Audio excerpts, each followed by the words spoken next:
Variety, yeah, variety, yeah, the rest is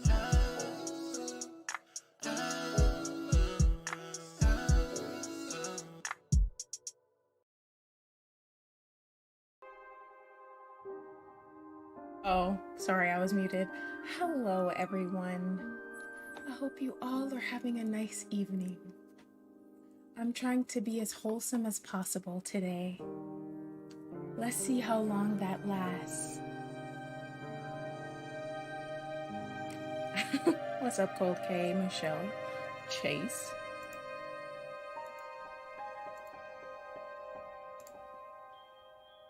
Guys, I need to share my membership. Sorry. I'm just kidding.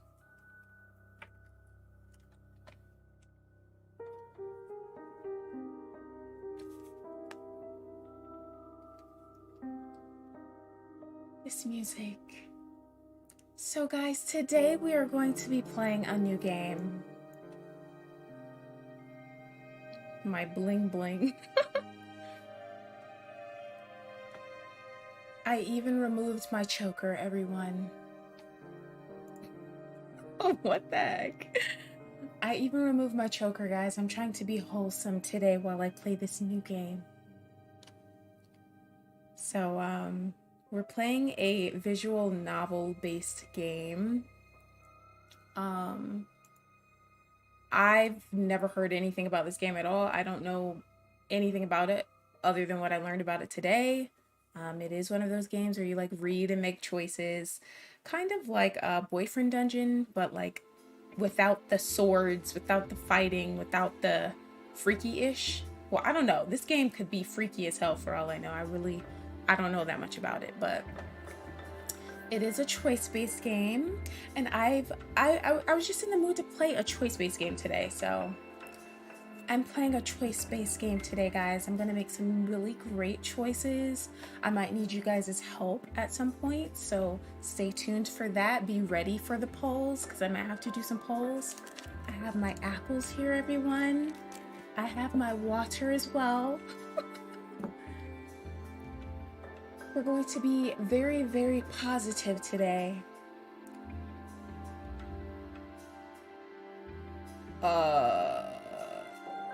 I don't know, Cold K. I mean, you can, but I don't know how, like, what the servers are like on that. I know there was, like, typically there's like a bunch of hackers on the old Call of Duty games, because there's nobody really like paying too much attention to the servers and stuff anymore. So yeah, last time I went on I think I had played on like Black Ops 2 maybe, and I remember going on Black Ops, no, was it Black Ops 2?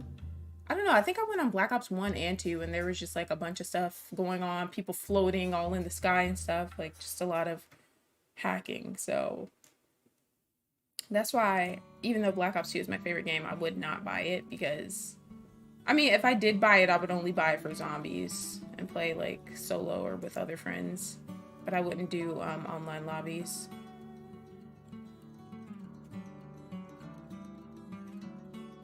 Yeah, I know. They have a decent amount of people and a decent amount of hackers as well, so that's not something that I personally would spend any money on, but yeah.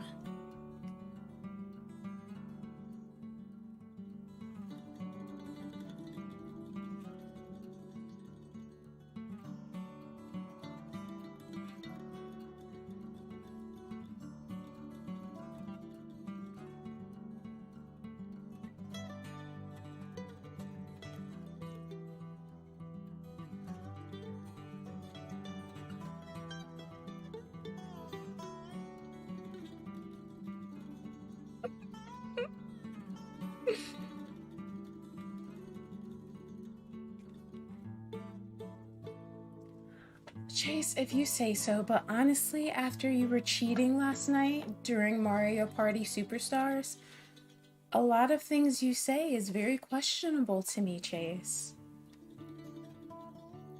honestly, there's a lot of things that you say that I have to think twice about because you be cheating and you be having aimbot, you know, and cheating and making other people lose when they don't deserve that. So, anyways,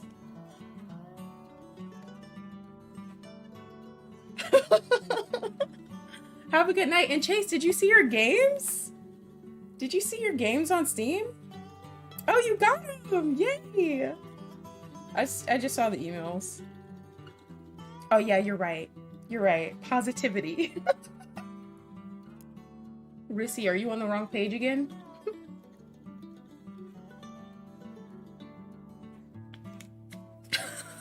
Love you too, Chase. Enjoy your games. You have a lot of stuff on your wish list. I'm gonna have to get a bunch of those for you. Okay, guys, let's get into this game. I've been seeing so many things about this game. Hold on, let me turn this heater off because your girl is hot. I need cool air while I'm trying to be wholesome today. You guys like my new robe? Is it cute?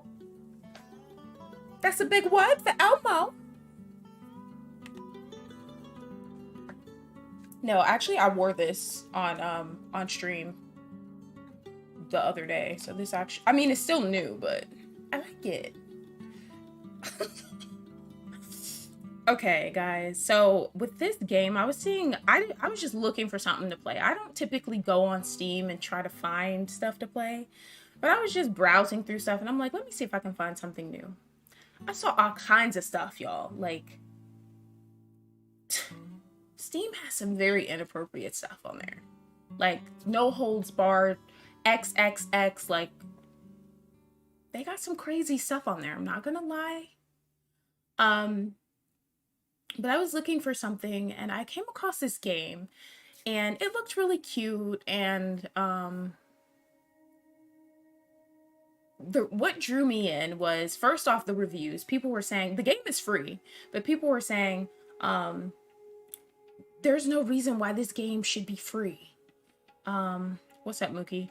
They were like, there's no reason why this game should be free. This game is amazing. And I'm like, oh, if people are like, I don't, but my hairstylist just canceled my appointment because she said she wasn't anticipating all of this snow, and I haven't even looked outside. So I was like, is it a lot? Like, oh yeah, it's snowing right now. It's snowing all the way until 2. Yay, Michelle! It is snowing, yeah. It started snowing at like 6 or 7, I think, p.m. So yeah.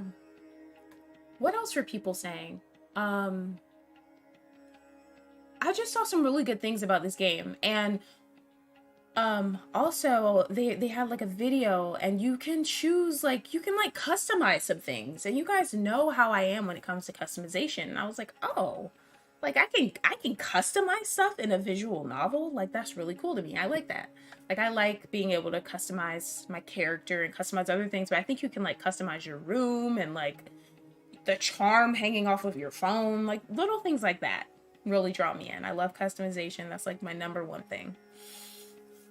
And then what else okay, so basically this game, I think it's like a romance story, and I'm hoping that it's not, I'm hoping there's conflict, because I feel like with games like this, for it to be really good, you need some sort of like conflict in there, and every story has some sort of conflict in it, or it should, if it wants to be good.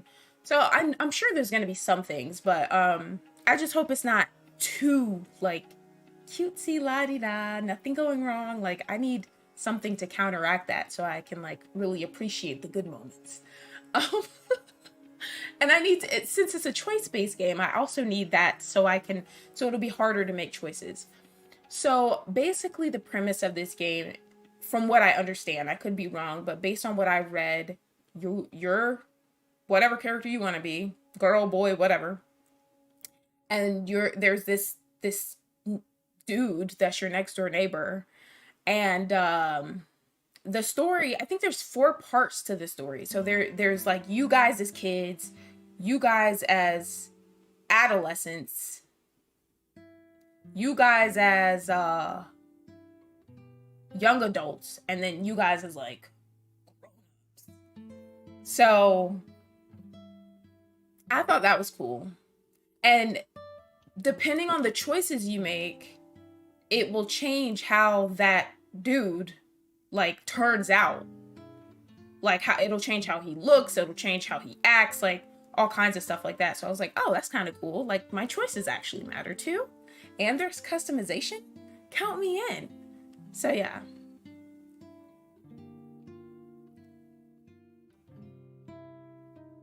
Oh my gosh.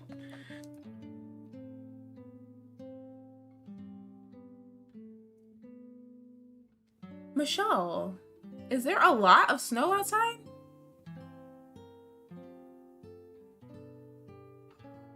She told me to look outside. I don't want to get up and leave to go look outside, but...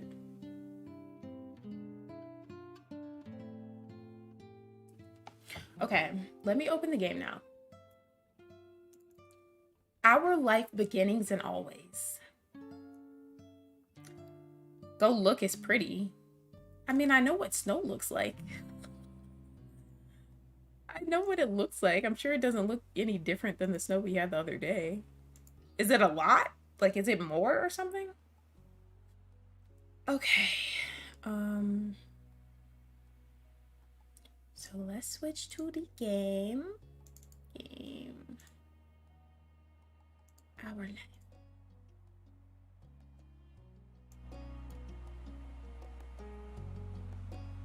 Everyone's texting me. What is going on? Oh my gosh, Josh! Josh is in here, Michelle. Hi, Josh. How you doing? What am I doing wrong? Okay, here we go. Oh, this is so cute. I feel like I need to move my camera over a tiny bit. Because I don't...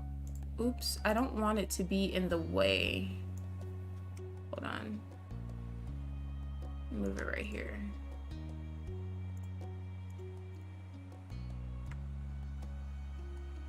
Oh my gosh, no. Okay. I think that's good. I just don't want it to be in the way. Okay. I'm excited for this. All right, new file.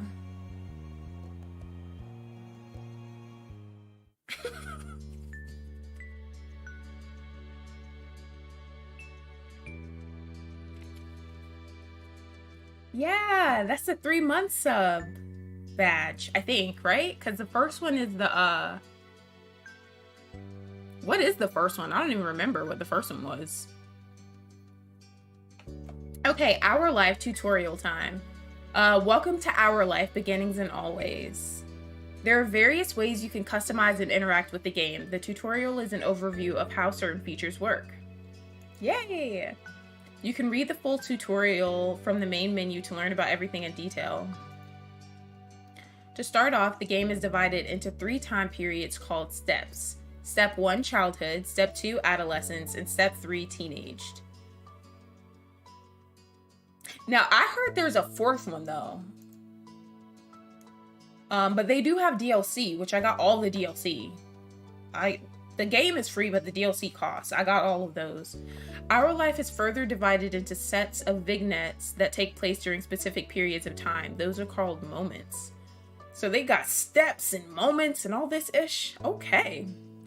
Moments can be played in any order or skipped entirely. You move on to the next step whenever you want by selecting that summer is ending. Oh, I'm playing everything. I also heard this game is like 20 hours long. 20 to 21 hours long. I don't know if that includes all the DLC. I'm not sure. That might just be the base game, honestly. Michelle, did you send me a picture of the snow? Let's see. Oh, wow.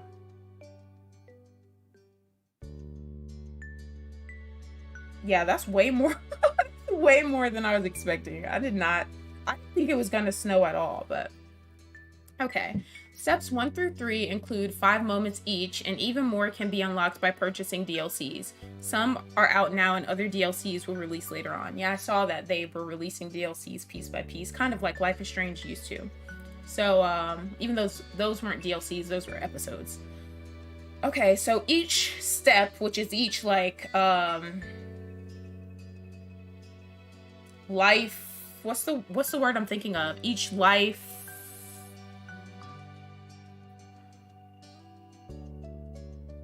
what is it called? What am I trying to say?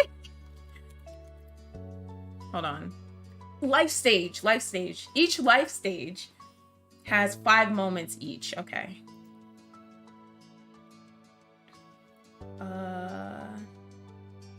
5 moments. Okay. A lot happens over the years that go by, especially in regards to the character you play as. You determine nearly everything about the main character: name, appearance, personality, pronouns, interests, skills, their relationship with major characters, and so on. You can decide to change the details as time goes on, with a few exceptions. Your last name, skin tone, and eye color can't be altered once set. So I gotta make sure I keep my last name, my skin tone, and my eye color as what I want it as. I need to choose wisely for those. Much of the MC's or main character's basic traits are determined on a character creation screen. As the main character grows up, more options become available on the screen. As mentioned, one of the decisions you'll get to make for your character is selecting a name. You can type in any name you like, or you can pick a preset name. Oh yeah, and they have like a voice thing. So like if you want to choose a character and then like they say their name throughout the game, if you want to choose a name and they say that name throughout the game, you can choose a voiced name, which is probably what I'll choose. Preset options are called voice names because the voice will be voiced aloud by the romantic lead. You'll get to hear him say your name as you play through the story. Only the default name, Jamie, is included in the base game. Hundreds more can be added by getting a free voice name expansion DLC, which I got. The full collection of names is separated out as a DLC because of how large it is. If you're not interested in that feature, you don't need to get it. I can almost guarantee they won't have my name. That's what I loved about Forza. They actually had my name, which I was shocked about because I'd never see that. Each name in the DLC belongs to or was selected by someone who supported this project. Oh, that's cool. So the people that backed the game, oh. On the character creation screen, there's a cute doll you can decorate to get an idea of what your MC looks like with the different traits put together. There's a cute doll you can decorate. Oh. This game is a lot more detailed than I was expecting. Not all the things you decide about the main character appear on the doll. The script referencing what you've decided for the main character is the main way those decisions influence the game. Our Life has a first-person perspective, so your character doesn't appear next to other character sprites. You only see the main character as the decorative doll and in special cut and CG images, which makes sense. The cut and CGs only appear if certain choices are made. It's possible not to see any during a playthrough. There's also a second type of special main character-based screen, the interest/comfort screen. Unless you get DLCs, the game has one love interest, Cove Holden. He grows up with the main character, and the interest/comfort screen is crucial for determining how that plays out. Interest level sets up how much you like him. There are 4 levels: disinterest, fond, crush, and love. Love is only available starting in step 3, and if you are at fond or crush in step 2. Comfort determines how you generally react/think when it comes to him. There are 3 levels: nervous, relaxed, and direct. Your level of interest and comfort will set the type of dynamic your character has with the love interest. What you did in the past will influence the present, and feelings can change over time. You get to pick your interest/comfort near the beginning of every step. Comfort can switch between the 3 levels as you please. Your interest level can only stay the same or increase. So comfort can change, but interest level stays the same or increases.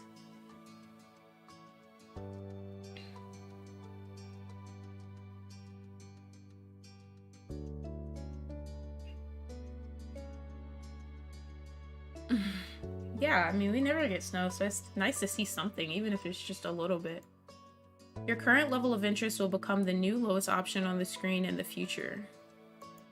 For example, if you decide to be fond in step 1, this interest will not be available on the screen in steps 2 and 3, which will make fond the bottom level option for your relationship. Oh, damn. So if I don't like this guy, I better choose wisely. Interest level has an impact when it comes to physically interacting with Cove. While growing up, things are rather simple. If you get along with one another and have a close relationship, you can choose to touch him, and Cove will occasionally interact with the main character in lighthearted or comforting ways. Okay. But starting in step 3, touching can become more romantic or suggestive if you're at crush or love. To make sure things go nicely with that, there will be an extra choice to determine initiative level and a bonus mini tutorial that goes along with the choice to explain the feature in more detail. Basically, even if you decide you like Cove, the game won't force you to act on those feelings. You could always choose to not get together with him, choose not to accept or give romantic gestures, etc. If you do decide to date Cove, though, you can't break up with him later. Damn! So once you're locked in with this dude, you're locked in. Interest/comfort gets the basics down, but it's the choices that appear throughout the normal game events that decide what actually happens between the main character and Cove.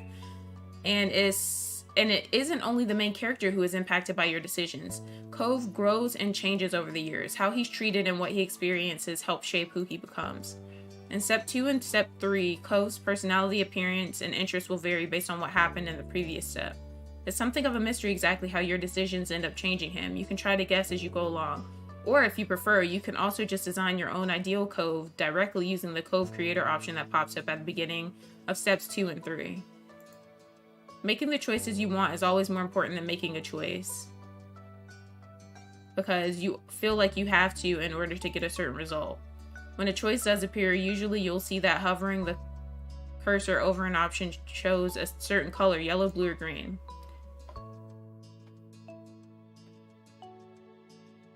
I don't want to choose choices to try to get him to look a certain way. I'm just going to choose what I genuinely want to choose, and I just hope he turns out cute, because I don't want him to turn out looking kind of crusty. Okay? The colors aren't related to specific points or effects. They're only there to give a bit of insight on the tone/emotion of the choice, since text alone can potentially be read in more than one way. Okay?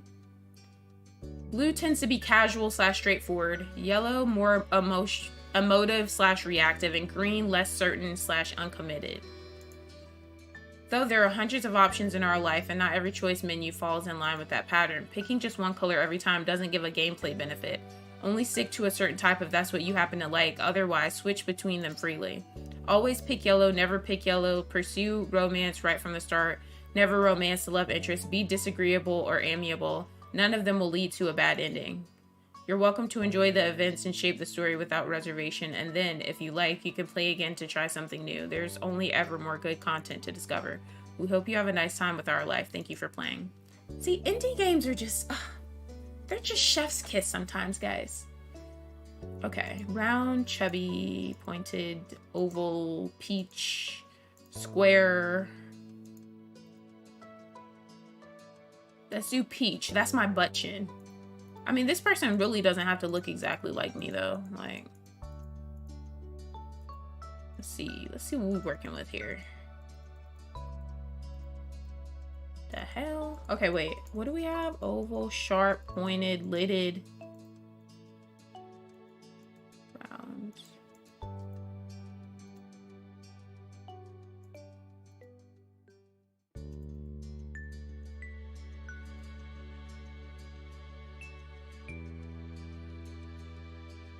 The hell?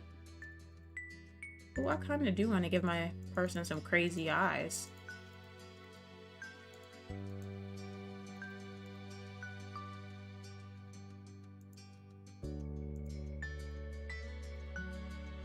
Gray?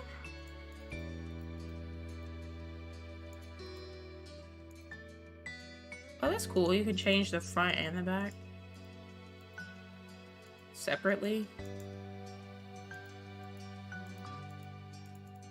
I mean, I don't feel like I'm ever even gonna really see my person, so. Okay, this front is kind of ugh. I'm not feeling this front. Oh, the braid is cute. I like the braid. Oh. Oh. Now we're getting a little crazy.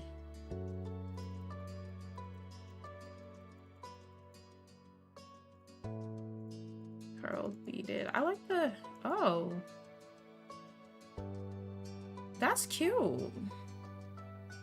Oh yeah, my character, isn't she starting off as a kid? So shouldn't I make her look like a kid?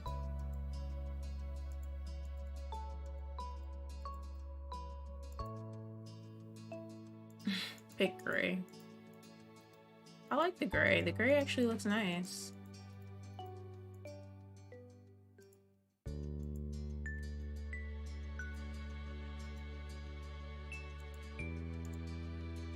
Pretty sure this is, oh, shoot, I skipped one.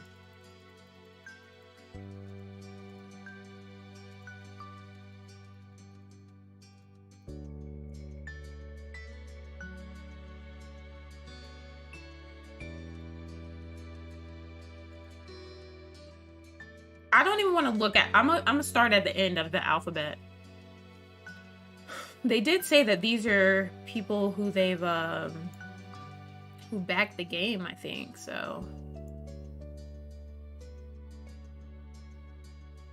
Wow, there's no Veronica. There's no Veronica.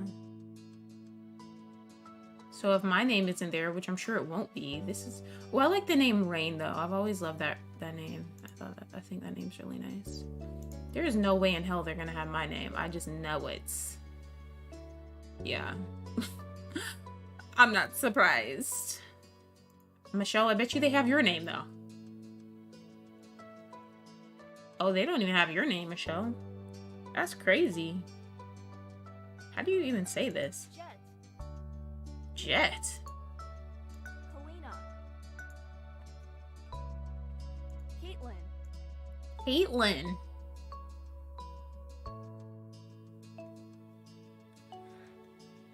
Leah. It's a Kabir. That's really cool that they have the people's names in this that back the game, though. That's, like, so cute. Barbie. Barbie. Barbie. That's cute. Okay. I kind of want to go with Rain. I love that name. Rain. I like spelling it with an E at the end, though.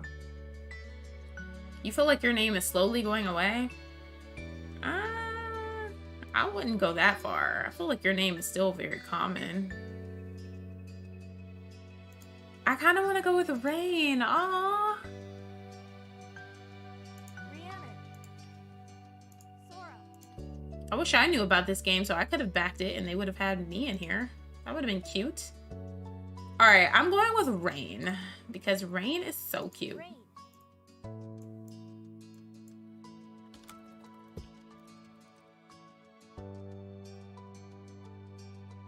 Aww. They do? Did I pass it? I didn't see Michelle's name. I saw Michael. Or unless this... Oh, I see. You're right. You're right. See? See, Michelle? Your name is here. I'm going with Rain, though. I think that's cute. I like Rain. Okay. There I am, guys. Okay. Change page. Birthmark. Oh, that's cool.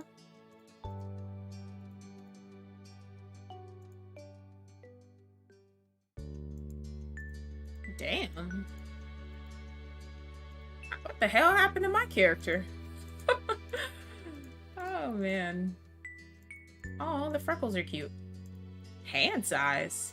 Oh, I guess I will see my hand. My hand is actually very slender. Glasses. Nah, I'm not gonna do any glasses. Okay. I can do more?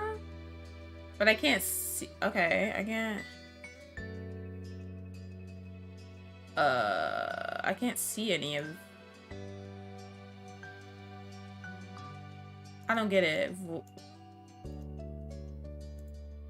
I want it all. Accessory types.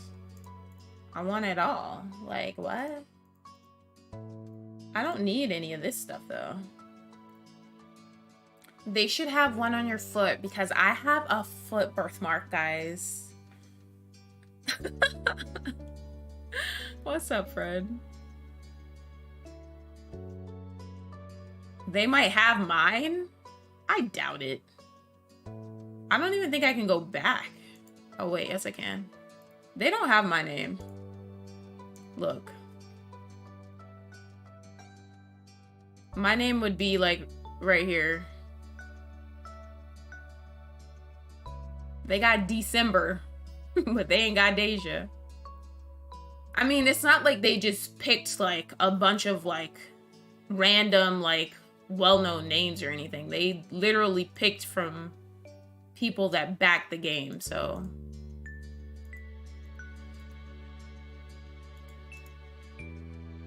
I am making another mini Deja. I think this is supposed to be a kid right here. I think I'm starting off as a kid, so. I have she selected. Alright, I'm done now. Summer and sun. Oh, I got an achievement, yes. Summer and sunset bird was a special time of year.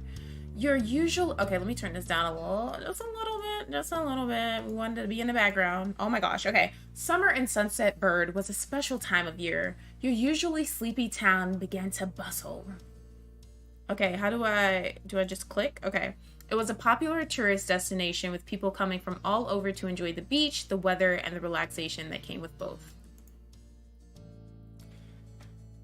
The smell of the ocean, crisp and salty, hung in the air, bringing 3 whole months of schoolless vacation with it. During the summer, your moms didn't like you to wander too far outside of your neighborhood, so you knew the area pretty well. That included the people. Families went and came from Sunset Bird, but they mostly stayed and did what your mom called putting down roots. They built businesses, they got to know each other, and they definitely said hello to the nice young kids who waved when passing their stores. Going for a walk around town mostly meant that the familiar, friendly residents waved, or asked how your family was, or most often just said hello.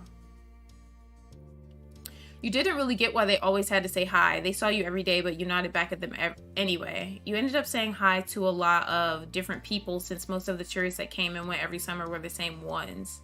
You were too anxious to say hi back to most of the other residents that greeted you, but they all knew you well enough to expect that. No, I feel like this is more so me. You enjoyed learning all about where they were visiting from and hoped to visit those places one day too. But today there was a man sitting on the curb outside your house. He was sitting with his head in his hands, his whole body slumped over, and you wondered if he was even a real person or a statue that had magically sprung up from the ground overnight. Whoever or whatever he was, you had never seen him before. One thing about knowing everyone in Sunset Bird was that people who you didn't recognize really stood out. It was rare for tourists to venture into the residential district, as your moms called it. So for you, not knowing who a total stranger was set off a lot of red flags. Your moms had to talk with you and your big sister Lizzie about this kind of situation before. You hadn't exactly been listening at the time. You think it could be okay to talk to new people. They mentioned that some people aren't good to talk to, but other types of people can help even if you don't know them. You remember that it's okay to run away if you feel uncomfortable. You don't have to worry about being polite then.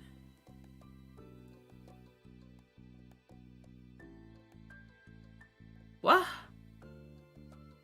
Some people aren't good to talk. Okay, I feel like, yeah. You weren't sure about this man yet. Still, you felt a bit scared knowing that he was blocking the way to your front door.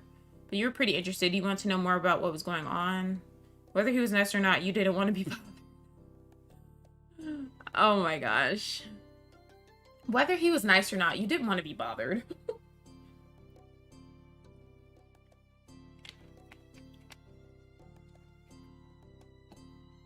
I mean, he is blocking the way to my front door, so...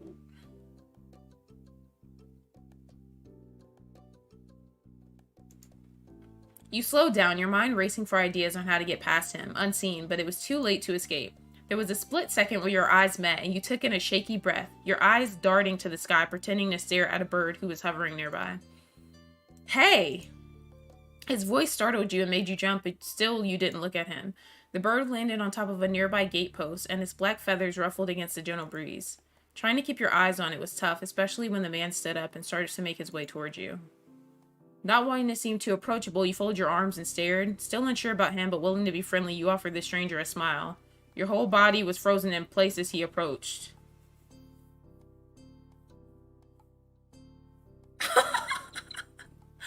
They have to pull up to Miami. I mean, I'm unsure about him, but I don't know. The man gives a grin of his own back.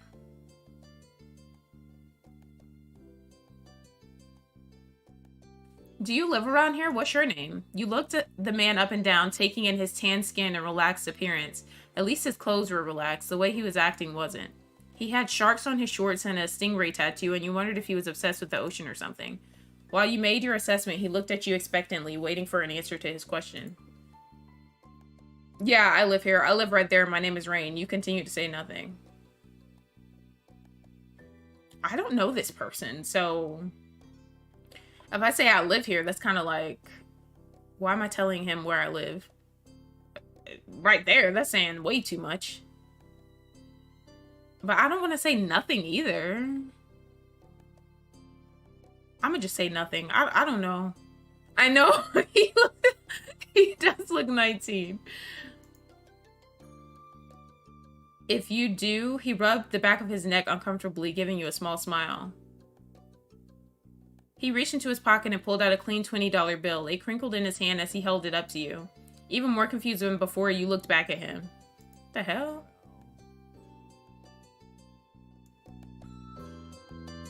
Could I do you a favor? What is going on right now? So that means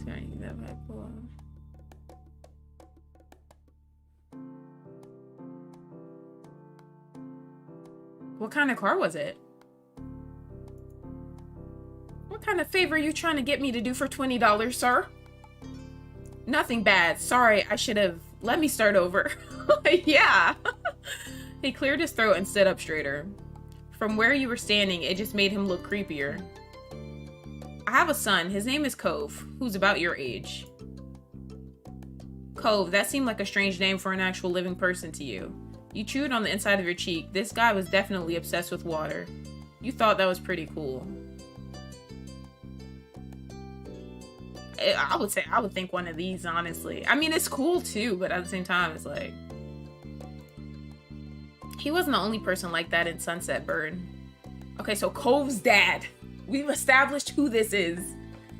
We moved in across the street, see? He gestured toward the house that had been empty for a year, his watch catching the late afternoon sunlight and reflecting off the walls. The gigantic for sale sign was finally gone.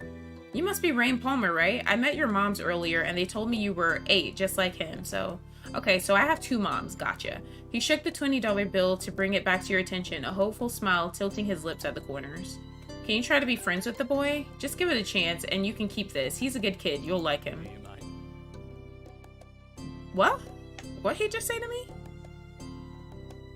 But you've got to keep it a secret too, okay? It wouldn't be friendly to say his dad sent you. You eyed the man. You kind of felt sorry for Cove. Do other kids really get their parents to pay for friendships? Had your moms done that for you and Lizzie? The thought made you frown.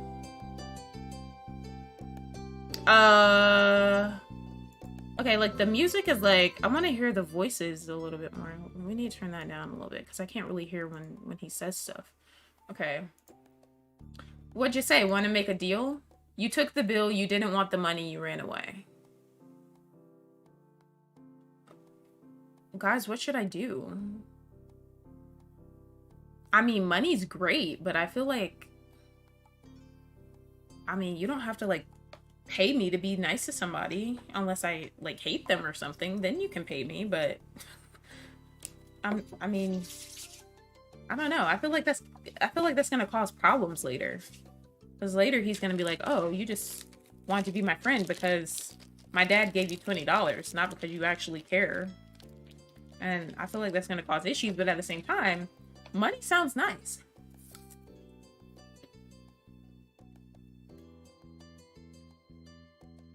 It's a Maserati?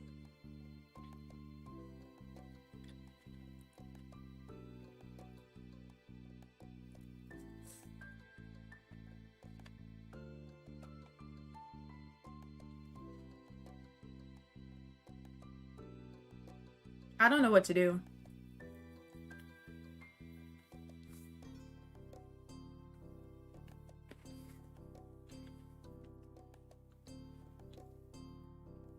I'm trying to think long term.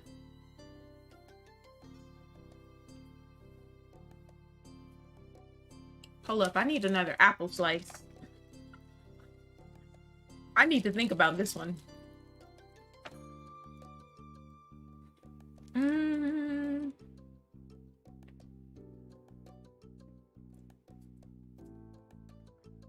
Okay. I need some water too. Oh, run.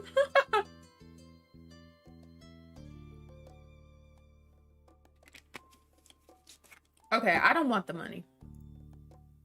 You took a step back from him, clearly refusing to accept the offer. He deflated enough to notice, but not completely. Are you sure? It won't be so bad, even if it's just for the summer. That'd be enough. That only made this sound more strange to you. Why does it lasting for the summer matter? When it was clear his initial strategy wasn't going to fly, he tucked the bill into a back pocket and changed the request. I get it, you don't have to. Would you be comfortable with he and I coming by for a normal visit? No money involved? Yeah, I want to meet him. Okay, you can do that, I guess. You'd have to ask my moms. You didn't answer the man. You'd have to ask them. His smile got bigger, his eyes crinkled at the sides. Yeah, he's, I don't know. Of course, they invited us over earlier, but I'd like to ask you too. Then I guess you can. Why the hell are they picking what I say? I'll bring him by tomorrow. I wanted him to meet and greet with the neighbors today, but... Well, I don't know where he's gotten off to. He laughed. I wanna... Hold up. Hold up. I don't really like that. Yeah, I feel like that looks better. Kinda. Hold up. See... Screen, animation, Okay. He laughed when he said that, but with the way his face looked, you thought he actually wanted to cry. If you see him, can you tell him to come on home? He's got a pink cast and glasses. You can't miss it. Okay. This definitely wasn't the normal way kids made friends. You knew that, but you were still going to help. The man smiled and reached out to pat you on the head. Paused before doing so, then pulled his hand away and said, yeah. Your moms are already checking around for me. Such a thoughtful group you are. Now I better go look too. Can't put everyone else to work while I keep sitting here. I thought he might come back and... That's not what's important. I have to go. Thanks again, Rain, so much. How the hell you know my name? He jogged off down the street without another word. You decide to check the hills behind your house. So I'm looking for a random person I don't know. Step 1, first sight. First sight, guys. Alright, it's kind of chilly in this bitch. Okay. The chirping of crickets in the tall grass greeted you, quiet and familiar. From the top of the hill, you could see the ocean. As you walked, you listened to the crash of the waves on the shore and the seagulls squawking as they settled down for the night. You've always loved the ocean. It was so much fun. You loved to hear stories about the sea, about the merfolk and sea serpents you imagined living far beneath the waves. You didn't enjoy the beach all that much, especially the sand, which got absolutely everywhere. No, I love the beach. Sometimes Lizzie would join you, the two of you splashing each other in the waves. Those were the best days. Who the hell is Lizzie? You took in a deep breath. You wanted to try to relax and couldn't. You weren't sure what, but something told you that you weren't alone, so you glanced around. There was a boy sitting at the top of one hill, almost completely hidden within the long grass and white flowers surrounding him. His head was buried in his knees, staring ahead by himself. For whatever reason, probably just that he wasn't paying attention, he hadn't noticed you yet. You watched him a minute longer, feeling a little bit like you'd found a deer in the wild. Though deer didn't have pink casts. His hair is green too. I mean, But this new boy did. You wondered how he got it. After a few more seconds, you took a step forward, then another. And then he glanced your way. His aquamarine eyes reflected the light of the moon. You stopped, raising a hand to acknowledge him and show you weren't scary. Hi. With a start, he jumped to his feet, his hands balling into fists at his sides. He didn't say anything, just stared at you in a strange way. What the hell he crying for? Ew, make sure you floss. Mookie, I doubt you floss. He'd been crying. There were traces of tears on his cheeks and his knees, soaking the hem of his shorts, and his eyes were still shining with a few more. You'd obviously caught him off guard. His pink cast seemed to glow in the twilight, though when he caught you staring at it, he hid his arm behind his back. Something the man earlier had said stuck out to you. Cove? Eyes wide, he studied you. How'd you know that? I met your dad. Oh. So, is this your hill? He gestured with his uninjured arm to the patch of grass surrounding you, his face falling at the prospect. I can leave if it is. You shook your head. While doing so, you also picked out a strand of lint on your leg. What a weird question to ask someone. Oh. He sat back down with a thump, resting his chin on his knees again. Curious about the strange new boy with the odd dad, you sat on the patch of grass next to him. The pure white flowers that covered this hill rocked back and forth gently as the stars twinkled above. The way they dotted the sky made them seem like flowers, too. The night wind was cool as it traveled over the ocean and up the hill, chasing away the heat from the afternoon sun. Why'd your family move? A quiet hiccup escaped Cove as soon as you asked the question. Almost like they'd never stopped, his tears started up again with a vengeance. My parents, they don't want to live together with me anymore. The tears fell fast and heavy over his flushed cheeks, sticking in his dark lashes. My mom made my dad leave and he took me with him, and now we have a house here and I want to go home. The outburst took you off guard. By the time he was done wailing, Cove's chest was heaving with exhaustion. He sniffled and removed his glasses, wiping at his eyes with the back of his hand before he put them back on again. I hate this place. I want my real life back. I want my mom. I'm sorry, your dad seems kind of nice. You'll like it here. You just have to get used to it. Stop crying. Imagine if I say that. That's kind of fucked up. That's not nice.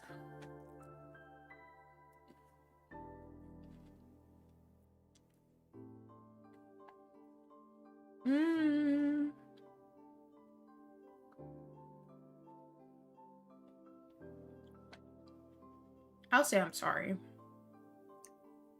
He slipped his hands underneath his glasses and pressed his fingers against his eyelids. Cove wound himself up again for another long crying fit. You felt bad for him, being forced to come here with no choice. You couldn't imagine what it would feel like to live with only one of your moms, but it must be pretty hard. But from way off in the distance, you heard your parents. Rain! Kids, where did you go? Cove looked at you, tears still clinging to his cheeks. Don't tell them we're here. I want to go home. I don't want to go back to that house. I want to go home. You can handle it. You have to go. Don't worry so much. Sorry I have to. It will be okay.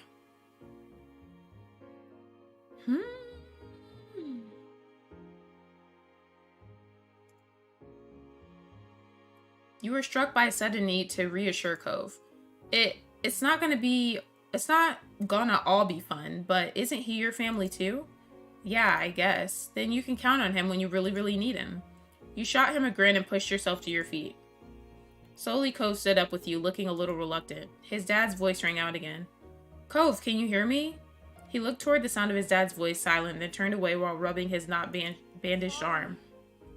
Sorry, I still don't want to go. You called out yourself. You waited silently with him. You tried to convince him. I'll just wait with him. Yeah, I get it. You do? Before you could answer, you heard Coves Dad even closer than before. There you are, bud. This does not look like somebody's dad. The trio of parents appeared over the curve of the hill. Instantly, all their eyes landed on you and they rushed over. Oh, my moms are baddies. Hold up. Both of your moms were at your side in a split second, faces filled with worry. She got a nose piercing? Yeah, sis. Rain, you're here after all. Mom and mommy. We had been at the park to check for Cove and then heard what happened earlier when you met the new neighbor. I thought you might have gone off further away. No, we were just sitting in the grass. Why is everyone acting like this is such a big thing? We're okay, don't worry. Cove didn't want to go home just yet. We didn't know where you went. We were worried. Yes, thank God you're both fine. Okay, relax. Were you two having fun out here? You look over at Cove, who was wiggling against his dad's tight hug and pushing out his arms. You shrugged. Yes, I like him. He's good. I think I'm gonna marry him. the hell? I don't know him like that. I don't know. I mean, I don't really know that much about him. He's new here. It was okay. Finally letting go of his squirming, scowling son, Cove's dad turned to the three of you. That's a relief. Thanks very much for finding him. I really don't know this neighborhood. Good thing Rain knows this whole area so well. Absolutely. We should be getting home now. It's been a long day for us all. Say goodbye, Cove. Bye. Aww, I feel bad for him, though. The two of them walked off into the darkness, heading toward the neighborhood. You watched Cove's bright pink cast until it disappeared. Okay, so this is Mom. I was wondering who was Mom and who was Mommy, okay? Tell you what, we'll have a proper play date tomorrow, okay? Your new friend's dad wanted to bring him by to see you and Lizzie. How does that sound? Sure, can I show him my stuff? It sounds like words. You nodded, ducking your head down. Of course. Then, okay. Both of your moms laughed, the sounds overlapping into a warm, familiar chorus. Mommy put her arm around your shoulder and led you towards the path. Satisfied and more than a little ready to go to your bed after your long, exciting day, you followed them home. This is how you feel towards Cove for this step. It can change in later steps. Okay, so this is my comfort and this is my interest. Choose my feelings for him. I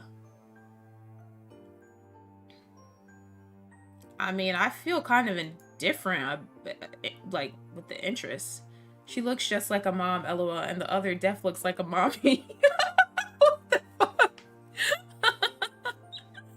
That's funny.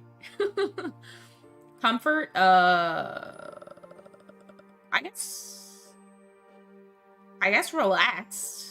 I guess. I don't know. I feel...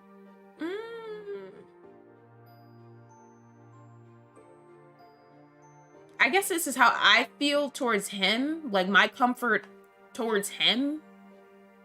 Or with him. I mean, I feel fine, so... Begin step 1 at relaxed indifference. You won't be able to change it again until step 2. Yeah, I don't know him. I'm not gonna say I'm in love with somebody I don't fucking know. Well, actually, I have done that before.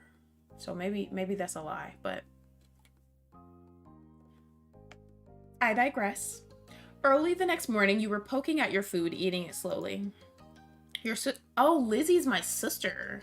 I thought she was like my bestie or something. Okay. Your sister Lizzie had run out earlier to go play, but you'd stayed put. Today, you're just like your moms had promised, Cove was coming over to hang out. Excited to see your new friend again, Rain? Maybe we can become friends. Ooh, I got an achievement. Maybe we can become friends. Okay. With that said, are you done with your breakfast? Yeah. Haha, I don't know. Am I? Your bowl was entirely empty, so you nodded. Good job. He should be here soon. Cleanup began, and then on cue, there was a knock. It was hesitant, like the person wasn't sure they were in the right place. Still loud, though. We need to get a more obvious doorbell. I know. Rain, could you get it? Because Mom said so, you wandered over to the door. Hey, Palmer family. Thanks for having us. Mr. Holden, as your moms have called him, and his son were here. Cove looked different in the bright pink lighting of, or the bright, I'm sorry, I'm just looking at his gas. In the bright lighting of your living room, and when he wasn't crying. He still looks sad as shit, though. With his dad standing in front of him and Mom and Mommy behind you, you and Cove looked at each other. You studied Cove apathetically. This was the parents' plan, not yours. Not seeming any more excited than you were, he just stared back.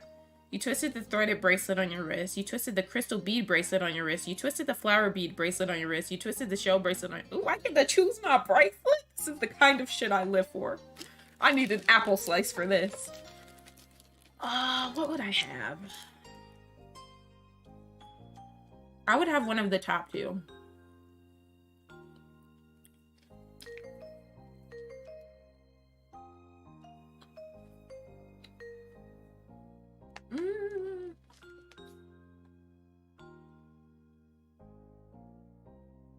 I don't know.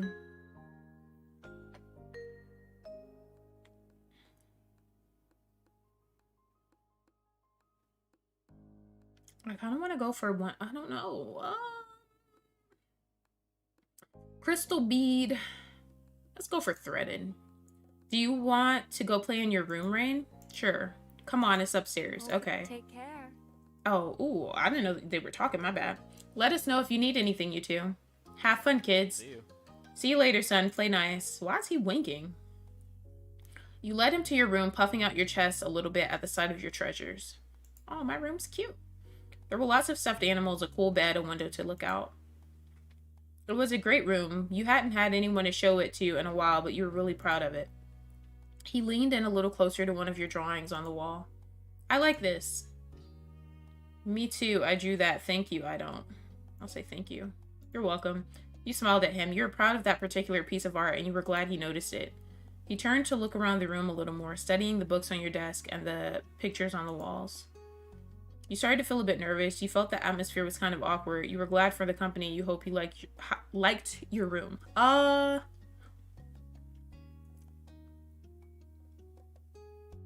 I mean, it's kind of awkward, honestly. You wanted to say something but didn't know what, so you let him keep looking. Then his eyes landed on the tiny box of beach things you collected tucked away by your door. He took a step towards it before hesitating and pointing at it instead. What's that? A hoard of stuff I found on the beach. Oh. Do you have any driftwood in there? Dragging the box into the middle of the room, you and Cove flopped down next to it. I think so. Yeah, see? He gestured to a piece at the bottom still covered with specks of sand. Neat. This is a good collection. You got the sense from the tone of his voice that he wasn't just saying it to be nice or to be like Shiloh. He actually meant it. Who the hell is Shiloh? Oh, right. I almost forgot. Shiloh is going to be here today. What the fuck is Shiloh? Shiloh sounds like an asshole based on what that line just said, so I might have to cut somebody out today.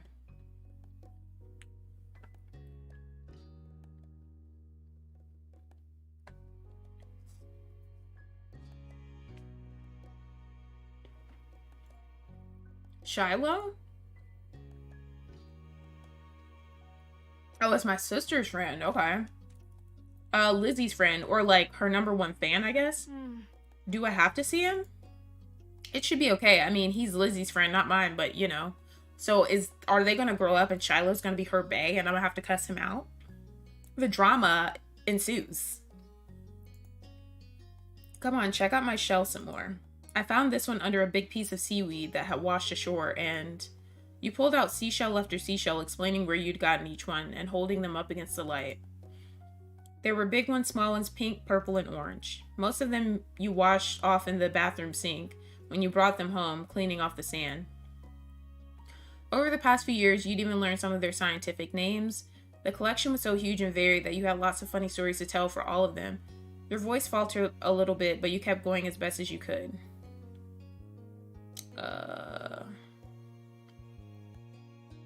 I'm gonna do that because I'm kind of shy. I don't know this person. You were really proud of your shell collection, and it made you happy that Cove was interested in it too.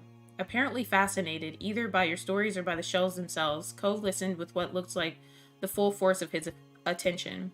It was a new experience to be the center of such dedicated focus, even if it was only directed at the shells. Kids, come down to the living room. You could tell the idea was making him unhappy, but Mommy wasn't giving you much of a chance to hang around. Cove hadn't been like this meeting you. You guessed it was because he thinks you found each other by accident, not that a parent made it happen. Mr. Holden must be right that telling Cove his dad was part of that would be a bad idea. Before you knew it, you'd both been escorted downstairs and deposited in the living room, ready for Shiloh's visit. The two of you sat side by side on the floor of your home's entryway. I brought the box of shells. I want to keep looking at them. You should have asked. Don't touch my shit. Okay, but be careful. Great. I'll just say great. Bust it open. Bust that shit open. Bust it open. We can keep looking while we wait for Shiloh. Why are we waiting for Shiloh? Shiloh seems kind of rude based on what I just read. Cove reached in and pulled out a big orange shell. And why am I waiting for my sister's friend? Shouldn't she be waiting for this person? Oh. Like he hadn't spoken aloud yet, he turned to you and held it up, his eyes shining. I think this one is the best of them. That's my favorite too. I like a different one best. I can show it to you. You can take it. You can have it. Cove looked at you in surprise, his eyes going wide. Really? Sure, you like it a lot, right? Uh-huh, but I don't want to take it from you. It's okay. You got the impression he was hesitant to accept something because he didn't know you very well. Take that shit. No, it's okay for you. You pushed the shell against Cove's chest, willing him to receive the present, but Cove firmly shook his head and kept his arms tightly at his sides. It was a battle you couldn't win, at least not today. Cove was your neighbor now. Maybe you could give it to him another time. The two of you were still sitting on the floor looking through your collection of beach findings when the doorbell finally rang. Cove jumped, startled by the sound. Since the person had knocked, you figured it was probably Shiloh. He knew where to look for that. Lizzie's friend? You nodded, but that didn't seem to make Cove feel better. It was already obvious that Cove didn't hide his feelings well. You could tell what he was thinking right away. This isn't a good idea. You'll be alright. He's here. We can't tell him to leave. He's at our only door, and if you go upstairs, he'll find you. Cove glanced around the room, his eyes wide, and finally paused with his gaze locked onto the back of the house. I can go out the window. He was already walking towards it. This man trying to jump out the window.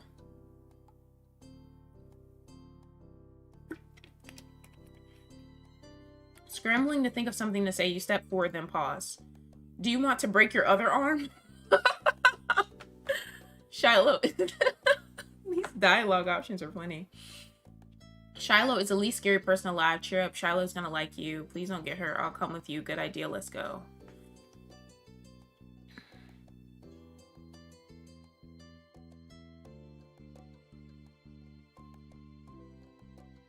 I want some. Hold on, guys. I'll be right back. Hold on.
My bad.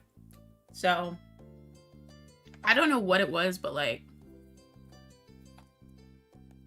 the texture of like something about those apples just made me like want to throw up.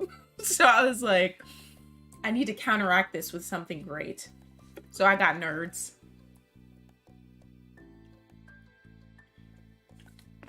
Bow Wow's in there watching that episode of SpongeBob where Mr. Krabs is supposed to be putting on Pearl's birthday party. Yeah, had to get nerds, Michelle. Something about the apples, like, I don't know, like, I was like reading and I was like, oh my god.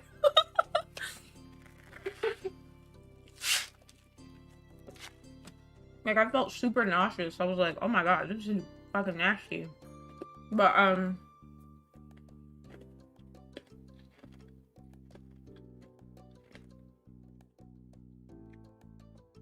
it's the,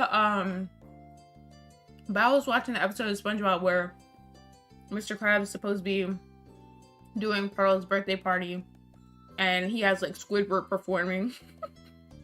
And, she's, like, crying because she's like, what the hell? I wanted Boys Who Cry to perform, not this motherfucker. And so SpongeBob brings, like, the big truck full of gifts, and then Boys Who Cry is, like, in that big box on top of all the gifts. It's all about Pearl. You're the perfect girl. I was like, okay, Bow Wow, I see you. I see you in here watching this shit. Okay. I don't know. I kind of want to just be like, I kind of want to say this, honestly, but I'm gonna be considerate of what he's going through. But I really kind of want to say this. I'm not going with him. I would just say, please don't get hurt, because I don't want to say Shiloh is like, Shiloh's gonna like you. I don't know anything about Shiloh, like me, like in real life, so. Yeah, so I'm gonna just say, please don't get hurt. I'm worried, what if something happens? The distance from the first floor living room window wasn't far, but you could tell it made Cove nervous anyway. He touched the cast on his arm. Yeah, I is right. You need to sit your ass down somewhere. The wind had clearly released from his sails. I don't want to break any more bones. I don't think anyone wants to. Yeah. But I don't want to see him. I don't know him. Motherfucker, I don't know you either, but you in my house. You teased him, you comforted him, I'll encourage him. Hey, if you do have a hard time with it, I'll tell him to leave. Is that okay? Okay. Charlotte poked his head into the living room. It was impossible to know for sure if he'd heard what you've been saying or not, but you guessed that he had. Hi. Oh yeah, he is the least scary person ever. Hi, Rain. And hi, Cove. Cove shot you an uneasy glance. Cove was like, I want to deal with this motherfucker. Hi. Damn, his voice deep as hell. I'm Shiloh. It's nice to meet you. Yeah. You have a lot of freckles. Oh, right, I do. What are you guys doing? We're looking at shells. Do it too? Awesome, can I do it too? Cove shrugged and looked back at your box of beach findings. What about that one? The plan for the afternoon, at least as far as you were concerned, was to sit and look at the beach thing some more. You weren't really in the mood to do much of anything else. Hey, check out this scallop shell I found. Cool, right? It's a pretty color, kind of like my cast. The beautiful glittering pink did look a little bit like the wrap around his arm. Pink is a nice color. Okay. Why is he being so mean to him? Oh? Is it your favorite? Not really. What is? Maybe green or blue. It might be yellow. Oh, those are all cool. Yes. I like those colors too. There are better colors. Not sure how to deal with the suddenly more awkward silence. You look back at your shells. Yeah, I'm not gonna say anything because Cove is being kind of rude.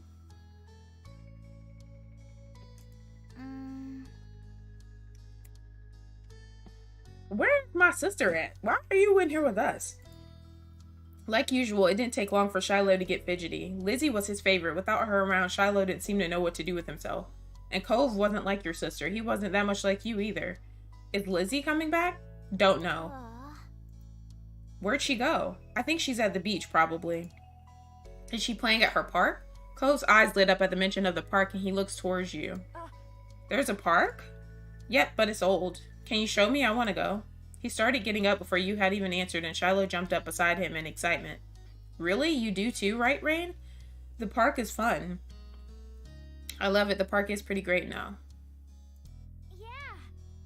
Yeah, it's right at the beach, so there's lots of fun stuff to do and lots of sand. It has a jungle gym and a bunch of swings. That sounds like it could be cool. So, are we going to find Lizzie? I don't know. I never really wanted to see her. I just want to check the park out. Adrift without any direction, Shiloh finally turned to you. Okay. He perked up. Both boys wanted to go. It was only fair. After getting permission from your moms, the three of you were ready to head out. It was a short walk to the park. Lizzie had convinced your moms that it was so short she should always be allowed to walk there by herself. When you found her, she was hanging on the jungle gym, swinging back and forth. Hey, Lizzie. Her face lit up when she saw you, her big brown eyes going wide. Rain, Shiloh. Hi. She dropped to the ground and landed with a soft thud in the sand. In a split second, Shiloh had abandoned you two and scrambled over to stand by her. You were used to being left out when it was just the three of you, but now Cove was here. I want to see what she looks like. I want to see if she looks like me at all. You weren't sure if this was an improvement. She kind of does. Like she has dark skin. I thought I was gonna see if she was like some white, blonde hair, blue eyed chick, and I was gonna be like, who's that?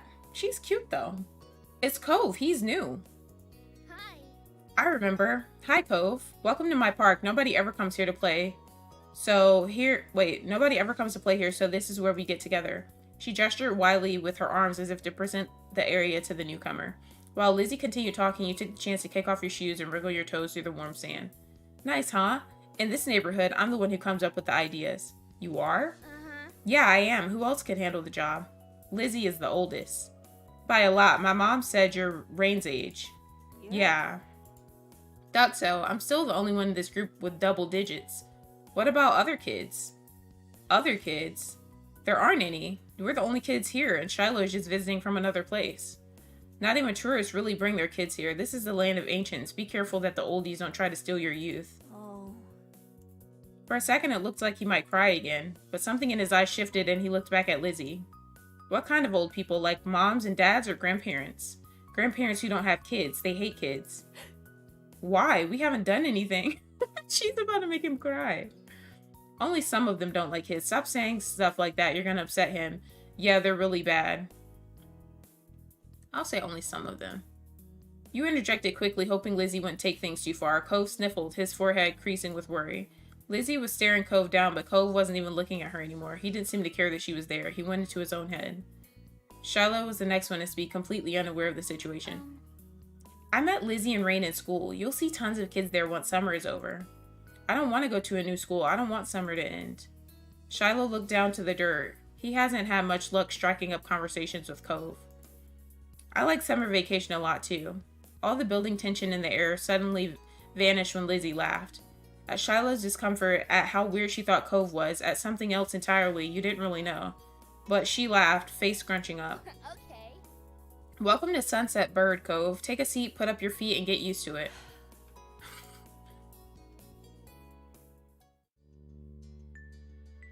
For the rest of the summer, Cove was always there.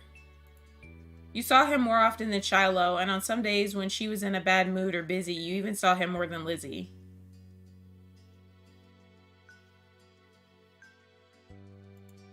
He became a staple of your everyday life, the way sun and lunch and the beach were. That first summer, you hadn't really been interested in him one way or another. He was just kind of a fact of life, someone you met because he was there. Of course, that was only the start of things. Moment select. And then summer ended. Uh-oh.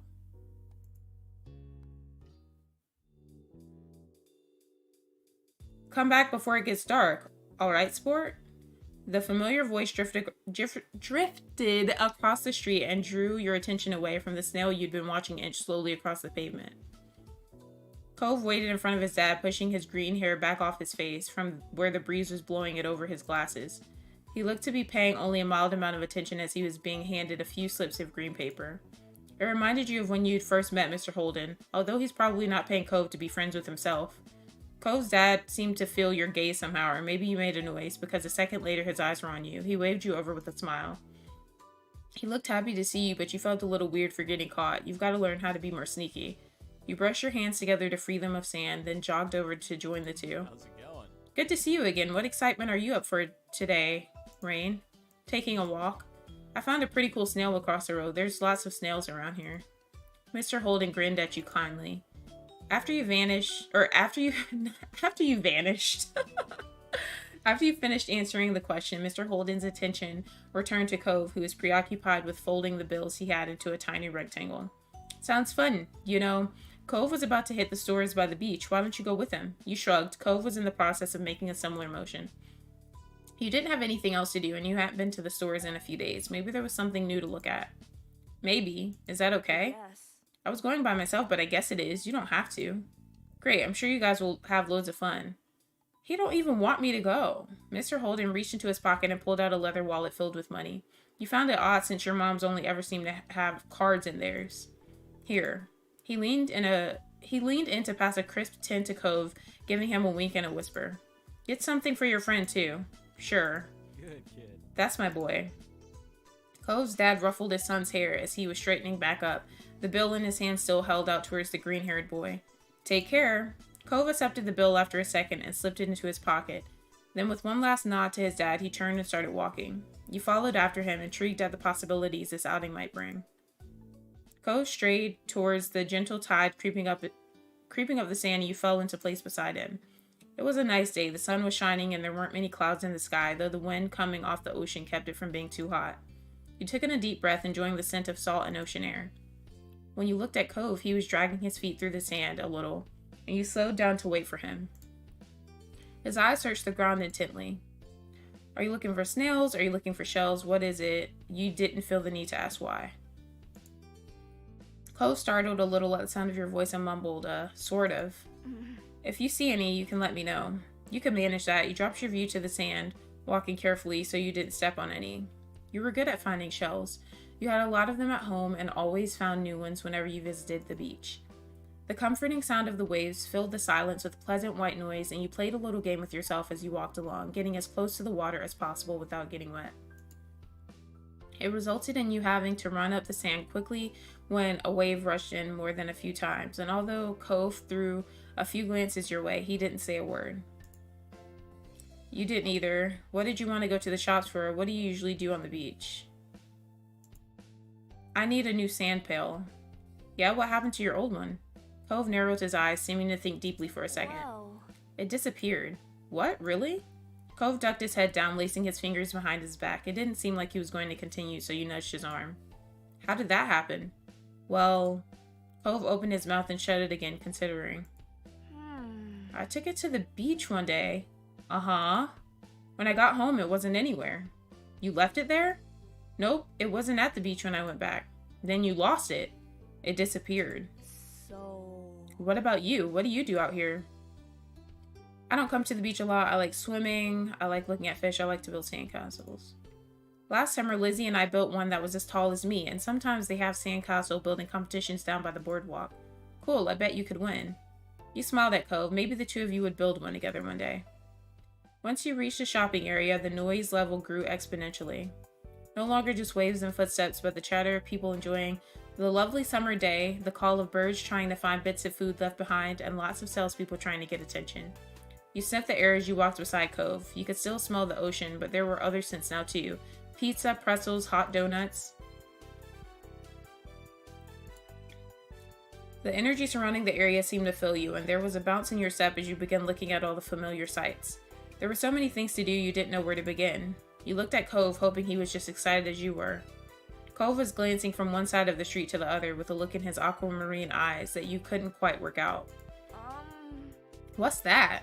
Cove pointed to a large crowd of people gathered near a few tables with large colorful umbrellas blooming from their middles. You couldn't see past the adults who were blocking the way, but you knew there must be something worth seeing. Without another word, the two of you hurried over to see what all the commotion was about. Feast your eyes on the amazing Alexander. In the center of the crowd was a man with a tall hat and a funny green coat that had 3 long tails. There was a little table next to him with a cloth hanging over it that read The Amazing Alexander in glittery golden script. Why tell people his name if it's already on a sign? Cove hummed with understanding, then turned to walk away just as the Amazing Alexander began shuffling a deck of cards. Maybe we could stay and watch? Cove glanced back at the man. He then briefly lifted his arms up off his sides before returning them to place. You grinned, waving for him to follow you as you raced back to the stand in the crowd. With that, it began. The magic man pulled one card out of the deck, showing it to the curious onlookers. It was a 4 of diamonds. Watch closely. You did, squeezing through a few of the adult onlookers to get a better view. Suddenly, the man snapped his fingers and the card just disappeared. Whoa. The amazing Alexander, who had earned his title, turned his head and looked directly at you. He reached out with a kind smile. What's this behind your ear? Nothing, tell me. This had to be going somewhere and you need to find out. He smelled like popcorn and candy when he stepped closer. It was great. You felt a tug and then he pulled the 4 of diamonds out from behind your ear. What? You knew that it couldn't really have come from your ear, but you still didn't get how he'd done it. There was light applause from the crowd and the man gave a deep bow. This is for you. The magician plucked a pair of balloons from a clump of them tied down to his table. Both were in the shape of a dolphin instead of being a normal circle. And one for your friend too. Thank you for being my assistant. Wow. Now you were really grateful he chose you. After that, he went to someone else in the crowd. Pick a card, any card. My uncle does that every time he visits, not the balloons, the stuff with cards. Cove spoke plainly while reaching over to take the dolphin that had been designated for him. Maybe it wasn't so special. Cove is just ruining the fun. At least you had a fun time. You wondered if Cove's whole family was magic. He ruining the fun. He'll take the spoils from the encounter with Alexander but not appreciate his tricks? That isn't a very good attitude. At least you had a fun time. You wondered if the amazing Alexander knew how to make people disappear as well as cards.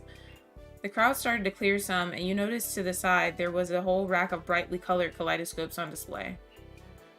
You picked up a kaleidoscope, you picked up a Rubik's Cube, you picked up a Magic 8 Ball, you walked past the toys. Kaleidoscope. Ooh, these are cool. You shifted your balloon string to your other hand so you could bring the mysterious tunnel to your eye. A whole palette of colors appeared right in front of you, spinning into all kinds of different shapes as you twisted the end of the tube. Cove picked one up and looked through, twisting the tube at the end. After a second, he set it back on the rack, moving to the other side of the stall. He went under the awning, careful of his own floating dolphin, and you joined him. Did you have places like this in your old town? Are you having fun? I don't really like it here. You said nothing. Cove blinked at you for a moment, and you wondered if you shouldn't have asked. You knew how much you missed that place. Not really. You nodded in understanding, looking over at the stalls nearby. While Cove looked at sand pails, you were drawn to a table with colorful keychains laid out on it. They were sewn in the shape of sea creatures, and there was a plaque that read "Handmade" standing proudly in front. There were lots of different types. You saw a dolphin, a shark, a crab, a turtle. I'll do the dolphin. Your hand stopped on the dolphin, so similar to your balloon animal. It was made of a bright material that caught the sunlight when you picked it up. You remembered once seeing a pod of dolphins swimming out in the distance at the beach, jumping out of the water and splashing as they dived back in again. That was a great day. You were instantly enamored. Checking the price though, your heart fell. $6. You didn't know much about money, but you thought that was a lot to spend on one thing. You rarely had more than a $5 bill to your name. Is that what you want? Huh? Oh. It's $6. I didn't bring any money. It's fine. Really? Really? Are you sure? I don't want you to get it for me. Okay. You really did like the keychain. You just wanted to pay for it with your own money. It was then that you saw Coves holding a small yellow bucket for himself. You slowly put the soft toy back down on the table, only glancing back once before you followed behind him to the vendor. After Cove paid, the two of you stepped out of the store side by side, your balloon dolphins knocking together and spiraling around in the air. You watched Cove hold up his new pail to his face, examining it thoroughly. Hey, Cove. Yeah? Your dad gives out money a lot, huh?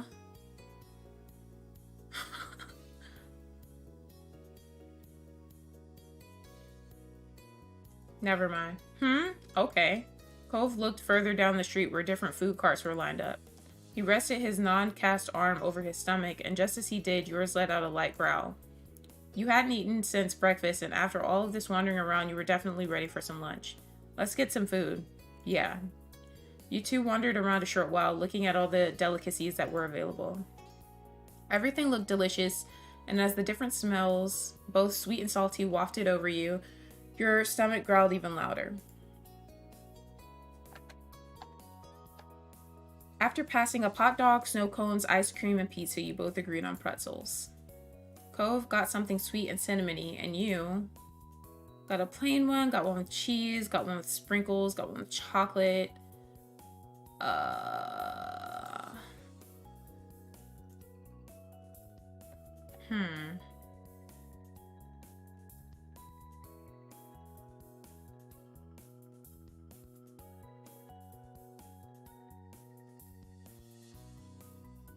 It's got a plain one.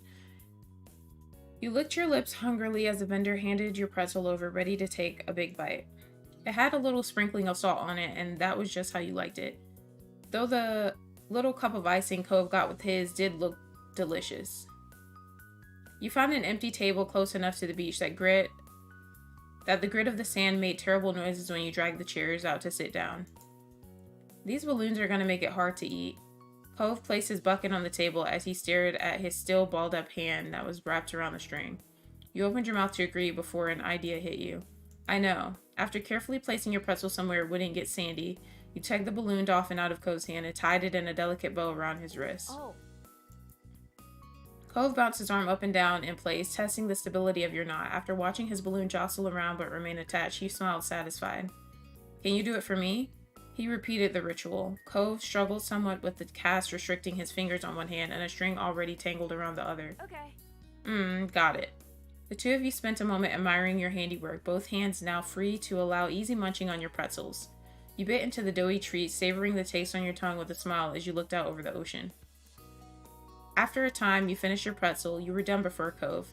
It was boring not having anything to do. You pulled on the string of your balloon to bring it down to your level. Then you held the dolphin in your hands, manipulating it to make it look like it was jumping through the air. If you turned to face towards the beach, it almost looked like it was swimming in the waves like a real dolphin. A laugh came from your side. When you glanced back at Cove, he had left the remaining parts of his pretzel on the wrapper and he was gripping his dolphin too. Mine's name is Merryweather, he's the prince of the dolphins. Mine's name is Splash, they star in movies. Mine's name is Cherry, she's actually an alien. Mine's name is Sam, they're just a regular dolphin. I like this one. When no one is looking, she transforms back into her true alien self. She has purple skin and 10 eyes. You sighed, wishing you could meet a real-life alien. What's yours? Cove considered this question, placing the balloon against the table and resting his free arm across it in contemplation.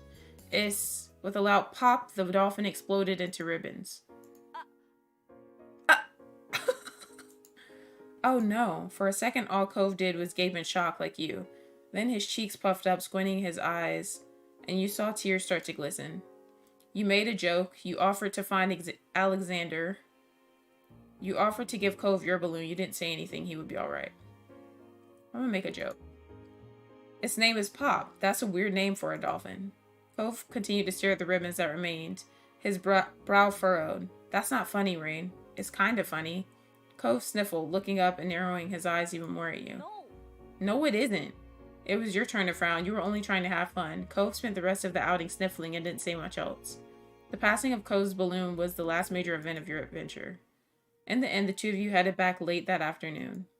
You separated on the beach, and while Cove went straight home with his brand new sand pail in his hand, you decided to sit for a while. You watched the waves and the sunset. Another summer day was drawing to a close. It had been nice for the most part. Hopefully there wouldn't be any tears next time. He's a crybaby in my eyes. Oh, so the DLC added all this stuff. Interesting. Grown up, long day, sandcastle, fireflies. One sweltering summer day, you were in your living room with Cove, listening to the sounds of the birds chattering outside the window while you lay across the rug on the floor. Coves Dad had dropped him off earlier, and your moms had left the two of you, along with Lizzie, to play amongst yourselves. It had been too hot to go outside in the afternoon, at least according to Mommy, so your sister was starting to get impatient waiting for her golf class that evening. The three of you had trouble had trouble finding something fun to do. The beach and the playground were off limits, and you felt that it was too warm for anything like playing with your fuzzy toy animals. Then suddenly a light came to Lizzie's big brown eyes and her smile spread wide across her face. Having an idea gave her a new wave of energy. Since we're stuck inside, we should be adults. They don't play outdoors anyways. They're always inside and telling everybody they're too busy to play. Why? Duh. I said why. And it'll be fun. Duh.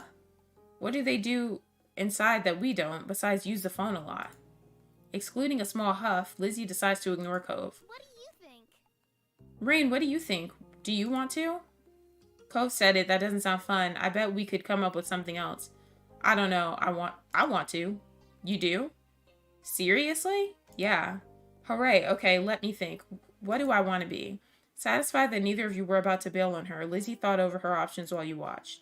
After a few seconds, she clapped her hands together and beamed, apparently having settled on something without asking either of you. Okay. Okay, I'm going to be a professional golfer. Rain, you and Cove can be a beach volleyball player, a gymnast, or a tennis player. Why can't we pick anything we want? Because I have a fun idea, that's why. And we have to play sports as adults? Yep. But there's other kinds of sports too. Right? It isn't the same. What do you think, Rain? Don't those choices sound super cool? You want to be that, huh? I kind of like those. It really doesn't. Haha, it sounds like a blast. Isn't there anything else we can be? You nodded. I'm gonna say isn't... Lizzie stomped a foot on the ground. Nope, come on, just decide already. Knowing Lizzie wouldn't let this go anytime soon, you sighed. Why do I have to deal with these two? He's crying every 5 seconds and getting all upset over every little thing, and she's bossing us around and telling us who we can and can't be. I'm about to curse somebody out in this house right now. The parents shouldn't have left us alone because somebody's about to get cursed out. Cove was not impressed with Lizzie's attitude, though he didn't bother talking more about it for now. You thought over the list of possibilities: beach volleyball, gymnastics, or tennis. Out of all of them, you'd prefer to play gymnastics. If you couldn't spend the afternoon doing cartwheels and handstands in the backyard, then you might as well practice them inside. There wouldn't be as much space as there was outside, but you could still try. Yes, that was clearly the top option. Okay, I'm gonna be a gymnast. Right. How about you, Cove? I picked volleyball. I should have known. Okay, so Rain, you're a famous gymnast, and Cove, you're on a popular beach volleyball team, and Lizzie's ponytail bobbed when she proudly stretched her arms wide. We're Olympic athletes who just competed in the Olympics. Cove didn't seem all that impressed with the announcement. He made a face and then adjusted the glasses on his nose. That's really specific. Rude. That's what makes it fun, anyway. Lizzie marched back and forth in front of the both of you, getting lost in her own imagination. I won all gold medals, and people are calling me the next Mickey Wright. Who's that? Lizzie stopped on the spot and turned on him, her brown eyes shining with impatience. It doesn't matter if you know who she is. It's a golf thing. You guys won medals too. Cove, your team was bronze, and Rain, you barely missed out on the gold and got silver. It's more real if we're not all first place. She's so annoying. Silver sucks. I don't want silver. I'm okay with that. Hey, we can do better than silver. Silver is not bad, nice. Oh, we can do better than that. How about that? You pouted at Lizzie, unhappy with the decision. Rain's right. Sorry. Lots of people lose at the Olympics. Them's the breaks. Then you're the one who did, not me. Lizzie looked taken aback by Cove's declaration, as though she thought of her losing was completely absurd. As though the thought of her losing was completely absurd. No way, it wouldn't make sense. I'm already practicing my golf game. She took a golfing stance to make her point, pretending to swing her club and hit an invisible ball. So what kind of house do you want to live in? Cove hadn't changed his mind about winning, but thinking about where he lived as an adult appealed to him, apparently, because he looked back at Lizzie with some of the anger fading. I'm going to live on the beach. Lizzie made a face at him, poking out her tongue. That's kind of boring. We already have that. No, not like the normal houses here with a street on it, right on the sand by the water. Just like that, all the tension was back. You hadn't even had a chance to choose where you would want to live. That's not very fun or smart, Cove. You can't live on a bunch of sand and shells. But I want to, and I will. Cove narrowed his eyes at Lizzie, even though she stood half a head taller than him. You didn't give out a list of things to pick from this time, so I'm picking that. Why are we even playing pretend if we can't imagine anything? Jeez. Well, I'm gonna live in a mansion far away from here and far away from you. One with an indoor pool and a place to practice my award-winning golfing. It's not fair. How come you were yelling about mine when your idea is even more impossible? Lizzie's face flushed red, her hands balling into fists at her sides. It's not impossible and it's better than yours. Disagreements always seem to crop up when the two of them were together and you always felt like you were stuck in the middle. But when it came to the topic at hand this time, you thought, I agree with him. You'd prefer a mansion, being on the beach is cooler, you want to agree with Lizzie. Cove was right. You were tired of deciding between either of them. Yeah, he's right. Cove's idea is good. You shouldn't say yours is the only right one. No one asked for your opinion. Cove granted you a small nod, which was a rare amount of acknowledgement from him. You didn't think it was that big of a deal. You can swim whenever you want if you live on the beach. We can still swim anytime we want from where we live now. Being a little closer doesn't mean anything, says you. The two of them scowled at each other. You're being so unreasonable. You. I don't get what you want. This game doesn't make sense. It does. You have to be realistic. I said that. But you're not.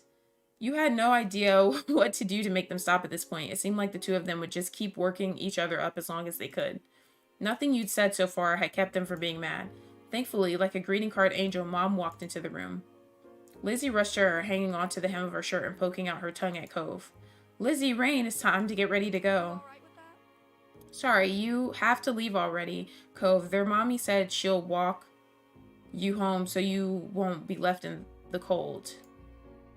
Cove was still glaring at Lizzie, his face flushed red with anger. I can go by myself, but...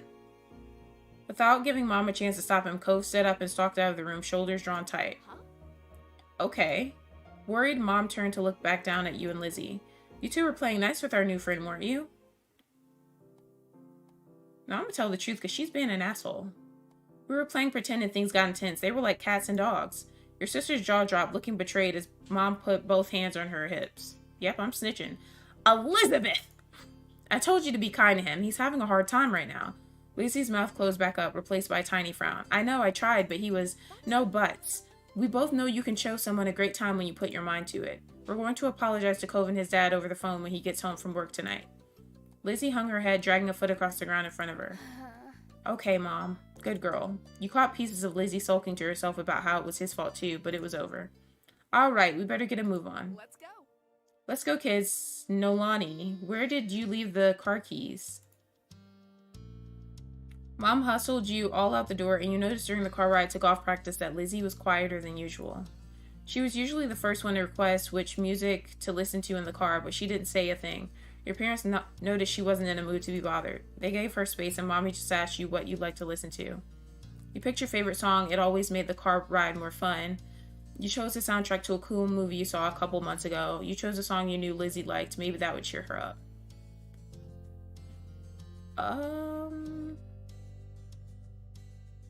I think she learned her lesson now. Because, Cove was kind of rude to me too, so... I'm not going to be completely mean to her, but I just don't like how she was talking to him, so... You were happy to see it brightened her up right away, and she started singing along with you. Soon enough, her bad mood was a thing of the past. These, scenes are so pretty. When the car ride was over, you spent the twilight hour watching Lizzie hit things with other girls her age. You didn't know much about golf, but you could tell that she really liked it, so you sat with your moms and tried to puzzle it out. It was nice sitting outside after being cooped up in the house all day, and you stretched out your legs to let the last few minutes of sun warm your skin. When the sun was finally out of sight, dipping behind the horizon, you all got ready to leave. Instead of going straight home, your mom took the family out to dinner. You went to a restaurant you had all been going to ever since you could remember. The whole afternoon had been a bunch of shouting. You hadn't been able to stop, but you could kind of tell that all this helped Lizzie be less angry. The car ride home was quiet, with only the radio providing escape from silence. Lizzie had been in better spirits now, but the closer you got to your neighborhood, the more she wiggled in her seat and frowned out the window. She knew what was coming when you all got back home. Clearly, she was dreading it. Soon enough, Mom was turning onto your street, then reversing into the driveway. Once she cut the ignition, it was dead silent. Yeah, it kind of does look like Choices a bit. That's funny. When we get home, she has to call him and apologize. I like how we're doing stuff with the other characters too, though, and it's not like solely focused on Cove. So that's kind of cool. No one spoke, only unbuckled their seatbelts and opened their doors. Lizzie was the last one out. Once everyone was inside and done taking off their shoes, she propped her hands on her hips. So, Now then, Mr. Holden's car is in his driveway, so he should be back from work. That's good news, isn't it, Elizabeth? You and Cove can hash things out before the day's done. Lizzie didn't complain or put up a fight. Her head ducked so she didn't have to meet anyone's eyes. She nodded once. Good, let's move this to the kitchen. Mom went over to the house phone, the rest of you following behind her. Mommy put a gentle hand on Lizzie's shoulder as they walked side by side.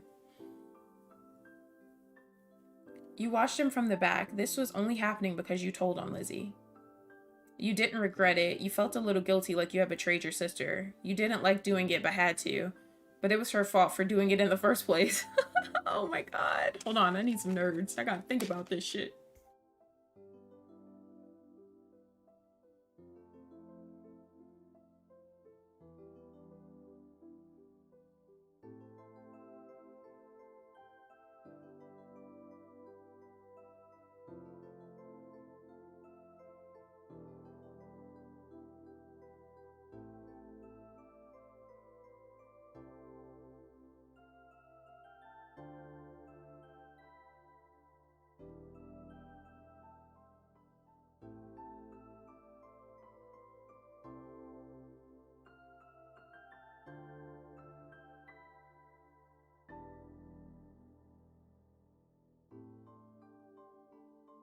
I mean, I don't know, like,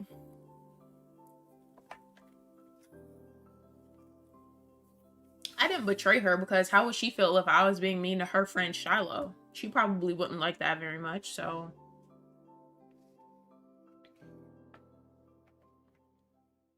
It was her fault. You hadn't done anything wrong by telling the truth. It wasn't like Lizzie was going to say it on her own. The four of you stood around the kitchen in a lopsided square. All eyes were on Lizzie, who kept her gaze on her feet. You remember the number for Cove's house, don't you, honey? Lizzie jerked her head in another nod, sullen. Without further prompting. Llama, I'm trying not to. Okay, so we were playing with, we're a kid. Our sister is like a little bit older than us. And then we have this new guy in town, this new kid in town. He's going through a lot. His parents, I guess they're getting a divorce. I don't know. So his dad just moved out and moved away from his mom. And he's here with his dad now in this new town that we already live in. He's over at our house. All of our parents are gone. And my older sister is being rude to him. And she's bossing both of us around. So it's like... So I snitched. Like... She shouldn't have been like that. Like, she was being totally rude.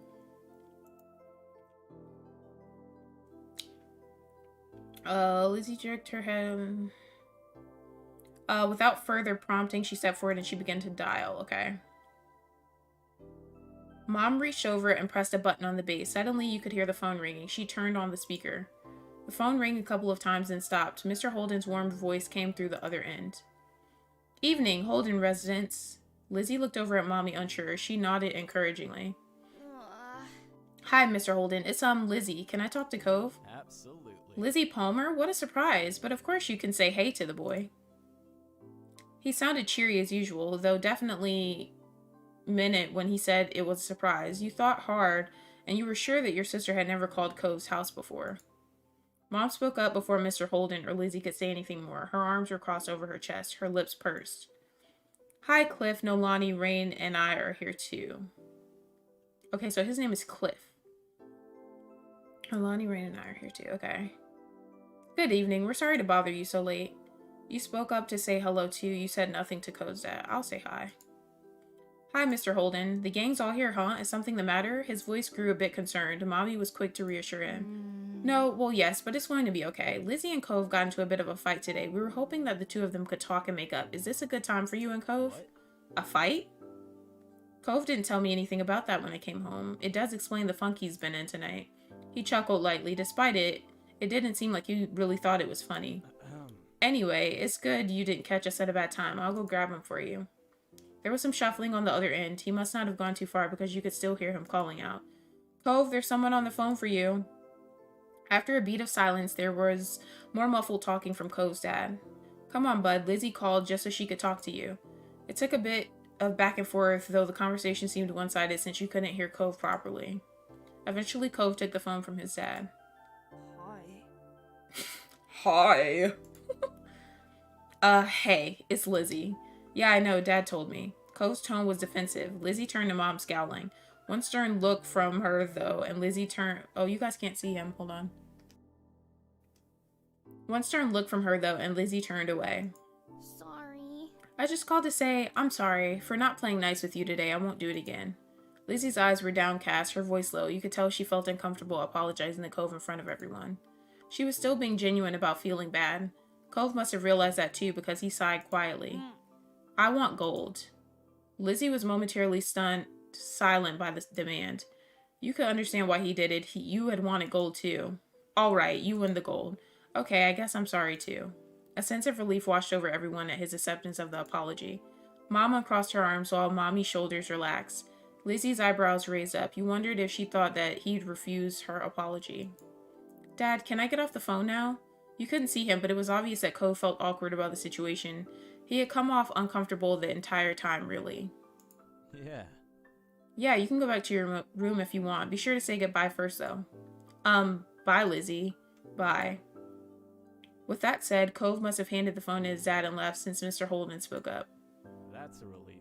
All's well that ends well, as they say. Thanks for arranging this. I'm sure he appreciates it.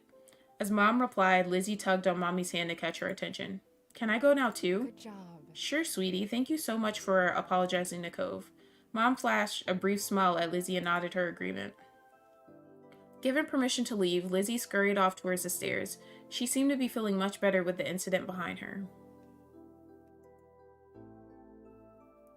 I feel like I should move my camera because their faces and shit be popping all up and whatnot.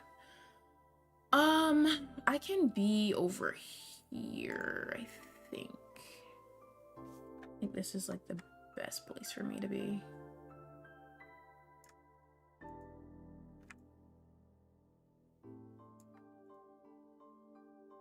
Because I'm not trying to be covering their faces up and stuff.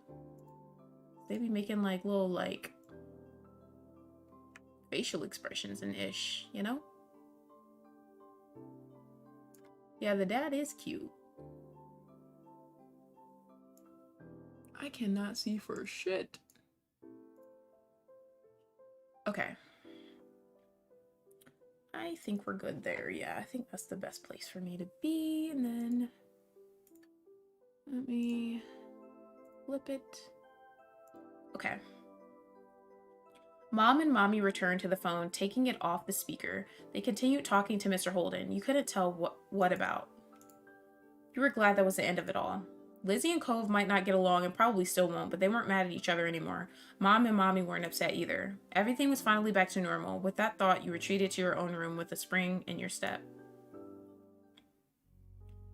Okay. The dad reminds you of yourself?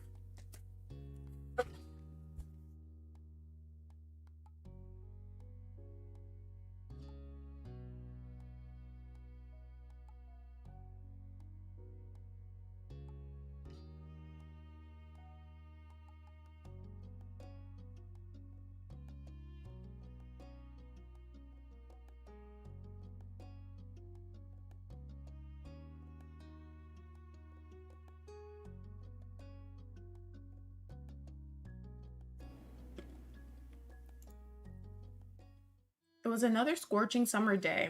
The kind where no sooner had you finished one cup of water, you were already filling it up again. Everyone else had something on, so that afternoon it was just you and Shiloh. This didn't happen much, especially since Cove had arrived. Without Lizzie around, Shiloh looked to you for all the answers. It made you feel...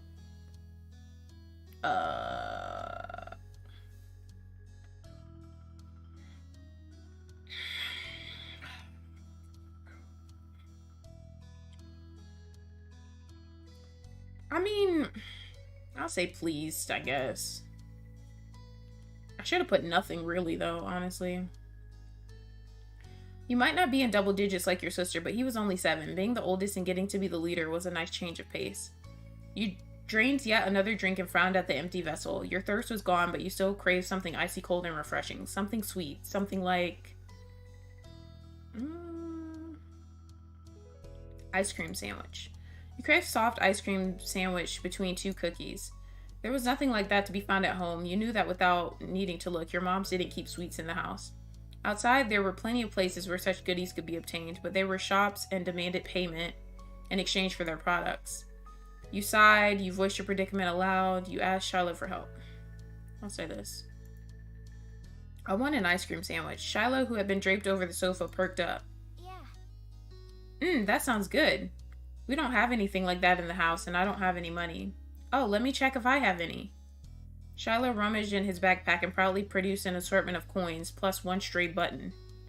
You set the button aside and counted the coins in neat piles. Just over $1. You announced this to Shiloh. He had almost certainly come to the same conclusion, but he'd been watching you expectantly.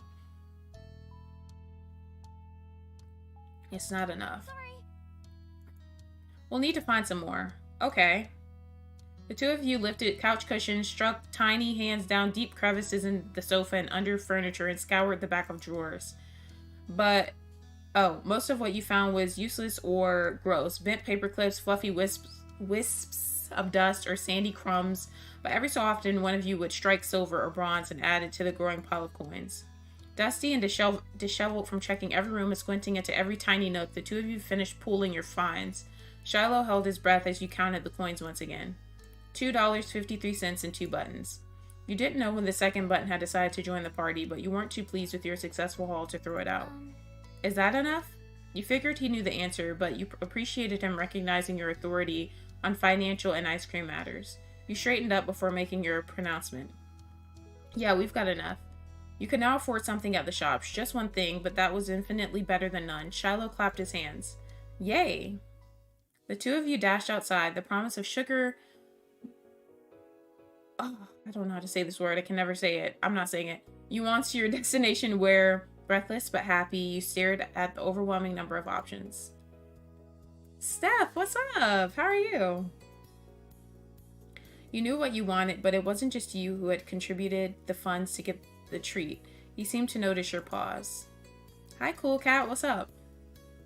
Aren't you getting an ice cream sandwich?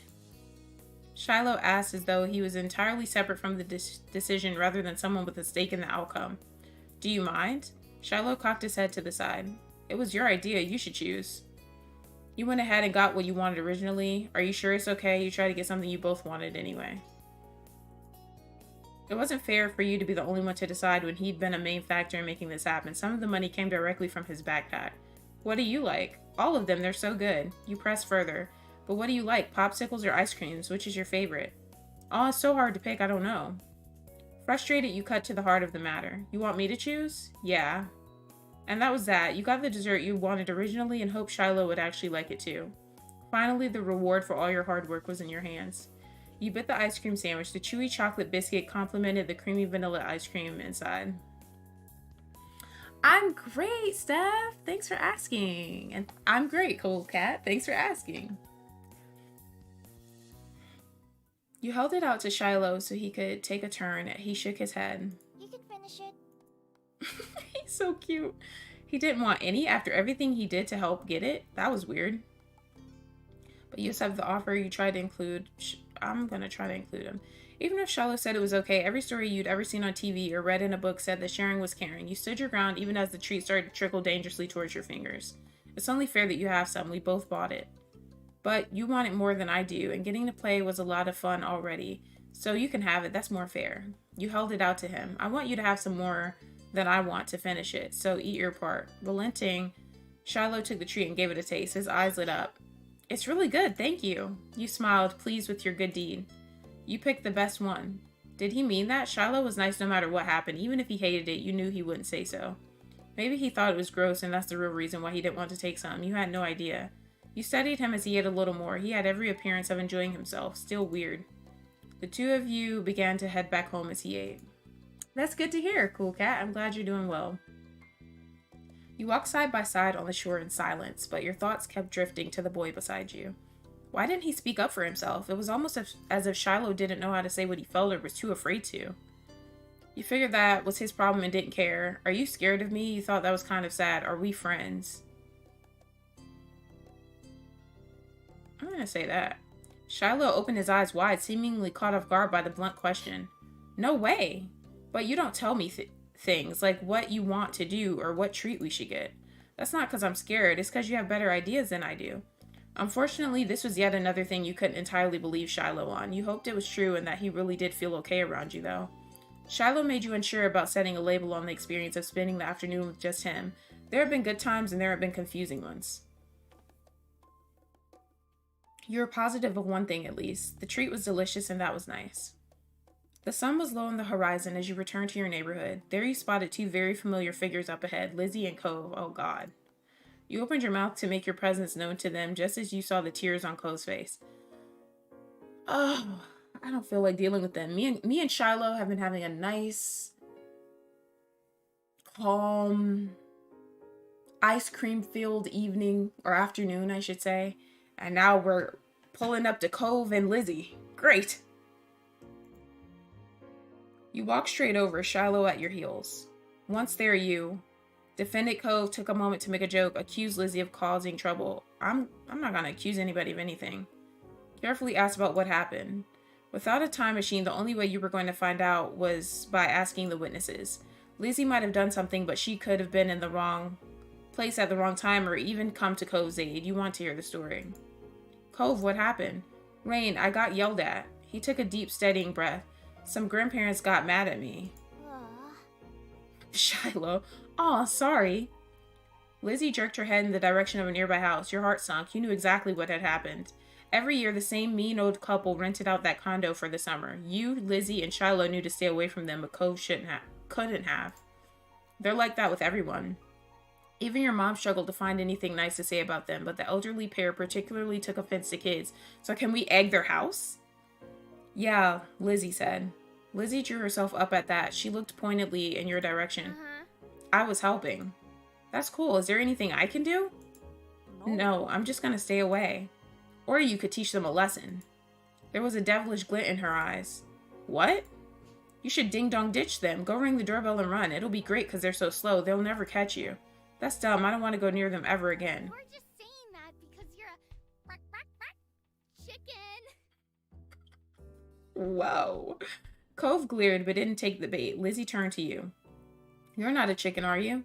Yeah, cluck cluck. You'd rather just avoid them. You thought they deserved worse. I'll do it.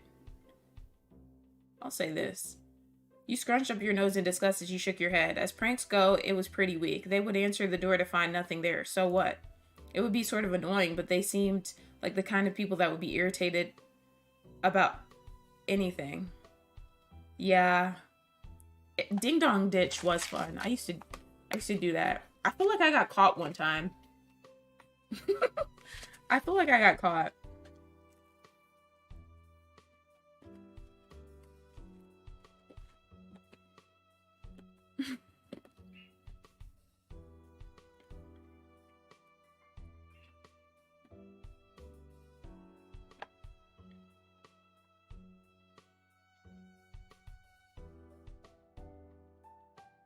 I don't think like I got in trouble or anything, but I think the person knew it was me.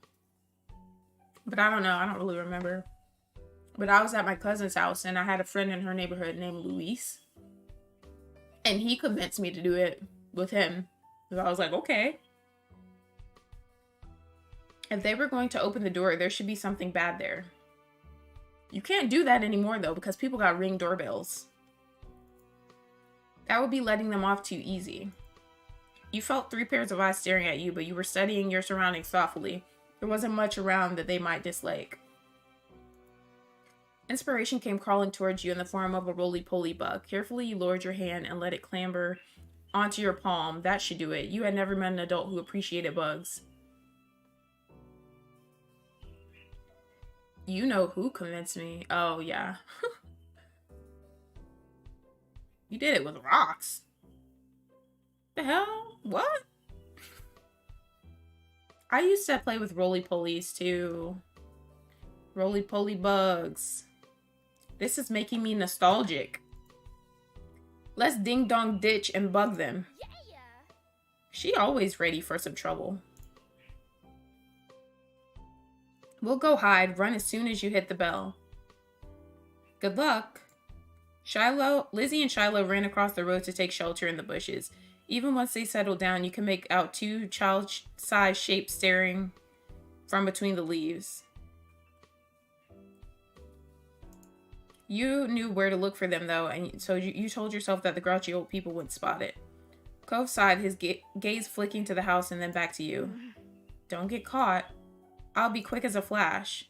He went to join Lizzie and Shiloh in their hideaway.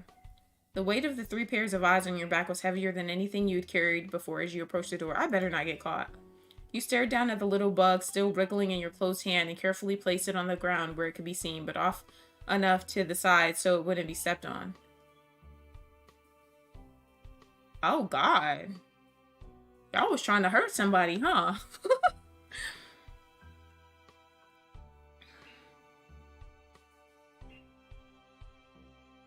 How are they gonna see that, though? If they open the door, how are they gonna see a little ass bug crawling around on the ground? Like, that doesn't make sense.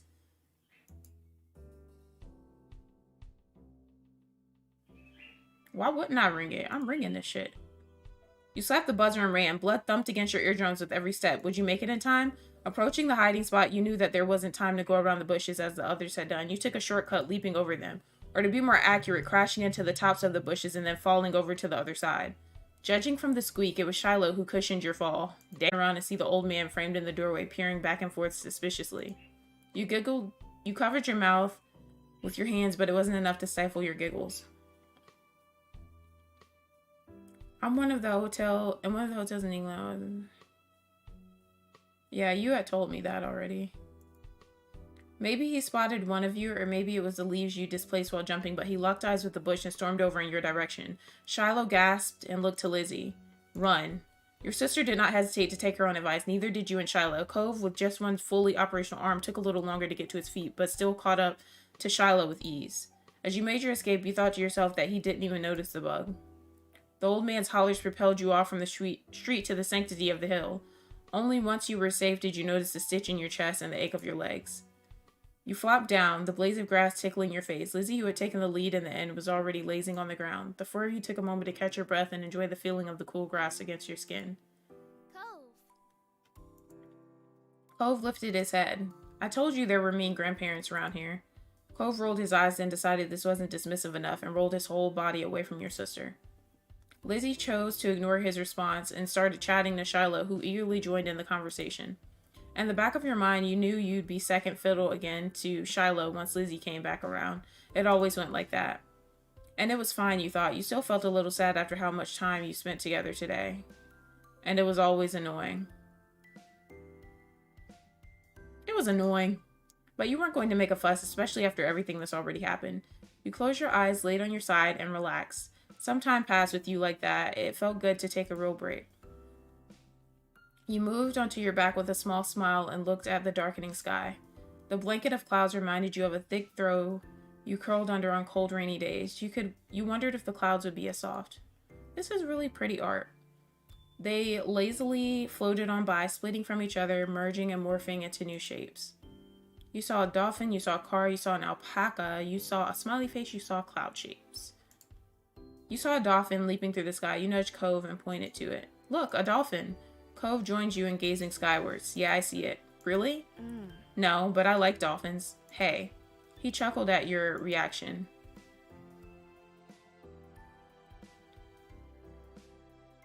All the sun's light faded from the sky and the moon rose higher. Lizzie got to her feet, dusting strands of grass from her bare legs, and surveyed her surroundings. The ocean, visible from the crest of the hill, beckoned with every sweep of the tide. Let's go to the beach. There was no argument from the other two. Shiloh was still Shiloh, and Cove would never say no to going to the shore. He was a child of the sea. You want to go there too? We're too tired to argue. We're happy to do what the others wanted, objected to the plan. So you eagerly joined the others in descending the hill down to the water. You stepped onto the sand for the second time that day, but it felt different at night. The beach was nearly quiet at this hour. Abandoned sandcastles and footsteps in the sand, too big to belong to any of you, were the only indication of how busy it had been only hours earlier. The four of you kicked shoes off and removed socks and walked along the water's edge. The waves tickled your feet. I wonder what would happen if you tried to take a bath in the ocean with shampoo and everything. That would be bad for the fish. Jeez. I didn't say anything. I didn't say anyone would do it. Geez, you don't have to be so serious about everything. You're the one who asked what would happen. That is what would happen. It hurt the fishes. I like bubble baths at home. They're a lot of fun. Shiloh always be saying the most random stuff when stuff gets awkward. Me too. Bubble baths are luxurious. You never heard Lizzie use that word before. Mommy loves to have bubbles in her bath. She'll turn the lights off and have candles. I'm going to do that next time. Hey, when's your mom coming to pick you up anyway? Not for a while. She's busy. What about your dad? How come you never talk about him? Nobody does. Don't you know you're not supposed to ask something like that? Why would somebody want to talk about something they never talk about? You kept your eyes on the ground, watching your toes get swallowed by waves. Even if Shiloh never seemed upset when this topic came up, it made you feel awkward just for having both of your moms. It's okay. I'm like Lizzie and Rain. I don't have a dad, but I don't have two moms. I just have one. She's really great. Oh, sorry. I only have one now, too. My mom isn't here. She's back home. It's just my dad with me. Sorry. Oh, I never had a dad or anything, so I don't feel bad. It's really sad that your mom is gone. Cove nodded. You joked about Shiloh's mom getting together with Coves Dad. Even if they're all different, our parents are good in their own ways. Yeah. Cove couldn't muster a response. You don't think he truly disagreed, though. The silence broke with a splash as Lizzie kicked in your direction. Cold water and sodden sand splattered against your legs. Lizzie giggled, foot still outstretched from the kick. Cove joined in, striking the incoming waves to make a splash of his own. Shiloh scurried out of Cove's spray zone with a grin. You made a run for it. You were already too dirty and wet for comfort. Nothing that happened there would feel as good as getting dry. You got out of the water before anyone could catch you again. Oh, I thought it said like I retaliate as in I'm like being rude and getting mad. Perching on a rock, you scraped the wet sand from your legs as you watched the others. The sand came away in thick chunks at first, like clay, but where it had been thinner, it had already dried and clung to your skin. Cove and Lizzie were relentless, while Shiloh mostly just dodged. Shiloh's brief exclamation was drowned out by the biggest splash yet, caused by him falling face first onto the ground. That would have been bad enough without the wave that followed, cascading over his prone body. Shiloh sat up, shaking his head like a dog coming in from the rain. As you all hurried over to check on him, his hair was plastered to his head and his soaked clothes clung. If there was any part of him that was still dry, you couldn't see it. That was crazy. Are you okay? Yeah, my foot got stuck and I fell over. Way to go, Shiloh, you Dumbo. You offered him some help up, let him get up by himself. Shiloh didn't take your outstretched hand. After a moment, you dropped it. Lizzie was too busy snickering to notice and held her hand out to Shiloh, too. He reached over and took it. Slowly, he started to pull himself from the ground. Then he slipped on the slick sand, dragging him and Lizzie down just in time for another wave to hit. The water rolled over them. Sorry. What were the odds of that happening twice in a row? You thought they must be low, but there's no way Shiloh would do something like that on purpose. Then pretend it was an accident, especially not to Lizzie. Even if your relationship with Shiloh felt unclear, he did at least like her a lot. Lizzie was his favorite, right? Smiling boldly, Lizzie extracted herself from the ground and wiped a streak of sand from her cheek. She didn't intend to let this embarrass her. Shiloh got up again as well, this time without incident. He still looks like a drowned puppy, but that didn't stop Cove laughing at the two of them. With that, it was time to call it a day. The four of you made the journey back home, leaving a trail of wet footsteps and sand in your wake. Damp clothes may have weighed down some of the group, but your spirits were high. Your arms swung side to side as a cool breeze flowed past. Your moms were outside chatting to Coves Dad. We're back. Your mom's faces fell as they took in the state you all were in, ranging from messy to soaked. Ow. Elizabeth, is that all you have to say for yourself? You brought half the beach back with you. They certainly did. What's Marigold going to do when she comes to get Shiloh? Is that how you want him to be for the long drive home? Cold and filthy? Lizzie's expression turned sulky over the scolding. Being the oldest could be fun, but it also meant she was the first to get in trouble when something went wrong. Mr. Holden, on the other hand, chuckled as he ruffled Cove's matted hair. You've been out making memories, bucko. I'm glad you had a good time with your friends. Cove used his slightly moist cast arm to push his dad off. Mr. Holden's eyes widened when he noticed even that had gotten wet. Now he was worried too. I think they could have found a less risky way to spend time and had just as much fun. That might be right. Kids, what can you do? Come on, Cove. Kids. Oh, he was like, kids, what can you do? Come on, Cove. Let's go and get you cleaned up and dried off. We wouldn't want that cast to have to be reset. Cove winced at the thought. Okay. That a boy. Mr. Holden casually bent down and plucked Cove up off the ground, ultimately holding Cove against his chest. Sam was already transferring from Cove onto him, but that didn't seem to bother Mr. Holden. Cove protested being carried, but only got a reassuring pat on the back for his trouble. Take care. Good night, Cove. Thank you for the talk, Cliff. She sounds like she's flirting with Cove's dad. Night, Palmer family, and Shiloh too. Fine. Well, we better do what we can to fix you guys up too. Come on, everybody inside. I want you to march straight to the downstairs bathroom. Yes, Mom. Okay, Lizzie's mom. Don't worry about stopping to wipe your feet on the mat this time. That won't do much good tonight. Sitting on an old beach towel your mommy had found, you waited in the hall until you were less sandy. You weren't allowed to go to your room or walk around the house. But you did get to eat a sandwich for dinner there. It felt like an indoor picnic. It had been decided that Shiloh would wash first and borrow some of your clothes. He was already finished and packed away in his mom's car. Miss Fields had come to collect him a little while ago. It was a bit of a funny experience seeing him without that hat on for once. Lizzie, being much more soaked than you, got to go in the tub next. It wasn't a bubble bath as she had hoped.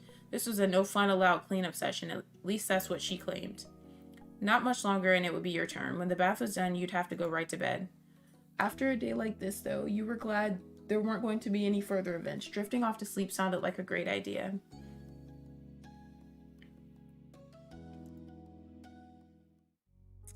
Wow, look at us making memories.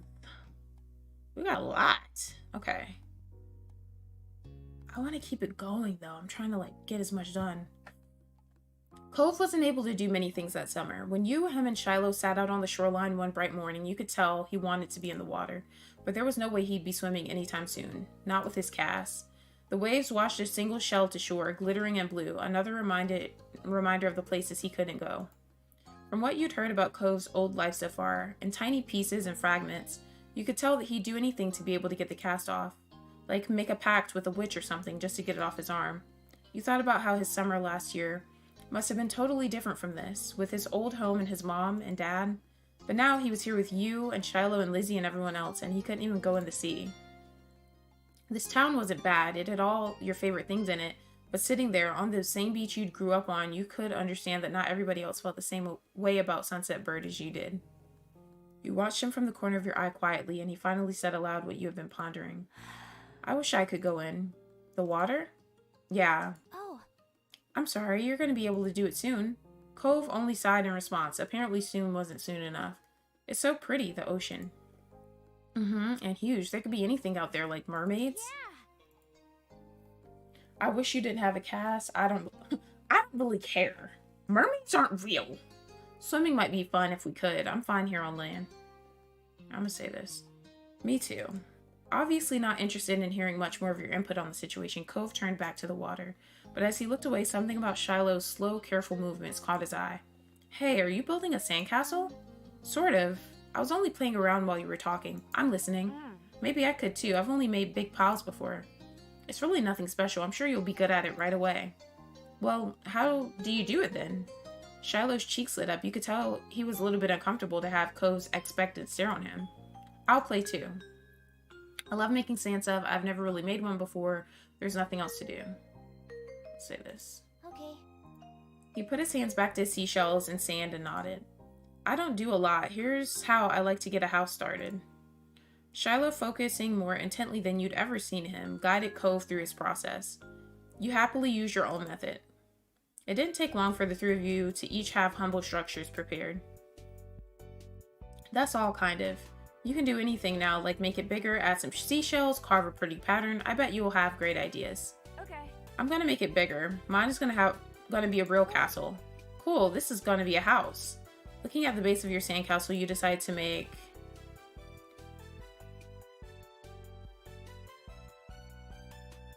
a mansion. Looking at the base of your sandcastle, you decide to do what Lizzie would do and design a mansion. The better part of the next hour was spent focusing on your own work. The boys were the same. Even Shiloh didn't sneak as many peeks at everyone else as he usually did. You finished shaping before either of them did. glancing up from what you'd built. It seems you got done so fast because they already searched around for extra decorations. Shiloh had grabbed most of the really interesting stuff, and Cove had a lot of shells, but there were still options. The first thing you reached for was a blue seashell. It was the best fit for your mansion, you decided. The blue color of it still reminded you of the clear water. So you put it in a funny place where it'd take a second look to see it. Pleased with your result, you finally took a proper look around that wasn't focused on the sand itself. Both Cove and Shiloh seemed super immersed still. You knew you could probably sneak a peek at either one's work. I'm not gonna look. You instead watched some clouds go by. The silence was then broken. What's on top of yours, Shiloh? You peeked closer and discovered something shiny sticking out of Shiloh's sand chimney. Oh, it's just a gum wrapper. It looks like smoke. Neat. It's good. That's smart. Yeah, I didn't think of that. I guess I don't see it. You should be an architect. Kinda looks more like a worm. You'd be good at it, Shiloh. Shiloh smiled without a word. And that was that for the current topic. Rain, can I see what you did? Sure. He began surveying your work. All you really knew about mansions was that they were supposed to be big, so you'd gone really big. It was the size of the country club that Lizzie played golf at compared to Cove and Shiloh's buildings, probably even bigger.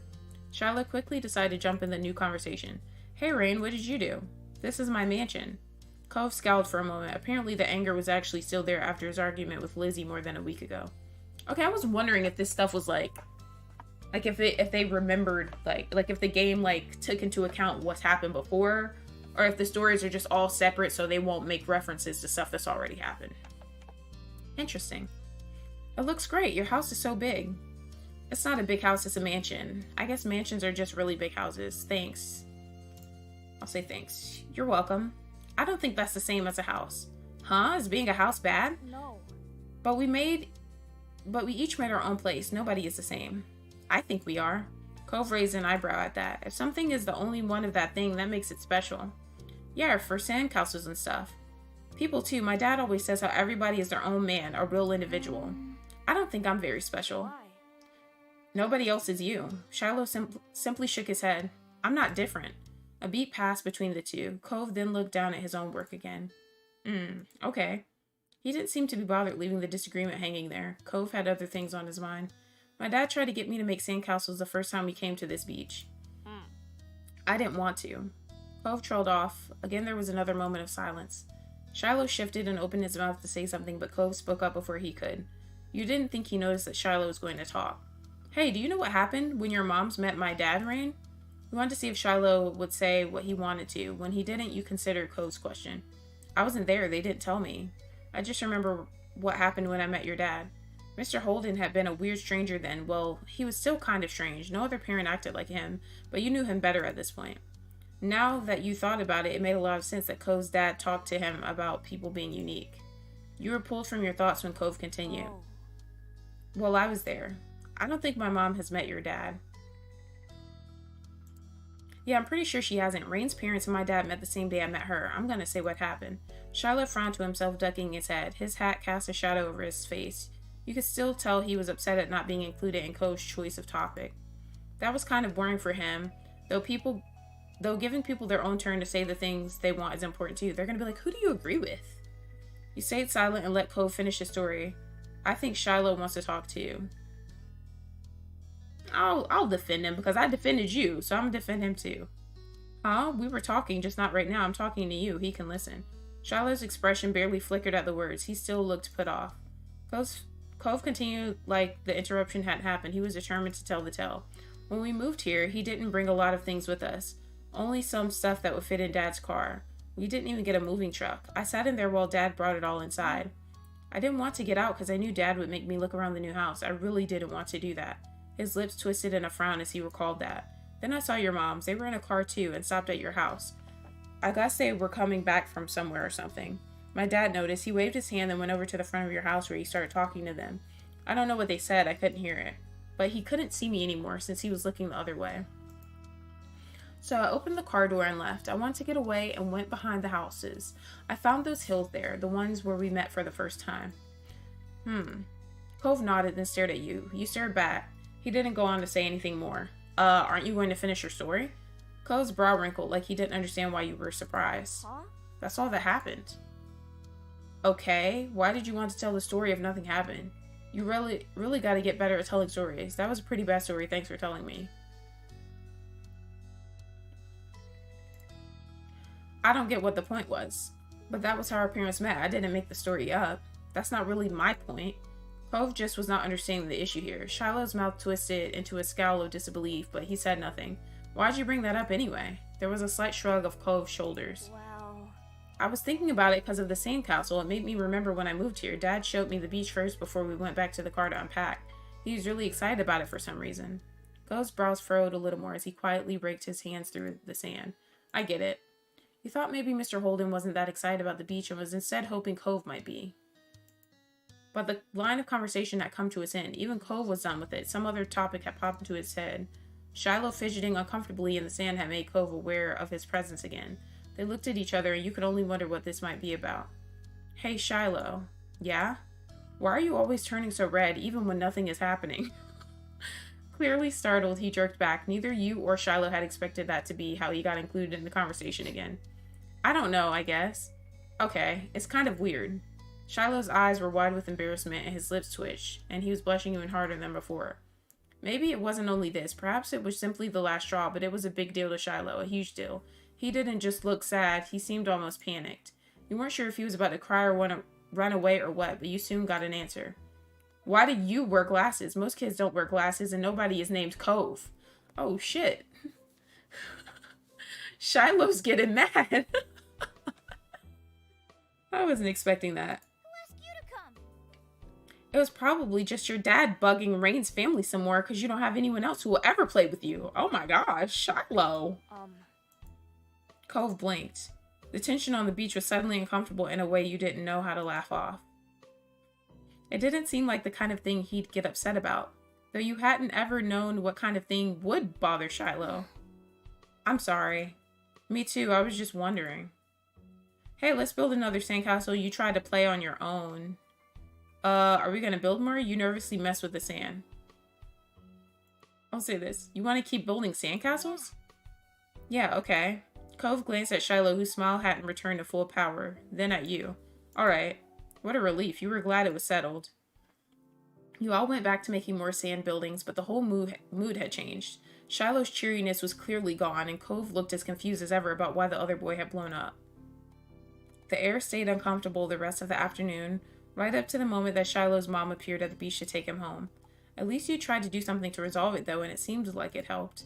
Even though Shiloh's smile when he said goodbye to Cove wavered, it stayed as bright as ever for you. That had to count for something. But with Shiloh gone and the sun going down, you knew it was time for you and Cove to head to your own houses. The two of you trailed out of the park together toward the neighborhood. The walk home was quiet. You passed by familiar landmarks, shoes thumping against the sidewalk in near-perfect unison. Cove was clearly caught up in thinking about something. You asked Cove what he's thinking. Something was definitely up, so you chose to reach out to him and ask. Hey, Cove, is everything okay? You're making a funny face. Oh. I was just wondering. Cove fell silent again for a few more seconds, then sighed. Why'd Shiloh act like that when I said he was all red a lot? You were being rude to him. He's just being a baby. You shouldn't make fun of him. I don't know, it's just Shiloh. He gets embarrassed. I mean... You were being rude. No, I wasn't. It looks like that to me, and it wasn't just saying that one thing. You're not very nice to Shiloh. I didn't mean it like that. Shiloh is kind of weird to talk to. See? That's kind of rude. I guess I can get it. Why he would do that. Sometimes I get really mad too. Despite coming to a conclusion, Cove's mood was still sour.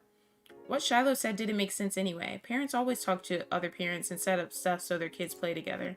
My dad didn't do anything weird.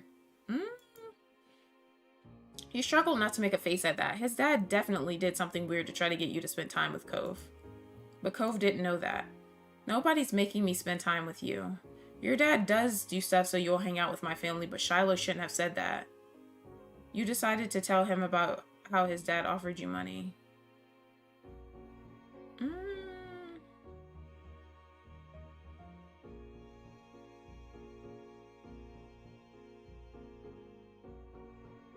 I'll say this.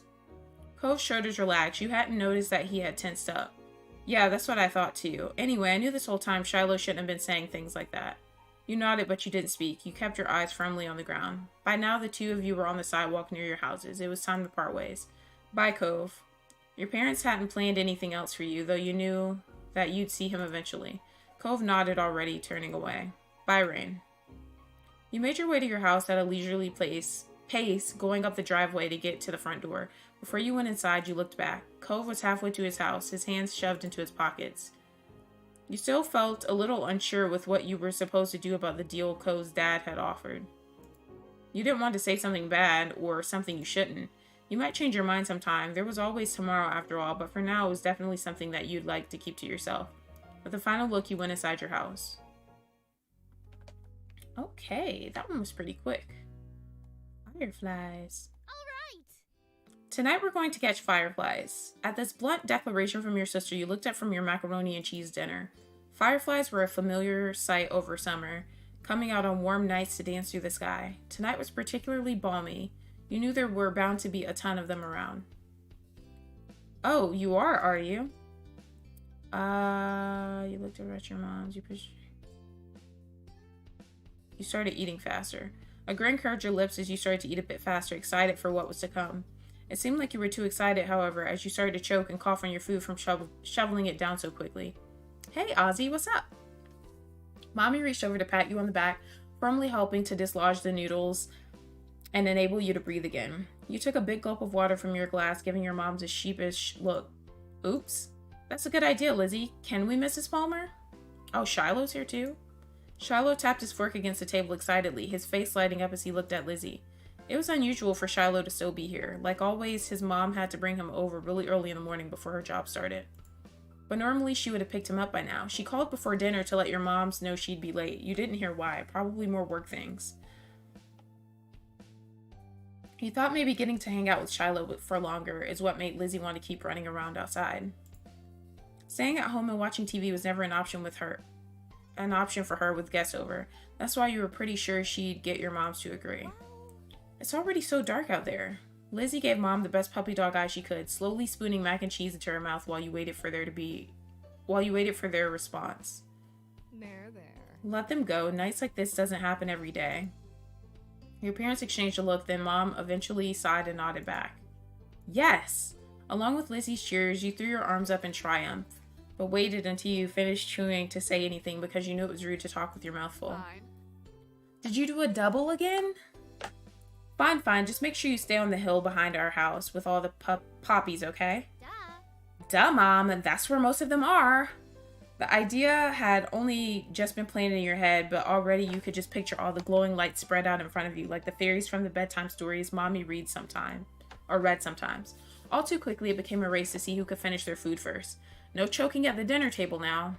That's right, if someone died, we'd have to cancel the Firefly trip after all.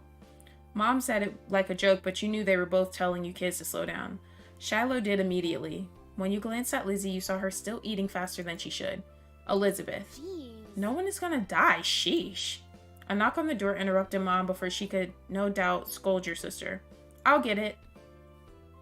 Your big sister jumped out of her seat and ran over to the door, pulling it open without even looking out the window to see who it was. You shifted in your seat to try to get a glimpse of the unexpected guest. Hi. Good evening, Cove. Your mommy had already walked to the door by the time you managed to see past Shiloh's flappy hat. Cove? You had no idea why he was here all of a sudden, but you supposed it wasn't worth worrying over. Instead, your eyes landed on Lizzie, who was looking at Cove like he had come here specifically to ruin all her plans.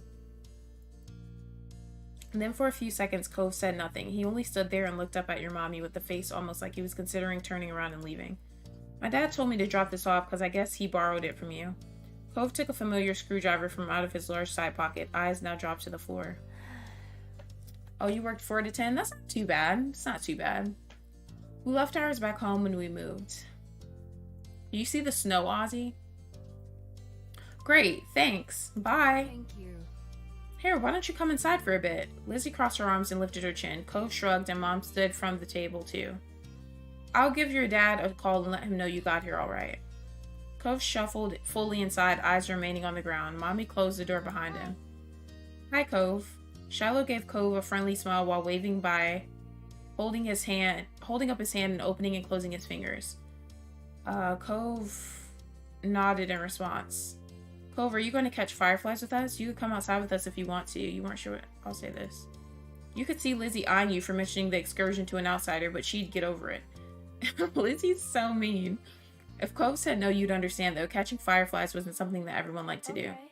I want to see them. I've never caught one before.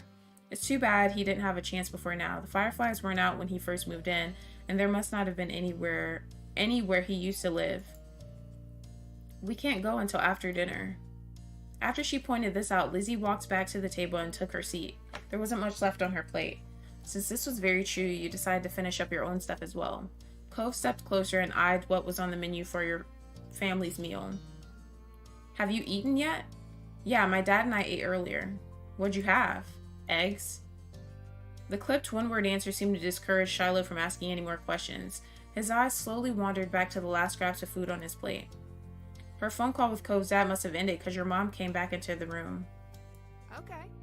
Cove, your dad said you can stay for a little while if you like, but he's going to come get you before it gets too much later. Sure. Fun. Oh, fun. This will be so nice. As you polished off the meal, you hoped it would too.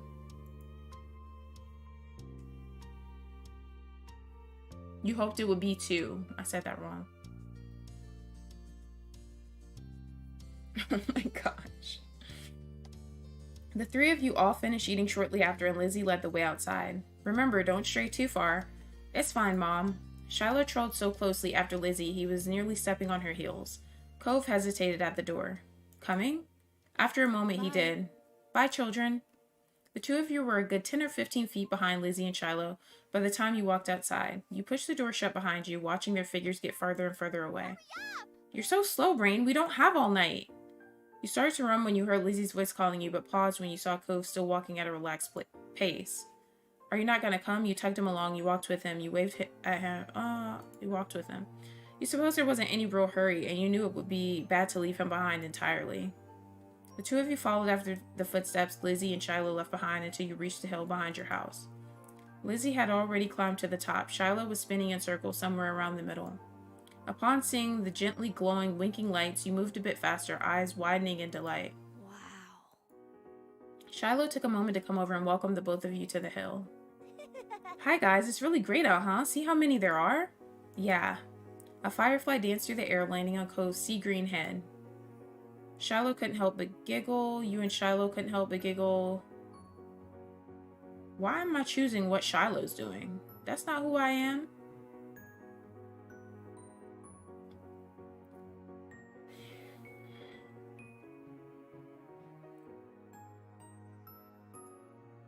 Covering your mouth with a hand, the sound escaped you, and Cove looked at you in confusion. What? Oh, Oh, look, Lizzie has one. That's amazing. Shiloh ran to the highest point of the hill, making sure not to lose his hat or backpack along the way. You hummed as the group divided and conquered, shifting your gaze to the dozens of other fireflies sailing around. The game was on. You had a bandage on your thumb, and you tried to be cautious of that. You had a bandage on your palm, and you tried to be cautious of that. You had 2 bandages on your hand, and you tried to be cautious of that. You were good at not getting cuts or scratches, so you weren't too worried about that.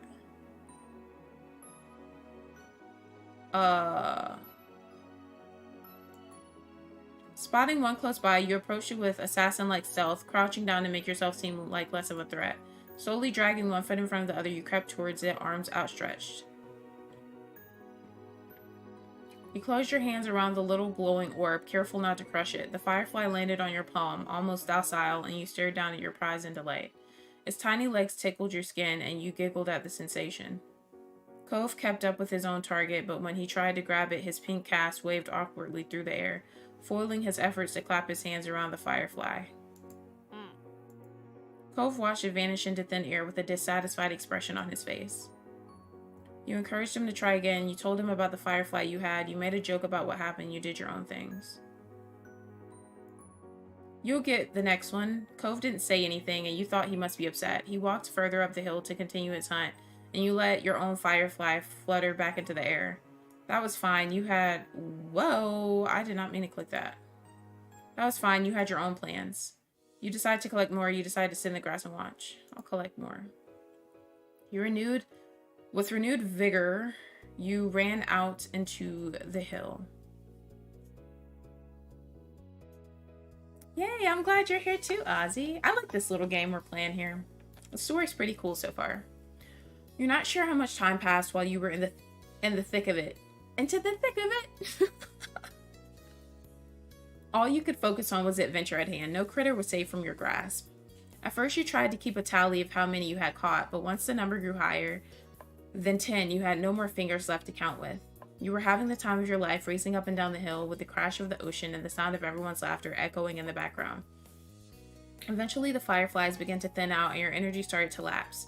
You decided it was time to call off the hunt. Come on! Rain, Cove, get up here, we're gonna have a race. The shouting caught you off guard. It had been quite a while since you heard from Lizzie or Shiloh. You glanced over to see them both standing on top of the hill again, Lizzie beckoning to you with quick hand gestures. If she was like that, you knew there wasn't much room for disagreement. Up the incline you went. From the corner of your eye, you saw Cove was coming as well. This game is so pretty. He didn't care for Lizzie a lot, so you thought he might be intrigued just by the idea of a race. Hi. Cove. Hi, Cove. You can't roll down the hill. You could hurt your arm again. You'll be the referee for the rest of us. As Lizzie pointed this out, Cove froze in place. Oh, it was that kind of race. He frowned down at his cast. That was the second time it got in the way tonight. What? Yeah, you'll watch and see who gets to the bottom first. That's important. Got it? Yes. The cast was sturdy. If he was careful, he could have done it. Lizzie might have just been looking for a reason to make someone else the referee, but it was already decided. You got into position for the race. I'll stay with Cove. I'll stay with Cove. Really? Why? You don't have to. It's okay, I want to watch. You moved beside him on top of the hill, even though Lizzie eyed you and made a face. That's not how races work. We only need one referee. Shrugging your shoulders, you refused to budge, and Lizzie let out a huff before throwing her hands in the air. Fine, I'll be the winner whether you join or not. Lizzie moved to lay down, and Shiloh did the same. Cove stood slightly to the side to get a better vantage point. You stood next to him. Count down. Cove stood up a little straighter. It seemed like he was taking his newfound referee duty seriously.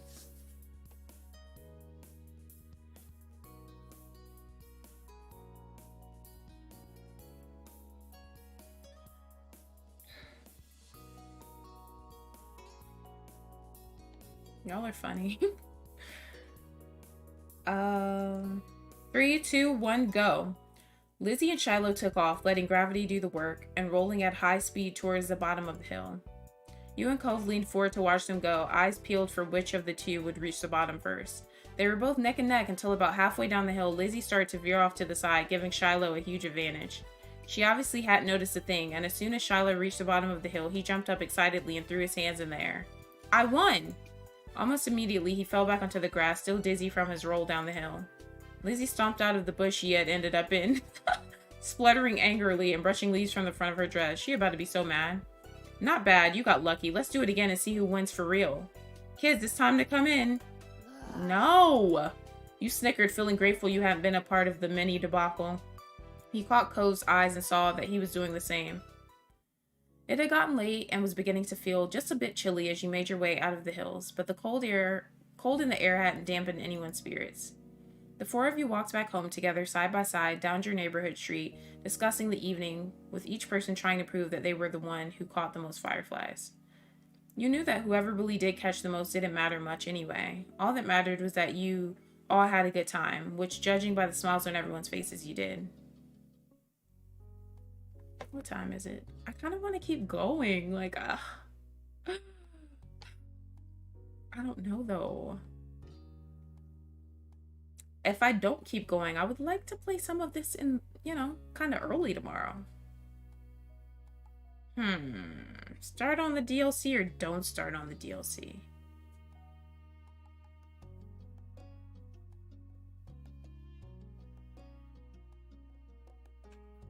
Yeah, that's what I was telling Michelle. I was telling her to just click it often.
Okay, we'll finish the DLC then. So I guess each life stage will have DLC since I got the DLC, so that's cool. So instead of having 5 moments, it'll be 10 moments. I hope the DLC is like more interesting than the regular ones. Not because I don't like the regular stories, because I really do, but I don't know. I just wanted to have a little bit more like pizzazz since it's DLC. So let's start with library. We'll just keep going in order. Every year, the Sunset Bird Memorial Library held a summer reading program. Your moms and Lizzie were big fans of it. Mom and Mommy because it encouraged reading, and Lizzie because she could win prizes. When it came to what you thought of having to read a bunch of books and then going to the library with a competitive Lizzie, man, I love the library, so each time it'd been one of the highlights of your summer. Getting to hang out with Lizzie and Shiloh and learn new stuff was a lot of fun, even if Lizzie was super intense about it.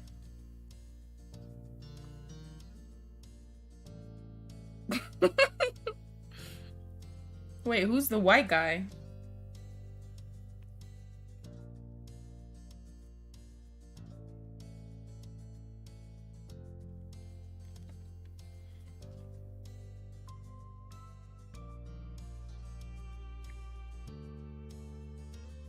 Oh, Justin Bieber. Wait, so they don't work at all for you?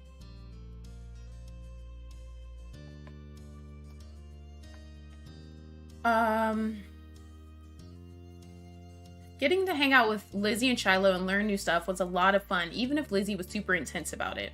You and Lizzie went with Shiloh before, and this year you'd brought Cove too. His dad had been so over the moon about Cove being included that he'd driven all 4 of you. Oh, so this is their car, because I was like, this car looks kind of different. You had never been in Cove's dad's car before. It seemed a lot shinier than your mom's. After herding the group inside, Mr. Holden gave you all a wide wave with the arm that has a stingray on it. Have fun, kids. Stay inside of the librarians, you hear? I wish I could watch you in action, but your poor old dad has to finish up some work. I got it. Though I'm sure that won't get in the way. Heck, I'd probably hold you kids back. There's pointedly no reply from his son over what was likely meant as only a joke. Cove's dad seems to deflate a bit. I'll swing around again when this shindig ends. Yeah, you can go home now. Damn. Aw, you don't have to throw me out the door. Your sister, already in full competition mode, cut him off. For once, Cove looked grateful she was there. We have to go find a table, Mr. Holden. You can talk to Cove after when we win. Okay. See you in about an hour. Have fun. Did I say that already? My advanced age is really catching up to me now. Bye, Dad. Bye, son. The 4 of you watched... Wow, y'all look so sad. The 4 of you watched him shuffle out of the library, glancing over his shoulder at Cove more than once. Bye, Mr. Holden. Thank you for bringing us. Thanks, Lizzie. I don't know what you're thanking me for. Are you copying Shiloh? Distracted, Cove was already glancing around the gigantic library. I want to go explore. What? I said I want to go look around and see what's in here. But the quiz starts soon. That's why we came. Wide at the first signs of conflict, Shiloh's eyes darted between Lizzie and Cove. Here we go. Then you can do it without me, right? You don't need a bunch of people. Didn't your dad say to stay with the librarians? You shouldn't go somewhere by yourself. Cove leveled an unimpressed stare at both of them, then his eyes met yours. Oh my gosh. Cove's idea is more fun. I'll stick with Lizzie. I'd rather go exploring. The quiz sounds better. Go over to Cove. Stay next to... Some of these are like the same thing.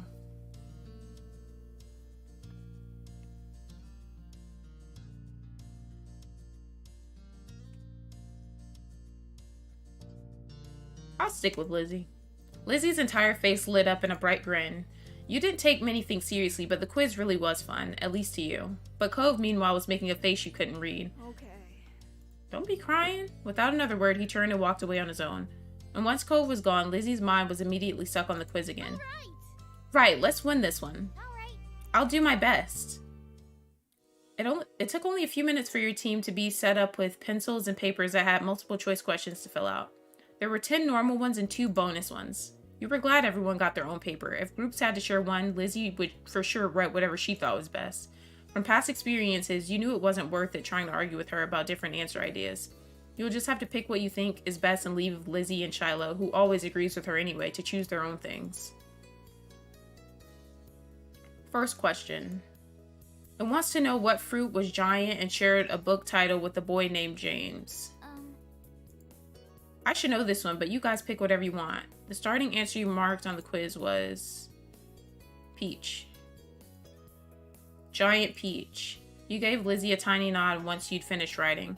Alright, what's question 2, Shiloh? Come on, let's keep going. This one asks, which member of the Bucket family is the protagonist who wins the trip to Willy Wonka's factory? Shiloh quietly repeated the big word to himself all in one go, maybe to make sure he got it right. Protagonist. That's the main character of the story. Thanks, you're so smart, Lizzie. So who was it? Charlie. Rain, right, Charlie. You looked back at the paper and wrote,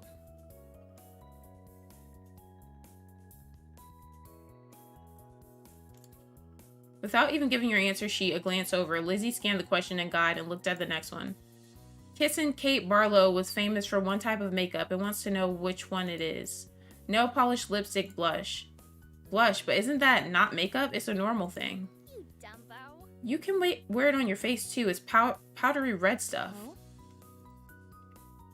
I don't know this book. Who's gonna guess? You looked at the options and picked...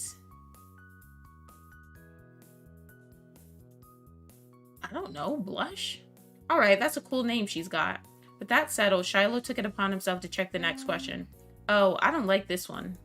Who was the mean green man who terrorized? The green man that terrorized Whoville. It means he bullied them really badly and was terrible. You know everything. That was a little funny since Lizzie said she didn't know something just on the last question. Did he not hear that part? Shiloh could be kind of weird sometimes. Without even listening to her eager audience, Lizzie turned to you and pointed at one of the options. Okay. It was the Grinch. Pick that one. You put your pencil to the paper and marked. You marked down the Grinch as the bully who picked on Whoville. By the time you finished writing, your sister was already on to the next one. Which of these stories was not written by Hans Christian Andersen? One of these is The Little Mermaid. That's an ocean book. Cove is going to be sorry he didn't do the quiz. Yeah, I bet he wishes he didn't go off by himself. Since those two were focused on talking about Cove while he wasn't here, you decided to check for yourself what was written.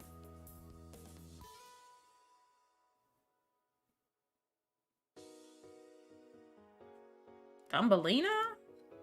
Thumbelina was your choice. Okay, now what? It's question 6. We're so far. Yeah, we're making good time. The other groups are probably still on question 3. For this one, we just gotta answer, what's the name of the darling family who flies with Peter Pan in the first book? Joe. Sounds like Jojo. That's a good name. Your cat's name? Who would name their book character after your cat? I think it's Wendy. Right, it's gotta be Wendy. I was only saying...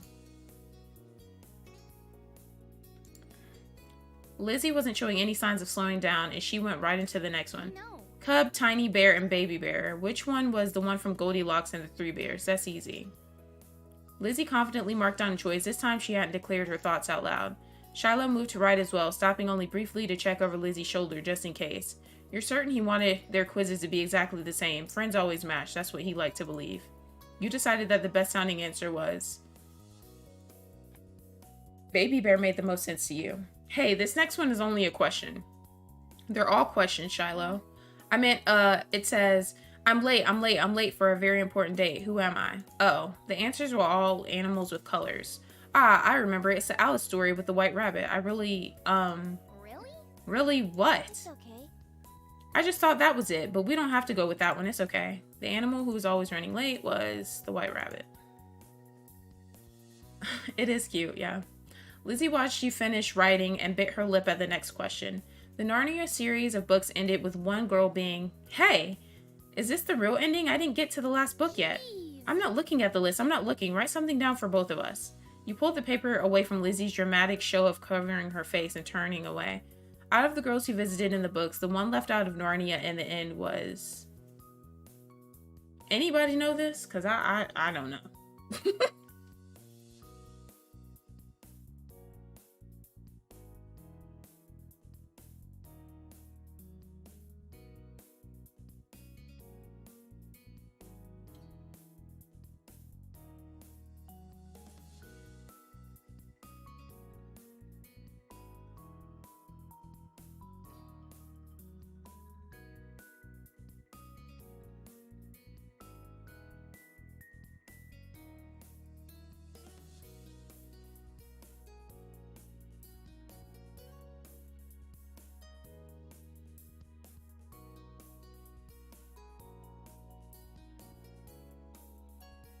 I said, who in the inn was left out of Narnia?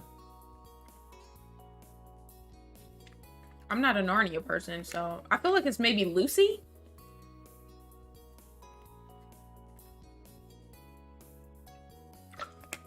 I'll go with Lucy. That sounds right. Poor Lucy, but you checked her full name and glanced up at Lizzie again. Are you done? Yep. Here, I'll read the next one. Thanks. Shiloh lit up with delight at that word, then cleared his throat.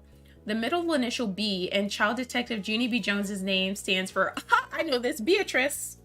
Your older sister slumped forward with a sigh. There are so many different book questions, no one could have read them all. Sorry. You guessed that the B in Junie B. Jones stood for... Yes. Junie Beatrice Jones. The other two put something down as well. This next one is a bonus question. We're almost done. Oh yeah, we can make up anything we missed on this one or the next one. It's not really a book question though. The sun being blocked out by the moon was a phenomenon called... We put some astronomy books on the bonus reading list. I haven't gotten to them either. But I think it's a solar eclipse. It blocks out the sun, right? Shiloh, you don't know. You're just going with what she says. The sun being blocked out by the moon was a phenomenon called a solar eclipse, you decided. Your teammates had kept on trucking forward to reading the final bonus question. What? This one is even less on our reading list. Huh? How? Fill in the remaining letters to complete the title of the book that's a classic of English children's literature, The Secret Game, Guess, Garden. I have no idea. Why are all these last questions so bad? Shiloh glanced down at his lap and started twiddling his thumbs. You think he wanted to apologize again, but the words were left unsaid. From the list of G words, you went with... The Secret Garden had a nice ring to it. I'm finished. With all the questions answered, Lizzie beamed. Okay, we need to go hand these in. I can do it. Here. He snatched up his, Lizzie's, and even your own paper and hurried up to hand it over to the judge. Lizzie decided to get up from the table too. Hey, Rain. Not as much fun without you. Thanks for doing this again. It's not as much fun without you. We have to do it every year. Aw, Lizzie. Lizzie grinned, and just in time to prevent you from saying something else, Shiloh skipped back over. All done. It'll be a couple minutes, sorry, but I asked him to come to us first. That's smart. Coves Dad should be here soon. Yeah, he doesn't like to be late. Ah! As though he was a ghost, Cove suddenly appeared standing behind Lizzie. Hi, Cove. I guess your dad isn't like the rabbit. When did you get here? He shrugged. A while ago. That one question about the classic book was The Secret Garden. Oh. Lizzie huffed, her eyes rolling to the side. They must not have picked that answer, and the revelation seemed to end the conversation. The four of you sat at your table and waited. Now that you were close to the scores, Lizzie's mood had gone right back to being just as intense as before. She wanted to win something at least. You could tell that Cove was kind of thankful he hadn't stuck around to compete. Finally, the librarian came up to the table with a basket of prizes. Group 6, you kids did so well. Here's a poster with some temporary tattoos and stickers as well. Thank you for participating. Lizzie snatched up the prizes and clutched them to her chest. Her smile was polite, but her eyes were all competitive fire. Yeah. We're definitely going to win first place next year. That's the spirit. I'll be looking forward to seeing you all then. Prizes delivered, the librarian wandered off to go let the other groups know how they'd done. Right as Coves Dad spotted you from between two bookshelves. Hey kids, how'd you do? We might have won first place if Cove had stayed, but he didn't, so we didn't. Oh my god, bro. Why is she like... Huh? You left Cove? I want to look around. But your friends... It's okay, Lizzie's really smart. And Rain and Cove too, wasn't this fun? Your sister looked down at her prizes and flashed her best friendliest fake smile at Mr. Holden. It sure was. Those stickers were probably going to end up all over the house. That's... Even so, next time you should... Cove? Cove? Cove's dad glanced around, slightly frantic, but Cove, just like always, had snuck off without thinking to say anything. He's leaving. Cove's trying to be the first one to the car. With a sudden burst of speed, Lizzie darted for the exit, still in Victor to be mode, even for something like a race to ride in the front seat. There was nothing else for the three of you to do except head after them, pretending the librarians hadn't noticed all the commotion. Lizzie had claimed a window seat in the car. Judging by her expression, this win hadn't been sufficient to compensate for her earlier loss. Cove hadn't been happy that she shot past him at the last second and that he'd had to sit in the middle between you and Shiloh. Before silence settled over the car, Mr. Holden cleared his throat. Cove, you really should have stuck with the group. The quiz would have been fun. That was the plan when I dropped you off. And that's where your friends were. You didn't have to be by yourself. I wanted to, and I didn't leave the library. I'm glad for that much, but well, there's a lot of trouble you can get into on your own, even in the library. Just be careful next time. I worry about you, and I bet I'm not the only one who didn't want you to unexpectedly run off, okay, son? Okay. That's my boy. Now enough guff from your old dad. Sorry we didn't win, Lizzie. You did really good still, and I had a great time. That's the spirit. Judging by how Lizzie pulled her arms closer to her chest, she didn't agree with this sentiment. She looked over her shoulder at you, her expression softening. Thanks for doing the quiz anyway. We'll win for sure next year. Definitely. Yeah, even if it means we have to read everything. Maybe we should get started now. We'll go over the whole library. You can't read all that. Just watch us. I don't want to watch you read. You kids, no need to fight. It's good that you're setting your sights high, though. You were glad that you spent the day with Lizzie and Shiloh. Regardless of whether you won or lost, the summer wouldn't be the same without this tradition. Okay. Making progress. Ghosts. The night was incredibly still. You really couldn't ignore how silent it was. It was almost eerie. You could even hear Lizzie snoring in the next room over. It was hard to believe how much of a blur today was. Summer sure did slip right past you. You flicked through the moments like pages in a scrapbook as you laid in bed. You thought a lot about what adventures you could have tomorrow until sleep started to catch up to you. Then you heard something scrape against the window. It wasn't that uncommon for the wind to push a tree branch against the glass. Summer breezes were the worst sometimes. But the more you tried to ignore it, the louder it seemed like it became. It was like something was trying to get your attention. You lifted your head off the pillow to get a better look. Nothing was there. Nothing you could see, at least. You went back to bed. It was only your imagination. You had to investigate the mysterious sounds too creepy to ignore. Let's do that. You practically jumped out of the bed and crept down the stairs to go outside. Oh, it was downstairs? What? Your moms were still awake. They stayed up so late, it seemed. Luckily, they were watching TV and didn't hear the soft click of the front door opening as you slipped past. You looked around the neighborhood for a few seconds, checking over each individual house. It looked normal, but it didn't feel that way. You knew you weren't supposed to be out here right now. It was exhilarating and made you regret your decision. It scared you. It's scary. You didn't know what had come over you. If something bad happened, no one would know where you had gone, and the thought of that made your stomach tighten in fear. The ease with which you had slipped out only served to make you feel worse. Your moms didn't need to be vigilant because they had trusted you not to do exactly what you were doing. Rain. You twitched at the sudden call, immediately calming down upon seeing Cove walking up to you. It was strange and yet also completely normal to have him appear like this right now. What are you doing? I saw you standing around in the middle of the street from my window. You weren't sleeping either? Why not? Cove turned up his lips to smile, almost as if he were amused by the question. Because. Did you hear a weird noise? You should be in bed. Because what? I'm glad you're here.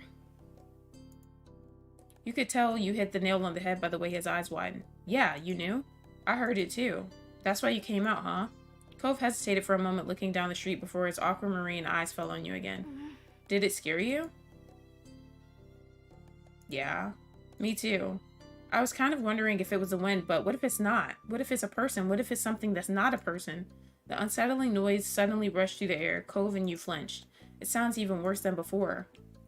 You were about to agree with him when the noise came yet again, tearing through the still night. The two of you rapidly looked around, trying to find the source, but to no avail. There was no sign of an answer to this puzzle. You thought that it could be anything, it had to be a ghost. There's got to be a regular reason for it.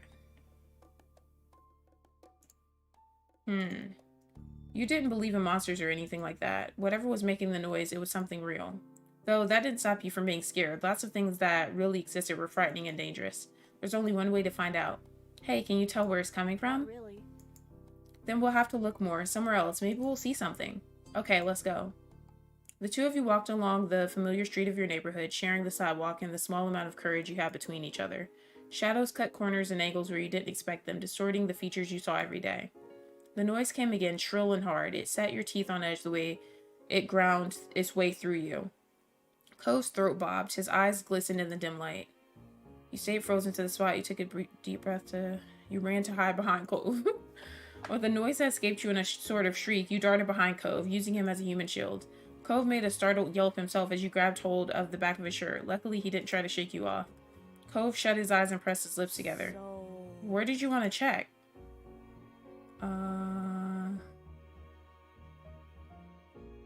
I mean, y'all hear something all the way at the beach? Like, what? Let's do the hills behind the house. You and Cove ascended the hill, lit only by the stars in the night sky. The wind rippled through the grass and ruffled your hair. Without the sun's light to translate what you were seeing, every bush in the distance looked like a creepy figure or a towering monster. The noise was just as loud here as it was in your neighborhood, with just as little indication behind the cause. But you kept going forward. You couldn't stop when you had already gone so far. You had to find out what was going on. Top of the hill was an excellent vantage point to survey the town from. Everything appeared normal. There was no out-of-place sight pinpointing the answer to this mystery. Without visible markers to guide your way, you supposed it was up to you and Cove to deduce the source of the sound. The hill had many great hiding places, and you intended to check them all.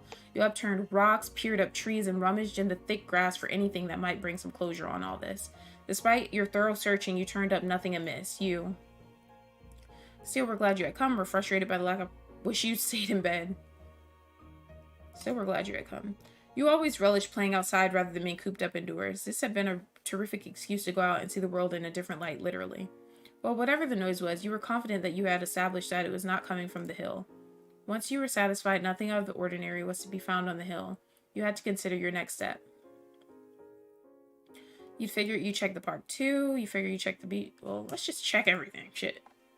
The private playground was as empty as ever. You could just about hear the mysterious sound if you were quiet, but it had simmered down to a whisper. Cove was practically shaking when he realized it had progressed far enough to reach here. He swallowed hard, but faced you with a determined face. My dad says, good detective work starts at home. He watches a lot of crime shows, so maybe it could be good to look closely. Okay. The two of you swept through every corridor of the park. No monkey bar, swing, or tire went unchecked. The two of you conducted your separate investigations without conversation. If you had found anything that might explain the noise, you would have brought it to the others' attention. At one point, Cove seemed to take an interest in something he'd found in the sand, but he pocketed it without showing you. You had exhausted all the possible places to search in the park. Straightening up, you mused over your next step. It's gone. What? Then you realized that the noise, which had grown fainter and less frequent during your search, had died off completely. You and Cove shared puzzled looks, but neither of you had an answer for what had caused the mystery sound or made it go away. A yawn crept upon you. All the excitement had made you forget how late it was. Let's go home. We're not going to find anything now. The night was still as you walked home, with none of the usual background noises or the eerie whistle from before. You could hear every step you and Cove made like a cough in a movie theater. The two of you came to a halt outside your front door, and never before had it looked so ominous. Now to sneak back inside. Do you sneak out a lot? This is the first time. Lots. You were lying. Lots. You were telling the truth. This is the first time. Yeah, I've never tried to do it till now. Thought so. Oh my gosh, my bad. How did you know? I hadn't seen you out of my window this late before. That was fair, though it could have been possible you were just so good at sneaking that this was the first time he had caught you. Are you worried about getting caught? No. He was so forthright that you believed him completely. But your dad, won't he get mad or sad if he catches you? He's never happy with what I do. Oh. You sympathized, you encouraged Cove to see it more positively, you stayed out of it, you didn't know how to react. I don't know how to react. Not knowing how to respond, you went back to staring at your front door. Alright, I'm going in. Hey, good night. Good night.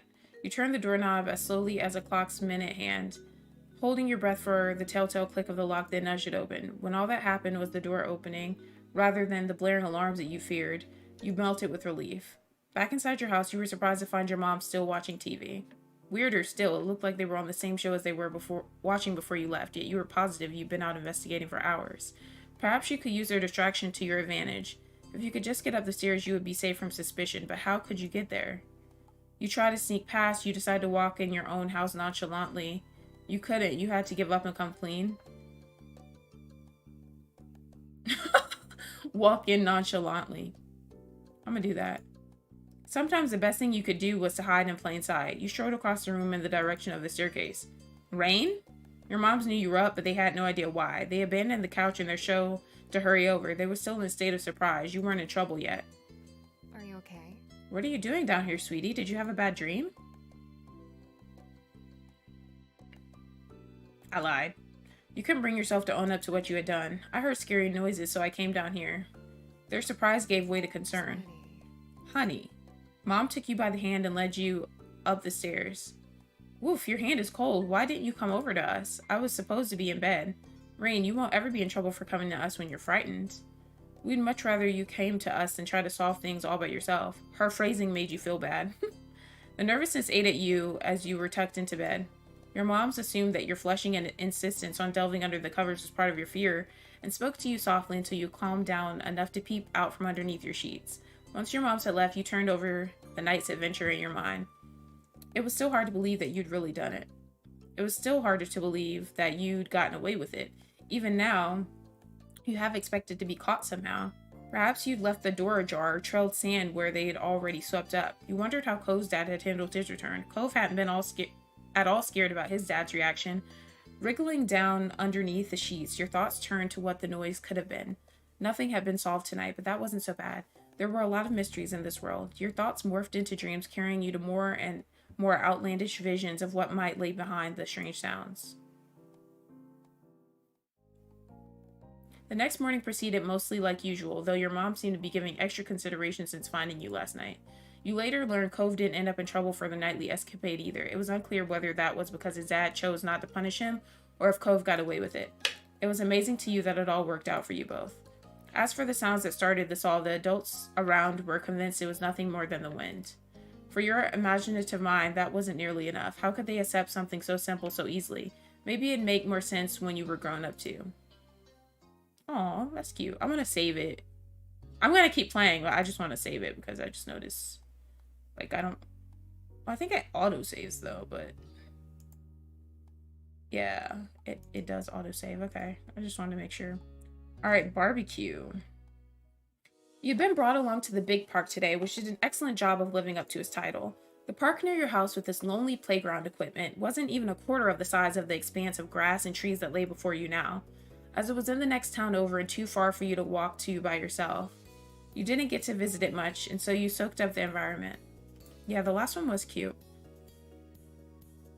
I thought it was cool how it didn't let us go to... I thought after I went to the park, it was going to say, do you want to go to the beach or go home? But, like, after that, it, like, had me go home, so... It made me feel like my choice actually did matter. And it wasn't going to give me the option to go everywhere, which I thought was kind of cool. Another difference between this park and the one in your neighborhood was that this one had visitors other than you, Lizzie, Shiloh, and Cove. Today it was the busiest you'd ever seen it, thanks to a community get-together luring people in from all over the local area with the promise of barbecue and fireworks. Your family and Cove's were just two of many. What seemed like dozens of cars were parked up already when you had arrived. You saw Cove hesitate as he took in the growing gaggle of strangers. By your mommy, Lizzie bounced on the balls of her feet, barely containing her excitement. The crowd made you nervous. You couldn't wait for the fireworks. You looked forward to meeting more kids. You'd rather have stayed home. Your tummy was already rumbling for the food to come. Even if it was bigger, this park wasn't so... I look forward to meeting more kids. It was going to be so fun. Mommy had told you that the people running the community event were charging for it, but she wanted them to get something in return, which is why you'd not been allowed to touch the beautifully iced cupcake she had carried on her lap during the drive over. It was a special treat for them. Every time the car made a turn, she clutched the box tight enough for her knuckles to strain, which, much to everyone else's amusement. Mr. Holden's contribution to the party, a huge pack of juice boxes, was tucked under his arm after being retrieved from the car's trunk. You bet there have been no such dramatics around that cargo getting here in one piece, but the boxes did lack the beautiful shimmer of Mommy's treasure cupcakes. Okie dokie. Everyone all set? Should be, Cove. Did you put this sunscreen on before we left? Yeah, I always do. You don't have to tell me. Mr. Holden deflated, his attempt at caring for his son rebuffed, but he triumphed with a smile. I don't want you getting burned or dehydrated either. It'll be a busy day. Well, Don't think there's going to be any risk of that second part. Mom nodded at the tables up ahead, laden with all kinds of food and drink. She was right. There was plenty to go around. The parents headed over with you, Lizzie, and Cove trailing after them. A bunch of grown-ups were clustered around there chatting, but you were more intrigued by what was on the tables. Some of it was familiar. Chilled meat, sliced vegetables, big bags of chips, but there was a lot that you didn't recognize. Your moms had said you weren't to touch the food until they said it was time to eat. You didn't see the harm in taking just a little. You want to listen to the rule. I'll just listen. You felt that was important. You saw that Mommy and Mr. Holden had deposited the food and drink they'd brought. Mommy gave the cupcakes one final worried look before turning to you with a smile. Since that's the topic at hand, how about we freshen up with something to drink? Yeah, that'd be great. Along with the ones out, there was a giant ice cooler on the ground stuffed full of cans of soda, boxes of juice and milk, as well as bottles of water. Your drink was... I'll choose soda. The bubbles in the soda tickled your nose as you gulped it down. Your little group took a break while everyone quenched their thirst. Mr. Holden smacked his lips, pantomiming enjoyment. That hit the spot, but you kids should go have fun. You can take your stuff with you and join the other kids playing games. Just don't go too far from the tables. We'll be keeping an eye out, so don't even think about sneaking off. We're not going to the other parts of the park today. Lizzie huffed at their comments. They did sound directed at her, but she scanned the surroundings, nodding her head towards a group of kids like a general directing their battalion. She pointed the way. Come on, let's go over there. Cove's mouth was downturned as he looked from the parents and the other adults to the new kids, clearly not favoring either option.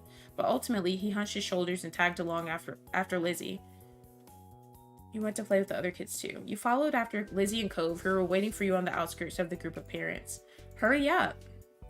You picked up the pace, moving into a jog, but when Lizzie pelted away at full speed, you and Cove had no choice but to break out into a run. The other kids were far out in the field. Still at your speed, it wasn't long until you reached them. As you approached, they turned around to greet the newcomers. Hi, I'm Lizzie. That's my little sister Rain. The one with the cast is Cove. Hi. Cove simply lifted a hand in greeting. There was a chorus of hellos and names from the other kids. One of the kids looked to be about Lizzie's age or older. A couple seemed to be the same age as you and Cove, and there was one tiny little thing with his arms folded over his chest. What are you up to? The first kid, a boy with curly black hair and neon green sneakers who'd introduced himself as Hayden, struggled as he looked to the others. Not much. The second kid to pipe up, Lisa, had half her face obscured behind the huge glasses she wore. We haven't decided yet. She glanced wistfully over her shoulder. Following her gaze, you saw the spray of water first, and heard the shriek as someone got splashed in the face before you spotted the person shooting them. Some people are playing with water guns, but there aren't any left. The smallest kid, Noah, grumbled at that. You guessed that was why he was sulking. Spencer, who hadn't said much, patted his shoulder. So that's out.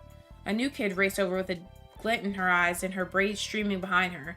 You spotted the plastic orange pistol in her hand too late, when the trigger had already been pressed. Ack! Rude! Hey! Lizzie, who'd been caught first, was fuming. Cove wiped the water from his face. You rubbed at your ear, trying to dislodge the water that had pooled there. Don't spray people, you laughed. Watch out, he has a cast. You pushed her away.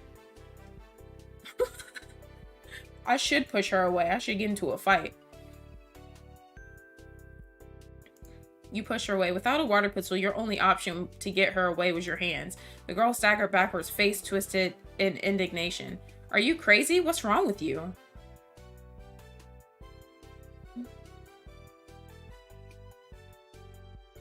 What's wrong with you? The girl simply darted off to find more victims, unaffected by your reaction. She doesn't mean anything by it. Lizzie tutted, flicking her hair out of her face. The girl not meaning anything by it didn't change the fact that she'd been sprayed. Cove looked similarly unimpressed. Lisa's face lit up as she had an idea. Hey, we should catch her. She won't be able to spray people if she's running away from everybody. Yeah. Cove nodded as the other kids murmured their interest or lack of it in the game. Let's do it. That doesn't sound like a good idea to me, okay? You nod along, no thanks. Let's do it. You joined the group of kids in tearing off after the girl with the pistol. Spotting you all over her shoulder, she laughed and shot her pistol in the air. Only a couple of drops squeezed out. She swerved, causing discord within your team as someone stood on your foot and you collided with Cove's shoulder. Sorry. He frowned but didn't say anything as he kept an eye on his target. You were closing in on the girl, but you weren't alone. Lizzie's face was set with intent, and the two older kids were hot on her heels too. You outran them easily, you outran them with effort. You weren't as fast as them because they were speedy, you weren't as fast as them because you just weren't fast. You moved to the side to let them pass, you didn't want to win this race. I outran them easily. You rushed right to the head of the pack, you were close, and then you tackled her to the ground. You did it. The girl who had been caught giggled as she got to her feet, brushing strands of grass from her knees. Smiling, Cove came to a stop at your side. Lizzie whooped with delight, clapping her hands. The boy with the bright sneakers grinned. You're it now. Catch us if you can. Yeah, I'll do it. You won't get away from me. With that, you all dispersed, squealing and laughing as you tried to evade capture. The sour mood from earlier had evaporated entirely, replaced by a light and playful atmosphere. Several rounds later, when most of the kids had taken at least one turn the scent of smoke wafted up to your nose. Caught by surprise, you looked up and found that the brilliant blue of the sky had turned orange as the sun sunk down on the horizon. With all the excitement, you'd lost track of time completely. Looking over, you saw people standing over the grills and poking them to life. It was nearly time to eat. We should get over there. I'm so hungry. Our parents are at different spots. Yeah. Bye. It was cool playing. Yep. Bye. Bye. You waved goodbye to the other group of kids before hurrying over to your parents with Lizzie and Cove. A tickle unfurled in your throat, growing more persistent as you came closer to the source of the smoke. I'm surprised Shiloh isn't here with us. As the three of you approached the tables, your parents spotted you and came to join you halfway. You tried to greet them, but another cough obstructed your words. Woof, that's quite a cough. Are you alright, sweetie? You nodded confidently. I'm fine, no. Are you sure? No one needs to go up to the grills if they don't want to. Just let me know what you need. There was no response from the other two kids here. I can get it myself, Mommy. I can do it. You marched over to the grills. Can you get it for me? Please, could you get it for me? Okay. Of course. So, The main thing being served is kebabs. You can have whatever you like on it. There's different meats and veggies. Well.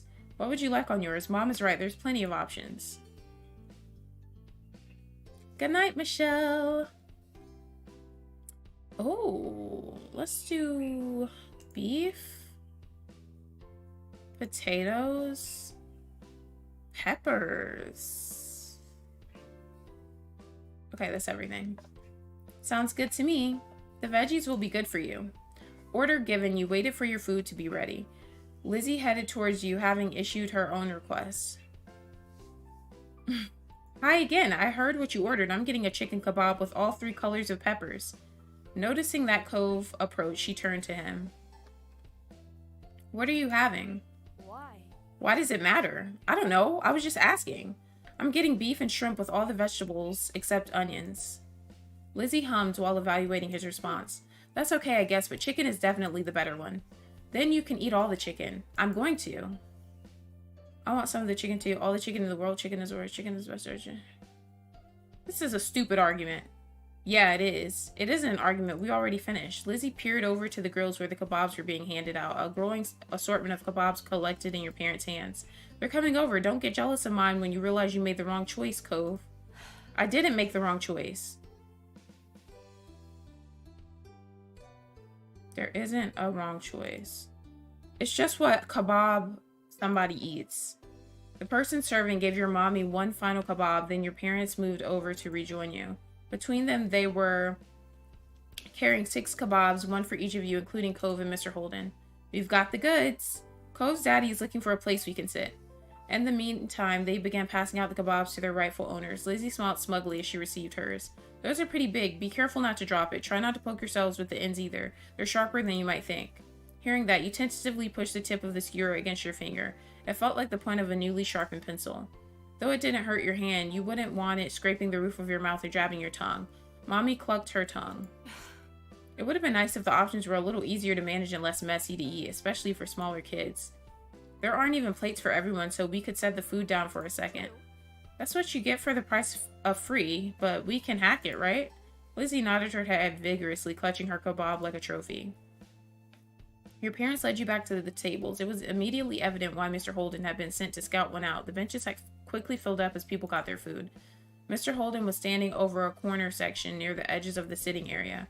He beckoned your group over to join him. You clambered onto the bench, taking care not to let your kebabs slip from your fingers. Further along the table, Cove perched next to his dad while Lizzie took the space next to you. Your mom passed the final unclaimed kebab to Mr. Holden. Thanks, this looks delicious. Thank you for getting us a space out here. Everyone tucked into their food. You gobbled it up eagerly, only partially obstructed by the awkwardness of eating from a skewer.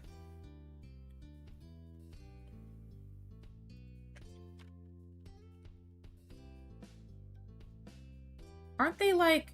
Yeah, they're probably on those little, like, stick things.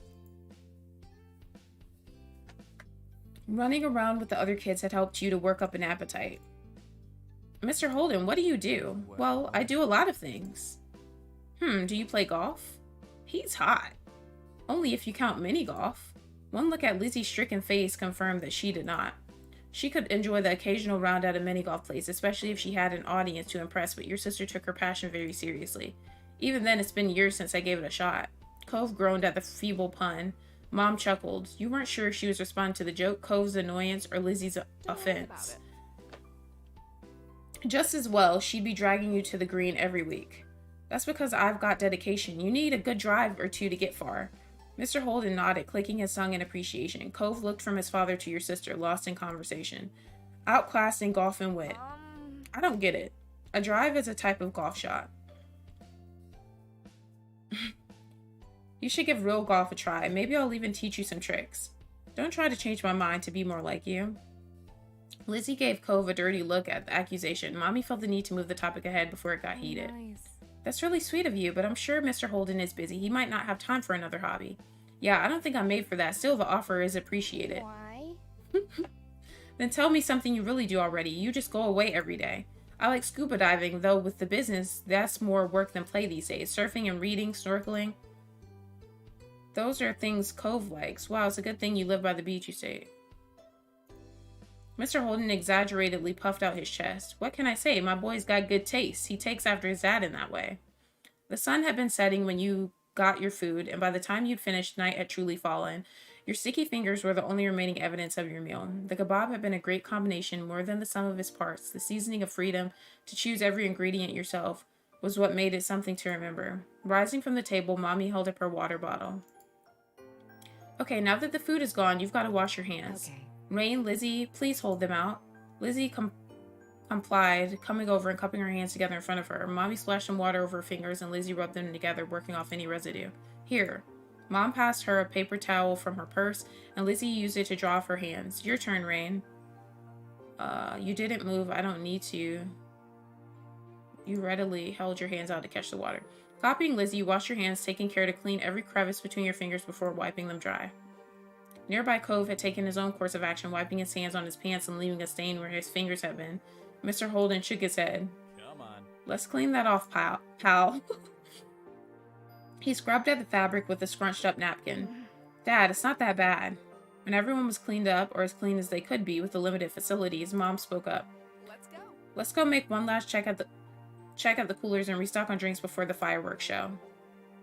No time. We have to get a good spot. Everywhere is going to be taken. How about I go ahead to save space again? You can meet up with me in the field after getting the drinks.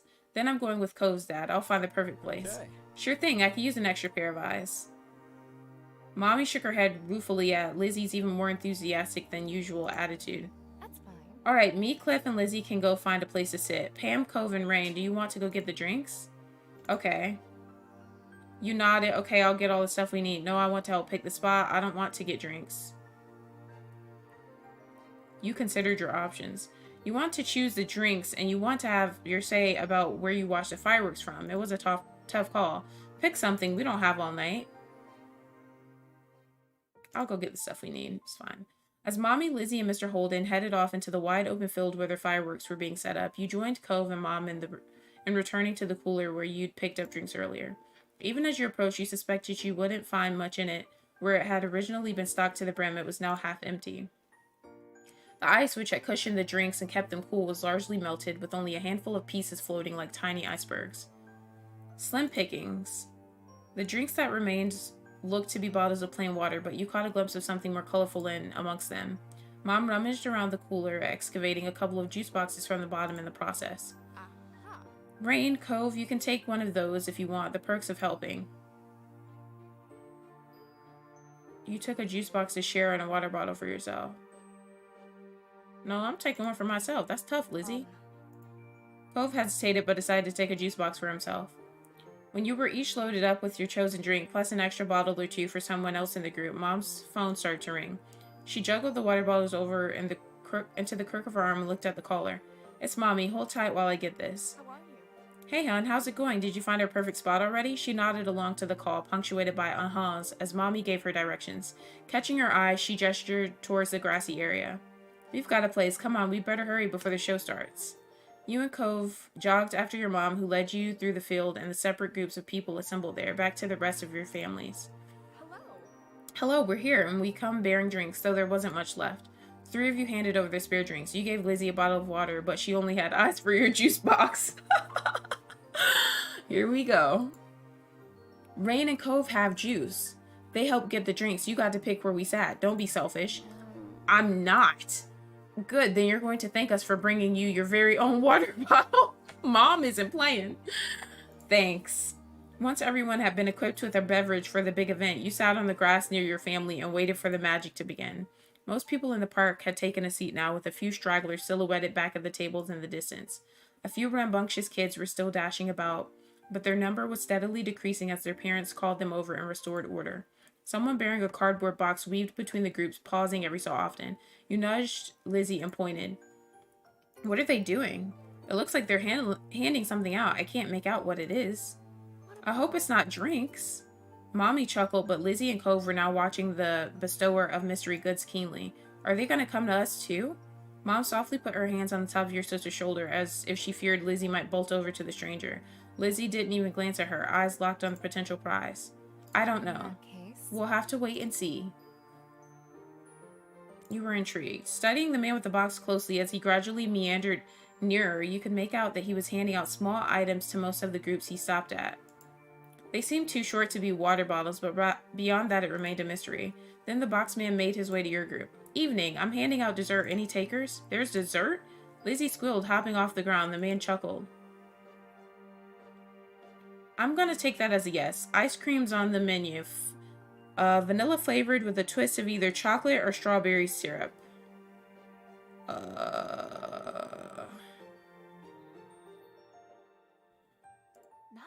Nice, none for me though, thanks. Same, but the offer is appreciated. I want chocolate. Can I have strawberry? And a strawberry for me too, please. Now you're gonna have to make a decision, chocolate or strawberry. I mean, I'm gonna get strawberry, I'm gonna get chocolate. You pulled on your mom's shirt and whispered that you want a strawberry. You pulled on your mom's shirt and whispered that you wanted chocolate. You didn't want either. You were lactose intolerant. Oh god. I guess I'll get chocolate. It's vanilla, mainly, so I guess it's fine. Reaching into the box, the man brought out the requested ice creams and tossed them out. It came packaged in a little plastic cup, complete with a wooden spoon stuck to the paper lid. The condensation wet your fingers in a pleasant way. Thank you. Thank you. Kids, are you going to thank the nice man too? There was a chorus of thanks. He cordially nodded and walked off to another group. The man couldn't spend much time with each group considering how many he had to get to. You peeled back the tab that covered the ice cream and got right into your unexpected treat. It tasted amazing. Lizzie was definitely enjoying hers. Cove was too. Lizzie munched away happily, but it ultimately didn't succeed in monopolizing her attention. Eyes wide, she looked at her mommy and pulled on her pants. Please. I didn't get strawberry. Can I have some of yours, please? Of course. Lizzie cooed with excitement as mommy presented her with a dollop of ice cream and syrup mixture. Licking her lips, Lizzie lapped it up. Mommy, come on now. Lizzie has all the ice cream she needs. She simply laughed and pinched Lizzie's cheeks, then dug her spoon in again and held it out to you.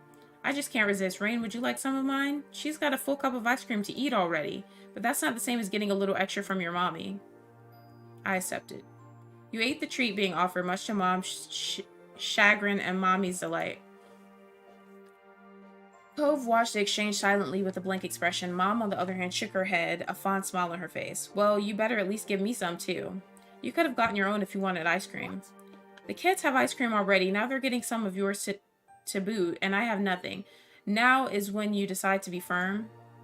Laughing, Mommy fed some ice cream to your sulking mom. She could never actually follow through with being tough. There. All better now? Yes. Good. How about you, Cliff? Would you like some? No, I'm still okay, but thanks for keeping me in mind.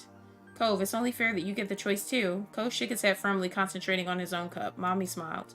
Okay, as long as no one is feeling left out. Mommy was always so nice to everyone. Then the first firework cut through the sky, whistling as it ascended until it hit the crescendo with an explosion. The park flashed as if alight. Squealing, Lizzie leapt up to her feet, her forgotten ice cream tumbling to the ground as the firework crackled into tiny drops of glitter in the sky. It's starting! Everyone else looked up to the sky as another firework whizzed through the air. With each explosion, Lizzie would jump into the air. The event was thrilling. It was impossible to tear your eyes from the scene.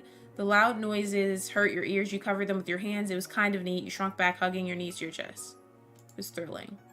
Cove sat by his dad, captivated by the sky sparkles and flashes overhead. Mr. Holden watched the fireworks scene impassively. He did smile at you and even gave a thumbs up when he noticed you looking over. Mommy hoped to her feet, pulling Mom with her, pushing her into joining Lizzie and jumping up in tandem with every crack of a firework. Mommy then bent down to offer you a hand up too. You decided to quietly watch from the ground. You got up to join your family. You got up to join your family, beckoning for Cove to join. Cove ignored your invite, choosing to stay outside your circle. You brushed his rebuff off easily, washed away by the way your mom's faces lit up, literally and metaphorically, as you approached. The four of you shrieked and leapt along with the sparkles in the sky, not trying to contain your joy at experiencing the sights together. The fireworks continued, some twisting like the coil of a spring as they arched into the air, others shooting straight from the ground and shattering into a million tiny specks. Every color got a spotlight in the show, from fiery reds to eerie greens and blues that could rival the ocean. You eventually noticed that at some point, Mr. Holden had let Cove perch atop his shoulders, or more likely, Cove had been persuaded to give it a try. Still, Cove's face was covered with a wide smile that matched his father's own. You imagined the view from way up there was pretty impressive. It was also nice that they were getting along for once. The show built up to a grand finale that boomed over the park and filled every inch of the sky, the twinkling lights representing the full spectrum of the rainbow. As the final glittering embers dissolved into the night, you released a deep breath. The after image was still burned on your retinas, leaping up behind your eyelids with every blink. Within a minute, the image had been lost, but it was burned deeper still in your mind. You'd been so focused on the show that your foot had gone numb beneath you, and it was only when you attempted to stand that you felt the tingling sensation of blood rushing back to your toes. Cove was on the ground again, your eyes locked momentarily, then you turned back to your family. The news that Cove and his dad would be coming with you to the once-a-year event hadn't been great.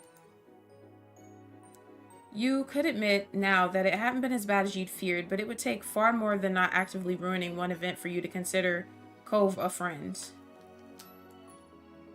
Though the sun had gone down long ago, the air on your bare arms was warm. You took in your giddy family, their spirits. Oh my god, I hate this word. I'm not even going to try to say it. By the firework display and smiled. This had been a pretty special night. Is it buoyed? I hate that word so much. I can't wait until step 2 because then we're going to get to see them like get older and like it's just going to be cool. Like they have all these memories together and stuff, so it's just cool. Run away. I wonder if it's going to be Cove running away. After a couple hours at the playground by yourself, it had gotten firmly into afternoon. You were on the swing set with your feet buried in the sand when you spotted Lizzie in the distance. She was rushing over like something was on her tail chasing her. You knew she would be coming, but was she that excited to get to the park? Instead of nabbing the swing beside yours, Lizzie stopped in front of you. She bent over, balanced her hands on her knees, and panted. Did you hear? Hear what? Lizzie bounced back up, her eyes blown wide. You only saw her this worked up when she found the new hiding place of Mom's sugar stash. It's about Cove. Cove? Lizzie rarely brought him up herself and never with this much urgency. What was this about? You listened confused as Lizzie explained. I just came out when I saw lots of people gathered around in the middle of the street. They were talking kind of quietly, so I don't think I was supposed to hear, but that just means it was important. So I snuck up and I heard everything. She paused dramatically. Clearly she wanted you to say something. I don't really care. That's so mean. Tell me. Lizzie raised her eyebrows at your insistence, and she continued easily. Cove is missing. He left a piece of paper for Mr. Holden to tell him he was going away and would be gone for a long time, and no one's seen him since. Now they're searching the whole neighborhood. The grown-ups were even saying that if they don't find Cove, they'll call the police. The police? You had seen police officers around the town now and then, but you had never talked to one before, much less dealt with them. It was an intimidating thought. Was Cove going to be arrested for running away? You watched as your sister began to pace in front of you. I know Mom said Cove was sad about moving here, but running away from home is crazy. Jeez. Where else is he gonna go anyway? I don't know. I want to find him. I hope someone finds him soon. Yeah, I go tons of places. I want to find him. Lizzie scrunched her face up, thinking deeply for a moment. Then she nodded and planted her hands on her hips, determined. I'm gonna look too. You are? Mm-hmm. We can play at the park any day, and the more people there are looking, the quicker someone will find him. Maybe I'll be the one who does. I'm the best at hide and seek after all. It seemed like Lizzie wanted to look not only because she was concerned about Cove, but also because it was the most interesting thing that happened this week. Wish me luck. Before you could say anything, she ran off in the opposite direction from where she came. You were left in the dust in a matter of moments. That was your sister for you. But Lizzie's appearance in this crisis faded to the back of your mind just as quickly. Cove. He told his dad he was leaving to go somewhere by himself. It was surprising news at first, but that sounded like something he'd do when you considered it again. Unfortunately, you had no idea where you could have gone. You thought hard. There were the hills behind your house. He had gone there the first time you met. But someone would have checked there already. They wouldn't need the police for that. Cove must be far away or hiding somewhere if the whole neighborhood was looking for him. You swung back and forth, your lips pursed in contemplation. If I were Cove, where would I go? Lizzie had said Cove was crazy for running away from home, but he never considered Sunset Bird his home, did he? His real home was somewhere else. There was only one place that came to mind that might be important enough for Cove to go off like this. It was a good idea, except how was he going to get there? Could he take a bus? Was he going to walk the whole way? You didn't know what direction he needed to take. But wait, there was only one way he could go. Going down the street just led to the beach, so that couldn't be right. Going to either side would mean he'd get stuck by buildings and fences and big slopes like the one behind your house. That left going up the street. You knew that road. It led to the main part of town and kept going all the way to the city limits. Cove didn't know the area well. You didn't think he'd want to go off that road onto some random other street, which meant if someone followed that path, they might find him somewhere along it. The grown-ups seemed to all be looking in the neighborhood, so you had to tell them where to search. You had to go find Cove by yourself. I'm gonna go find him by myself. You shouldn't tell anyone yet, just in case you were wrong. You could go check it out yourself. You rushed to where you had abandoned your flip-flops and slipped them on. They slapped against the sand as you left the playground. You went right up along the main street, keeping an eye out for Cove. No one else had the same idea as you had seen because you were completely alone there. You passed through your whole neighborhood and then the next one over and the next. You put one foot in front of the other, focusing on your surroundings as you did. Cove had a head start, so you didn't know how far he could have gotten. You couldn't get distracted. You kept walking. You even called out for Cove a few times, but you didn't see that familiar mop of green hair anywhere. After a while, the sun began to dip out of the sky. It would be dark soon, and there was still no sign of your neighbor. You weren't even in the residential district by this point. You had reached the central part of town. The area was at once strange and familiar. You'd been here before, of course, but never without your moms close by. They would drive you. You were growing disheartened.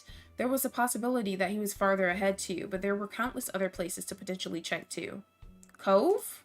You shouted his name a few times as you had done periodically this entire time, but there was nothing. Maybe he's not going this way. Was he somewhere else? Had someone found him already? Keep going forward. You were able to make it this far. You had to continue the search.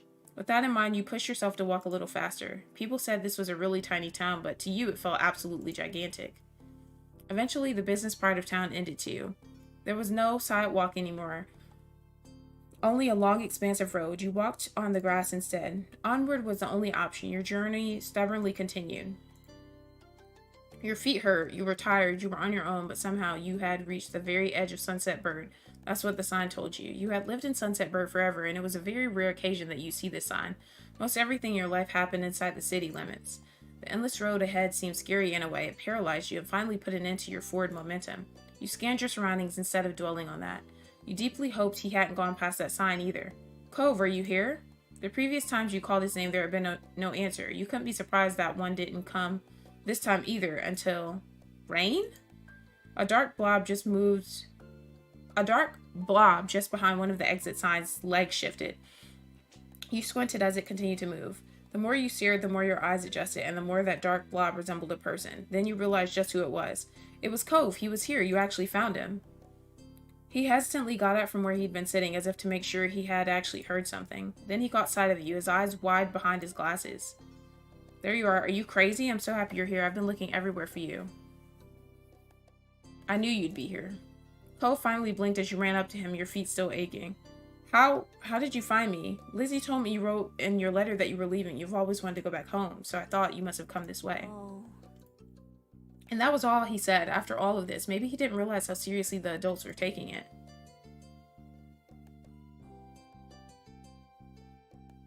Are you okay? Yeah. He didn't look okay. His brows were pinched and his shoulders were tense. You got the feeling pointing that out wouldn't help matters. Everyone's looking for you. That caught his attention. He frowned at you. Really? They are? Yeah, the whole neighborhood. Lizzie told me they might even call the police. You might even get arrested. What? Why? I don't know, because you tried to run away, probably. I'm not going to be arrested. Although Cove said that, he looked a little worried over the news. Come on, Cove, let's go home. No. He spoke crossly. You were thirsty and exhausted, and you weren't sure you could keep going back and forth about this. No. Why not? How come? Why? Why can't we just go? You're stupid! I don't understand why you can't go back. How come? Your question caused him to waver but not budge. At first, Cove was quiet. You started to think he wouldn't say anything. Then he spoke. My mom called today to check up on me and stuff. She asked what Sunset Bird was like and how I was doing. It was okay, but when I asked if she'll come here, Mom said she couldn't. I can't go back either, not right now. She has to move to somewhere else first. Cove glared at the ground. His voice cracked as he continued. It's not fair. Why can't I even see her anymore? He used his uncasted arm to rub both of his eyes. I'm gonna go myself. I don't need anyone to take me. How are you gonna get to your mom's place? That's such a bad idea. This was all just too much and you started to cry. Do you know the direction to your old house? You're being selfish. Cove's eyebrows shot up as though he didn't expect you to have this kind of he hadn't expected you to have this kind of reaction to what was happening. What's wrong? You didn't give him any answer. When the surprise wore off, he tried more softly to coax a reply out of you. Are you okay? No, I want to go home. No, I don't feel good. No, I don't want you to go. No, you shouldn't do stuff like this. His lips clamped together and he awkwardly held his hands up in front of him as though he wanted to do something but wasn't sure what. I'm sorry, I don't want to leave forever. It's just... Then he shook his head like he was trying to clear it. When he spoke some more, it was mostly to himself. If I don't go see Mom, then she's... Fresh tears glistened in Cove's red-rimmed eyes. He stubbornly tried to blink them away and they slipped down his cheeks. What is it? Mom doesn't call that much and I haven't seen her in so long. Cove hiccuped, wiping his face with the back of his arm. His glasses got shoved up awkwardly as a result. If I don't go, she'll be gone. She'll forget about me. She wouldn't do that. How do you know? She's your mom. She loves you. Your mom's always said that, so it must be true for Cove's mom, too. Cove sniffled. He seemed conflicted. I'm not sure. If that's right, you were at a standstill. Everything will be okay if we just go home. We can't stay here forever, and we can't go out there. We've got to go back. Then we'll stay here. I'm not gonna go back.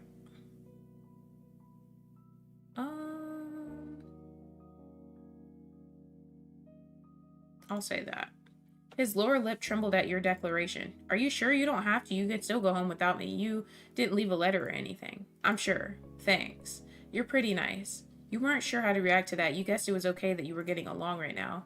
And that was that from him. Both of you shuffled towards the sign. He sat near it again and you followed, crossing your legs under yourself. He zipped open his backpack and offered you a snack, which you took. You hadn't had dinner, so you were hungry.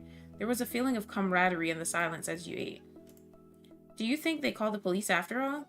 Everyone must still be looking for Cove, and you too now. No, probably not. He didn't sound confident, though. You still hoped he was right. You didn't want to go to jail. Didn't want to go to jail. You weren't sure how much time passed. All you knew was that one moment you were letting your eyelids droop while huddling near Cove under the sign, and the next you were snapped back to attention by the blaring beep of a horn. Cove froze. You whipped around to see a car approaching you. It was difficult to make out who it was. The headlights were so blinding. Instead of continuing down the road, the car slowed near where you sat. The window rolled down, revealing the face behind the wheel. It was very familiar. Mom! She shouted back, and not just because there was some distance between you and her. What are you kids doing here? I've been looking everywhere for you. We were gonna come back later, but... She stopped looking at you, instead staring hard straight ahead. Both her hands were gripping the wheel. Guilt ate you up from the inside. Get in. Let's get you two home. That, at least, made her showing up worth it. Your feet were aching like crazy from all the walking you'd done today. You yanked back open the side door, slipped inside the back seat, then clambered over so Cove had enough room to climb into. He followed in wordlessly, tucking his backpack near his feet. Your mom looked at you and Cove from the rearview mirror. The two of you had us extremely worried. That wasn't a good thing to do, not at all. Shamefaced, you both nodded as one. Sorry. Sorry, Mom. She softened immediately, not enough to actually let it go, though. You'll have to apologize to everyone else, too. With that, Mom started the car up again, and you were off. For the rest of the car ride, no one said anything. You thought all of you were pretty tired. In fact, you must have dozed off at some point because you woke up to the sound of the engine stopping. You yawned and got out of the car. Cove came out after putting his backpack on again. Mom locked the car door and motioned you two towards the house. She opened the front door and let you go in first. Mommy appeared quickly. She must have been waiting nearby. There was a phone in her hand. It worried you, thinking about who she might have been talking to. The tight line of her shoulders relaxed when she saw you and Cove. Oh, thank goodness you found both of them. Yes, I did. They were at the actual end of the town, right under the now leaving sign. What were you two doing there this time of night? Do you have any idea how far that is? How unsafe? You peeked at Cove. He still looked exhausted. His eyes were puffy, and there were dry tear tracks stuck to his cheeks. I wanted to see my mom. Rain came to get me. Your own mom shared a look. You weren't sure what it meant, but they always did that. You wondered if they could read each other's minds. Since they were communicating telepathically, you stole a glance around the house. Lizzie wasn't anywhere in sight. Could she be outside somewhere searching for Cove still? Where is Lizzie? Your sister's in her room fast asleep, the same way you should have been. She came back earlier. She had been out looking for Cove after accidentally finding out he was missing. She tried to pretend otherwise, but she was worried. Said she checked all the hiding places she can think of, but she couldn't find Cove. You and Cove exchanged remorseful glances at that. Mommy noticed the discomfort. Okay. You two must be sleepy. You can sit down wherever you like. Mommy smiled warmly and motioned to the living room. Cove looked up at her, then lumbered over. You followed close behind. The living room wasn't far separated by a wall, so you heard your moms talking softly. He wanted to go see his mother. Poor thing. Well, That explains it at least. Still, I'm not sure it excuses it. It was so dangerous to go off in a town like that. He's having a hard time right now. You can't expect a child to handle it maturely. True, it can't be helped. But that's enough of that. We should tell Cliff and the others that he's here before the panic gets out of hand. There could be Is that riots. all right? I'll call, then go to the front to tell everyone still out there. You keep an eye on the kids. Make sure they don't take any more trips today. Got it, hun. Cove just sat there on the couch, setting his backpack down beside him. He stared at his hands. I'm sorry, Rain. You faced him quietly. I didn't want to make you feel bad. I don't want to fight.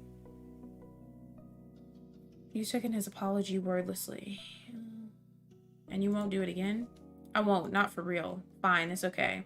Having him apologize did make you feel better. He looked relieved that the two of you were going to be able to get past this. Before you could say anything else, the front door opened. Your mom was back with Mr. Holden close behind her. He made a beeline for the couch, his gaze trained on his son. Cove? God, are you alright? Strands of his hair had fallen out of his ponytail. His eyes were darkened, like he'd been crying too. Cove stared up at his dad, his own eyes wide. Behind the frames of his glasses, he really hadn't expected it to be such a big deal. I'm okay. Good, that's good. I'm so glad to hear that. He clasped a hand on his son's shoulder, attempting a smile, but the corners of his lips twitched and spasmed as if they wanted to wilt into a frown instead. Cove seemed to have that effect on him. Mr. Holden turned to you, still smiling weakly. I'm so happy you're all right too, Rain. Then he looked at your moms. Thanks for your help, as always. He laughed pitifully. Sorry. And I'm sorry for ruining your afternoon with this. I can't apologize enough. It was no trouble, Cliff. Really. It couldn't be helped. In a way, something was bound to happen sometime. Besides, he wasn't the only one who decided it was a good idea to disappear today. Exactly. We're just happy the kids are safe and sound. Not for the first time that day you recalled your original meeting with Cove. He had run away then too, only not as far as he had today. Cove must have had a similar thought because he mumbled an apology. Sorry, Dad. I won't leave anymore, I promise. Some life seemed to return to Mr. Holden thanks to his promise. This time around, his smile was more genuine. I'm so glad. That's a relief to hear. Next time you feel like running off, come to me first, okay? We can talk about it. I'm here for you. Cove nodded. His dad reached out and mussed his hair playfully, although he made a face. Cove didn't try to dodge the hand as he usually did. Let's go home, bud. I bet you're as tired as I am. Mr. Holden took over, carrying Cove's backpack, still clasping a free hand on his son's shoulder when he stood up from the couch. The five of you walked over to the front door so you could see them off. Mr. Holden thanked your moms profusely at least 3 more times before he walked out the door. Cove was made to follow, but he stopped and turned to you before stepping through the threshold. Thanks. Thanks, Rain. You're welcome, Cove. A tiny smile flitted across his lips, there and then gone. And with that, Cove left. Mommy closed the door behind them. You were practically dead on your feet at that point. Your fatigue must have been obvious because your mom sent you right to bed with no more discussion on what happened that day. Once your head hit the pillow, your eyes slipped closed on their own. Your eyelids were so heavy you couldn't open them again until the next morning. You woke up much more at ease than you had felt when you were last conscious. It was almost like it was a dream, but it definitely wasn't. Your mom's faces when you saw them assured that. After breakfast, you were sat down and your family went over yesterday's events in full. They were none too pleased that you went out to find Cove on your own. As punishment, your moms took away your TV privileges for the next few days. Lizzie was annoyed that she couldn't watch her shows with you around, but she adjusted. Whenever you expressed disappointment, your moms reminded you that they weren't punishing you for no reason. It was dangerous to go out on your own so late and without telling anyone. You could have gotten hurt or worse. As upset as you were, you understood. Mr. Holden talked to Cove about what happened too. You didn't know what was said exactly, but Mr. Holden forgave Cove immediately. He didn't do anything to punish Cove for running away. He blamed no one but himself for Cove's desire to leave home. You caught your moms discussing it once in hushed tones, frowning at each other. It's pretty serious. There was a word used you hadn't heard before. Self-flagellation? But there wasn't anything they could do to change Mr. Holden's mind. Your neighbors stopped you and Cove often for the next week or so to express their concerns and disapproval of the event. Still, as they always did, days continued to pass. So did talk about Cove running away. Things eventually returned to normal as they had to. Summer kept going and you kept having experiences you shared with Cove.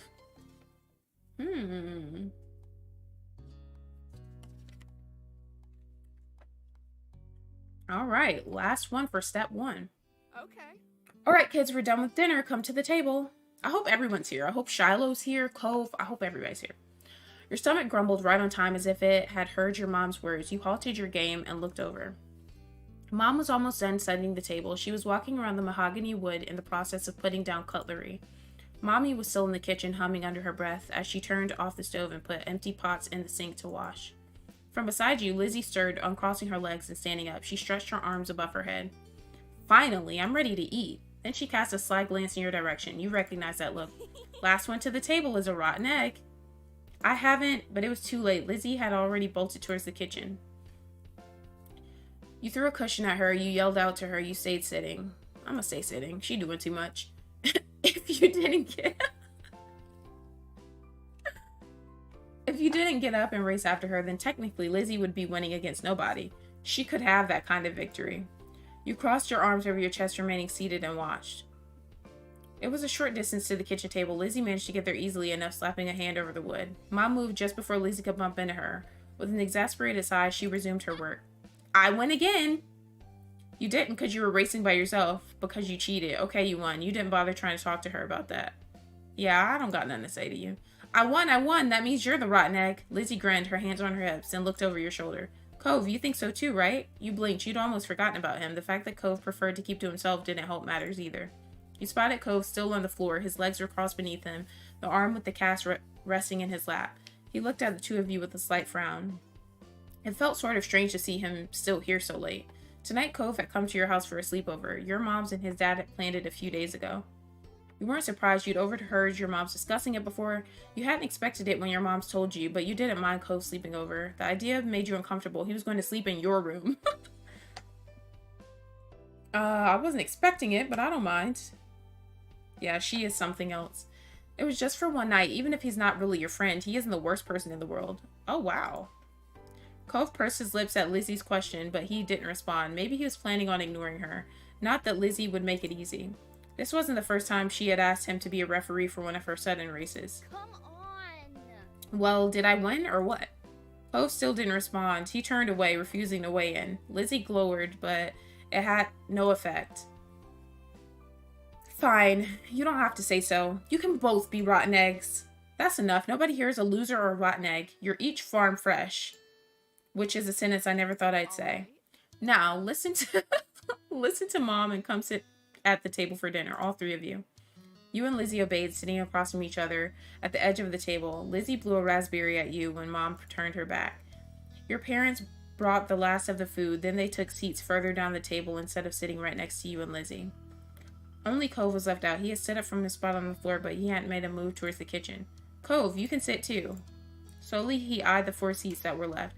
Thanks to the new seating arrangement your parents chose, one free chair was beside you, another next to Lizzie, and the last 2 were on the other side of where your moms were sitting. Sit next to me. He hung his head and scuttled past you, Lizzie, and your moms. He went to the chair on the opposite edge of the table and sat down. It seemed being far away is what he wanted. Your moms frowned. You shrugged it off and turned back to your plate. He's irritating, my soul.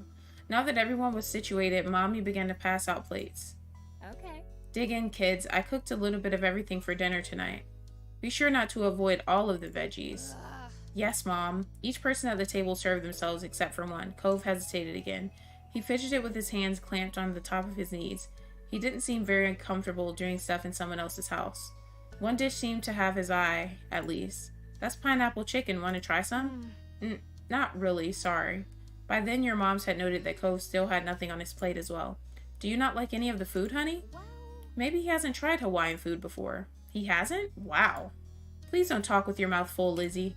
Lizzie swallowed the bite she was eating, then she spoke again. He should try it now. She turned to Cove dramatically. Unless you want to shrink. That's what happens if you miss a meal. Elizabeth, that's not true. You know that. Cove squirmed under all the attention. He fidgeted with the fork between his fingers. I've had some things, just not any of Oh, this. shoot.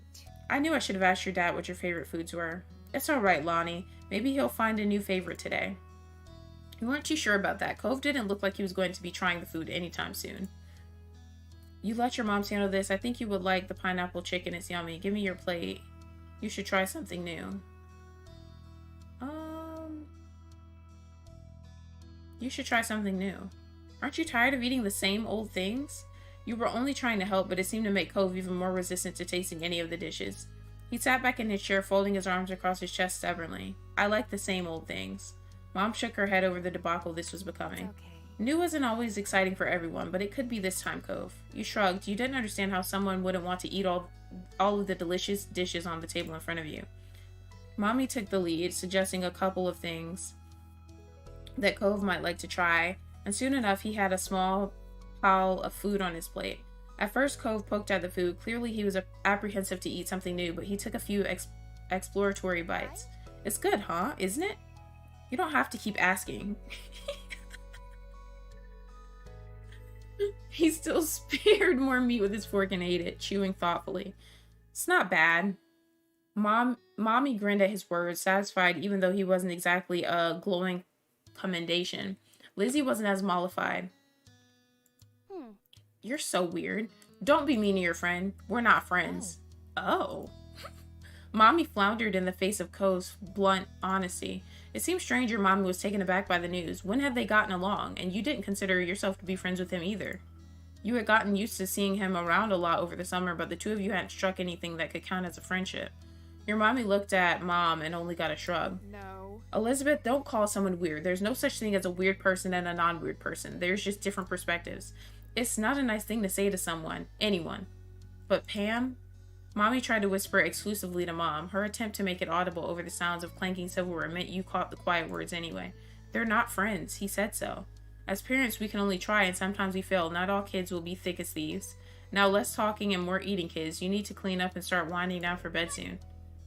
But Mom! No buts. We've talked about this. Your bedtime will be moved back in a few years. For now, you don't get to stay up late. Lizzie sulked, muttering under her breath about how it wasn't right. You laughed at Mom's phrasing. You groaned about it as well. You stayed quiet and finished your meal. I'm gonna just stay quiet. It was good food, and you were pretty content to just keep eating. That's the idea. Good job, Rain. Everyone else get to it. The rest of dinner passed by uneventfully. Cove was silent for most of it, even when your moms attempted to include him in conversation. All too soon, the table was cleared, the games in the living room were put away, and you were all steered to your bedrooms. Mom finished tucking you in and kissed your brow just as Mommy poked her head in the room. All ready for lights off, you two? You were lying comfortably in your bed, the blanket hiked up under your armpits. You could kick it off later if it got too hot. Mom had set up the sleeping bag on the floor for Cove, just beside your bed. He had already wiggled inside. You nodded for the both of you in response to Mommy's question. Perfect, I'll go say goodnight to Lizzie then. Mom tweaked your nose, chuckled when you squawked in annoyance, and left. Mommy took her place, sitting on the edge of your bed. Sweet dreams. Sweet dreams, sweetie. She pressed a soft kiss on your forehead. You giggled as strands of her hair fell forward and tickled you. Mommy smiled down affectionately at you, then moved her attention to Cove, who watched from his spot on the floor. Do you need anything before falling asleep, honey? What does your dad do? Sometimes he picks me up and lifts me really high, and he shakes his hands like he's going to let go. But he catches me again. Aww. It's weird seeing him without his glasses. His eyes are really pretty. He keeps doing that until sometimes he does drop me on my bed, or other times he lowers me down and we pretend like I'm crashing. Cove had become pretty excited when talking about the nightly ritual he and his dad shared. He seemed to realize how animated he was, and bashfully quieted. I've never seen him smile. Wow. But I don't want to do that here. Aw, how fun. Though I think you're right that it might not be a good idea to do that tonight. The sleeping bag might not be a soft enough landing. If there's anything else, you can always ask me or Rain's other mom, but I'm the nicer one. Just don't tell her that. She laughed good-naturedly and stood up. Take care. Sleep well, Cove. Night. Leaning against the door jamb, she rested a hand on the light switch and looked to you. Good night. Sleep tight. Don't let the bed bugs bite. With a last smile, Mommy turned off the lights and stepped out, closing the bedroom door behind her. You listened to her footsteps fade as she walked down the hallway. You closed your eyes and snuggled in, prepared to drift off. You started when Cove sighed deeply. You turned your head to look in his direction. In the dark, you could only see a faint outline of a lump under the covers. Cove? What's wrong? What was that? Could you be less loud? Could you be quieter, please? Stop that! These options are so freaking funny. What's wrong? I can't sleep. Why not? He shifted, or at least you thought he did. You couldn't see anything since your eyes were still adjusting to the dark, but you heard his sleeping bag rustle. I want to be in my bed. Oh. Cove sat up. Your eyes had gotten used to the low light level so you could see him better. He got out of the sleeping bag, wobbled towards your side table, and pulled open the top drawer. What is it? I'm getting my glasses. You sat up too, watching as he reached inside. He paused for a second, then pulled his hand out. Instead of his glasses, though, he was holding a book. Cove turned it around in his hands, trying to figure out the proper orientation for it. You knew even without reading the title which one it was. That was one your moms would read to you. It was special. Be careful, that's mine. I thought you were looking for your glasses. What are you doing with that? Cove shrugged, squinting at the newly found cover in the dark. I just thought it looked cool. The compliment he afforded your special book had you grinning, your confusion forgotten. It is really cool. Oh yeah, what's it about? It's a story about a squire who wants to become a knight and there's magic. Does it have mermaids? No, but I love the main character because the squire's really brave and funny. It has cool pictures, some of them even take up the whole page. Mommy reads it to me. She uses different voices for every character. That's just gonna make him upset. There's a dragon in it and crazy things happen.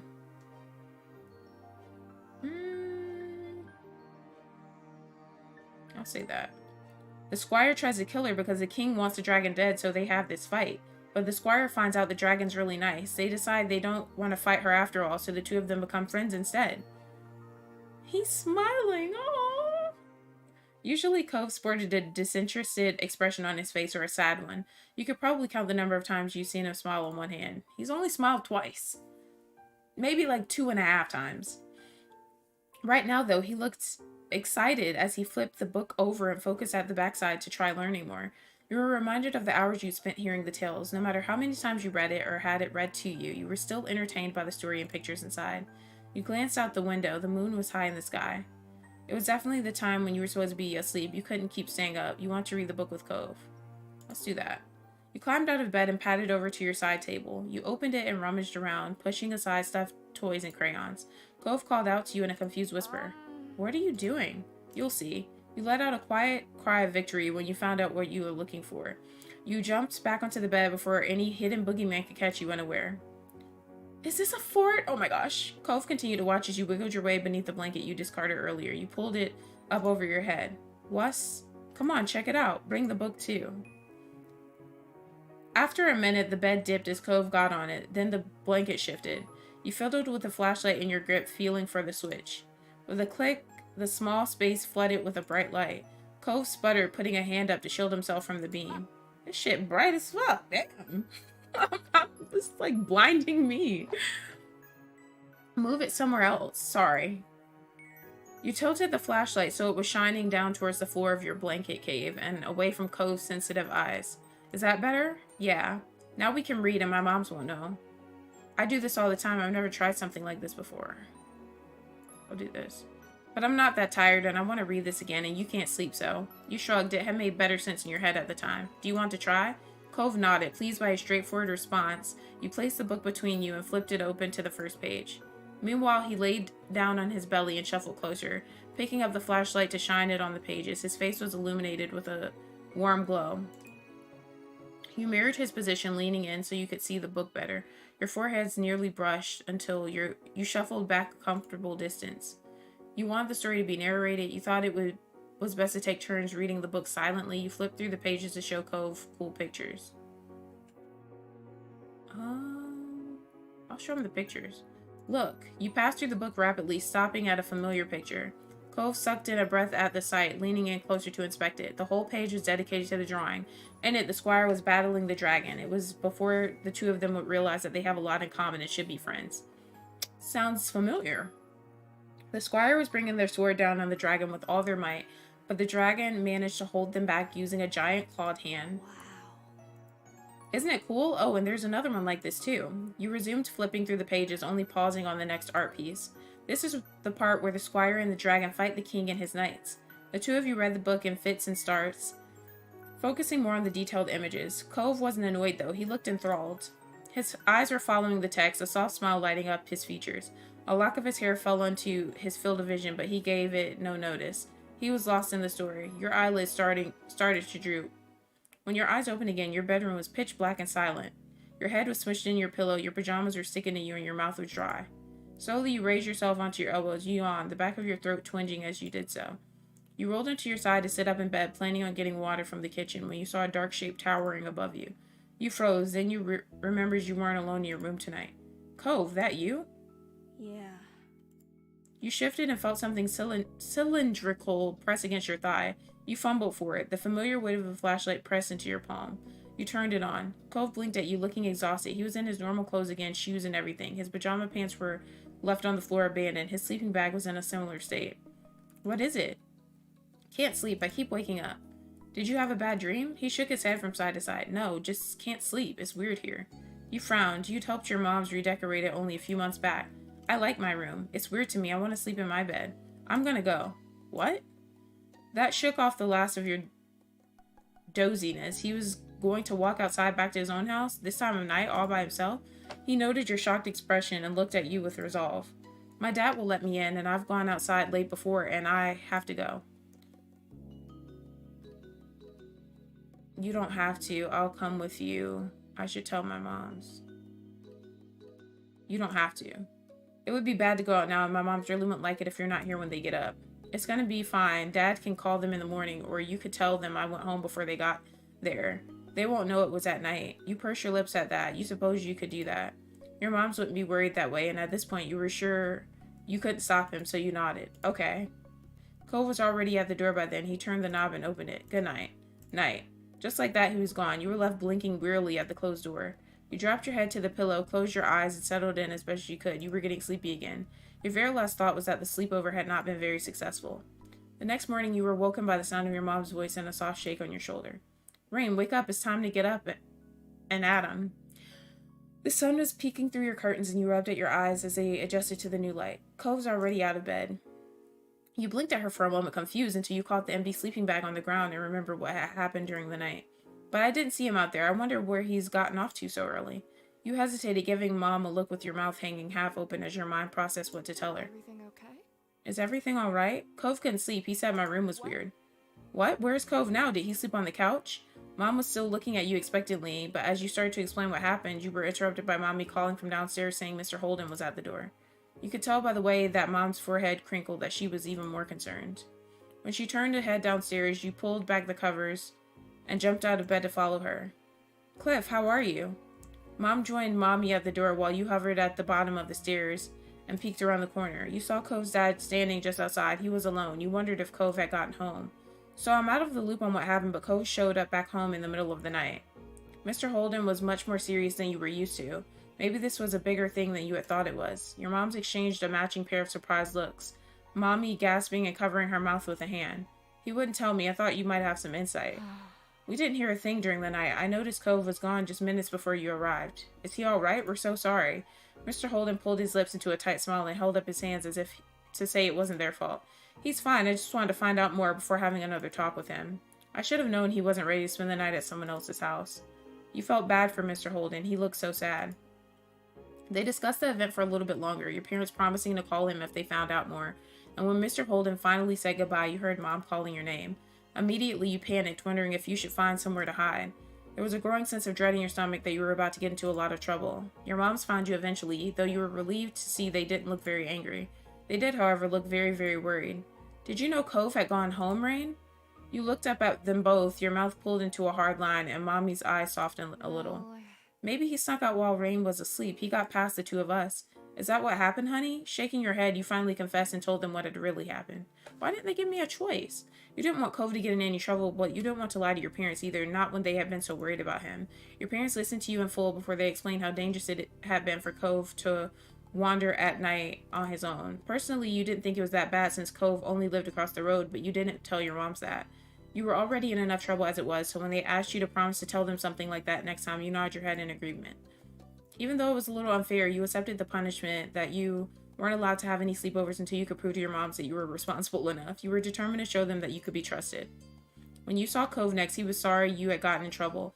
After hearing a similar lecture, Cove got away with a warning from his dad. He always gets off with a warning, but I get my TV taken away. Mr. Holden felt the negative experience was enough already, and Cove didn't need additional punishments. In the end, the two of you and your parents were eventually able... Yeah, they should have given me a choice there. That was kind of weird. Your parents were eventually able to move past the ill-fated sleepover. It had all been a learning experience according to the adults. You could accept that. There were definitely things you learned from it. Alrighty. So, and then summer ended. Okay, let's see. I'll never get tired of that view. You stood beside your moms and Lizzie as the four of you watched the sun dip into the ocean somewhere far, far away. You like to imagine it cooling off in the water, resting itself before getting ready to shine brightly again tomorrow. That was a fun day. I didn't know they had magicians on the shopping street now. Neither did I. Oh no, we're so dull. Let's get out more. He didn't do real magic, Mom. How did you figure that one out? Because I know, that's not what real magic looks like. Oh, Lizzie dear, there's all kinds of magic in the world. Lizzie gave Mommy a suspicious look, but didn't dispute the claim. Well, we can't sit out here all night. Time to hurry home and get cooking. Who's helping with dinner? Lizzie immediately let out a groan. Mom, summer's almost over. The protest was obvious. You could practically see school on the horizon. You certainly didn't want to spend your last bits of freedom cooking dinner. You could do that any other day. Please, can we play just a little longer? We have to keep playing before it's too late. It is almost over. You put on your best puppy dog eyes. Yeah, I'm ready to go home, Lizzie. Sick of this. Mom looked down at Lizzie with a sigh as she continued pleading. We'll help with dinner tomorrow. Soon we'll have homework and reading to do. We can't do work now, too. Lizzie made her case and then stomped her foot into the ground. Well, oh, come on, Pam. I can help you with dinner. Mommy leaned in for a hug, and you knew that Lizzie was very close to victory. Okay. All right. But as soon as dinner's ready, you lot are coming inside, understood? Yes, Mom. So much to do, so little time. Maybe I could still get the seashell bracelet at Tines and Trinkets. Oh, or maybe the playground. Or the fireflies are probably be coming out, right? Don't I get a say in this? You silently made your own plans. We can't go too far. I'm going home. I'm gonna say I silently made my own plans. Lizzie had her ideas of what she wanted to do, but what were you going to do? A strong gust of wind made you shiver. Lizzie huffed as she wrapped her arms around herself. Doesn't the wind know that summer's not over yet? That's all Lizzie said before abruptly turning on her heel and heading off in the direction your mother had gone. Where are you going? I'm going to my room. I have lots of plans if I want to make the most of tomorrow. You thought this was over, looking off towards the water again. Lizzie didn't wait, and before long she was disappearing off down the road. I'm gonna stay outside. You watched Lizzie run off, twisting your lips as you considered what to do. In the end, the pretty sky and the soothing sound of the waves won out. You strayed off the path, grinning at the fields of the sand, quickly filling in the empty space in your flip-flops. That was fun for a while, but you grew bored eventually. How could you enjoy the remainder of your time at the beach? Look for seashells. Let's look for seashells. You walked to the shoreline, peering at any debris that washed up. Most of it was just seaweed, rocks, and trash, though now and then you'd spot a seashell. You picked up the ones that stood out to you until you had a nice little collection. It was a great evening, but soon enough you had your fill and were ready to join the rest of your family back home. Not too much further down, you spotted a familiar green head of hair moseying along the shore. Went to see what he's up to. Curious, you strayed off your path and walked over to him. Cove knelt down, picking up something you quickly identified as a smooth rock. He reared his arm back, then tossed it out into the water. You're impressed to see how far he got it to go. It sailed way out into the sea. It was a good toss. That was pretty neat. It wasn't a long throw, but he didn't care to try for that. The rock sunk kind of like a rock and fell back down almost right. Do this. You look for your own rock. Deciding to join Cove, you searched nearby for any rocks or shells that you could throw to. Cove jumped a little when he noticed you and gave a shrug and a smile, realizing you'd sort of forgotten to announce yourself. You found a shell that would suit your purposes, a smile growing as you tossed it as hard as you could, and landed with a wet sound sounding thunk a few feet away and slipped down into the water. When he looked over at Cove, he didn't seem to notice that his throw had been more impressive. Cove was looking down at his cast, scratching idly at the pink surface, even though you were pretty sure he couldn't feel it. His brows were furrowed, and there was a frown on his face. It's not fair.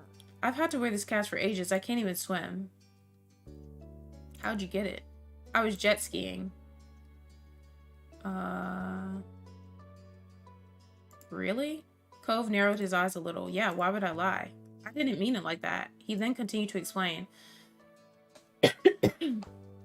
I crashed. He gestured to his arm as if to say, and this was the result. Oh shit, I went backwards. I didn't mean to do that. It's hard to believe you're allowed to jet ski. Whoa. I'm not. Oh. Cove let out a huff, plopping down to the sand. I can't believe summer's almost over. You sat down next to him and nodded in agreement, regardless of the sudden topic change. I don't want to go to school. I mean, I would. I don't want to go to a new school. I think it'll be the same school as you and Lizzie. My dad said something about that. So why don't you want to go? It's nice as far as schools go.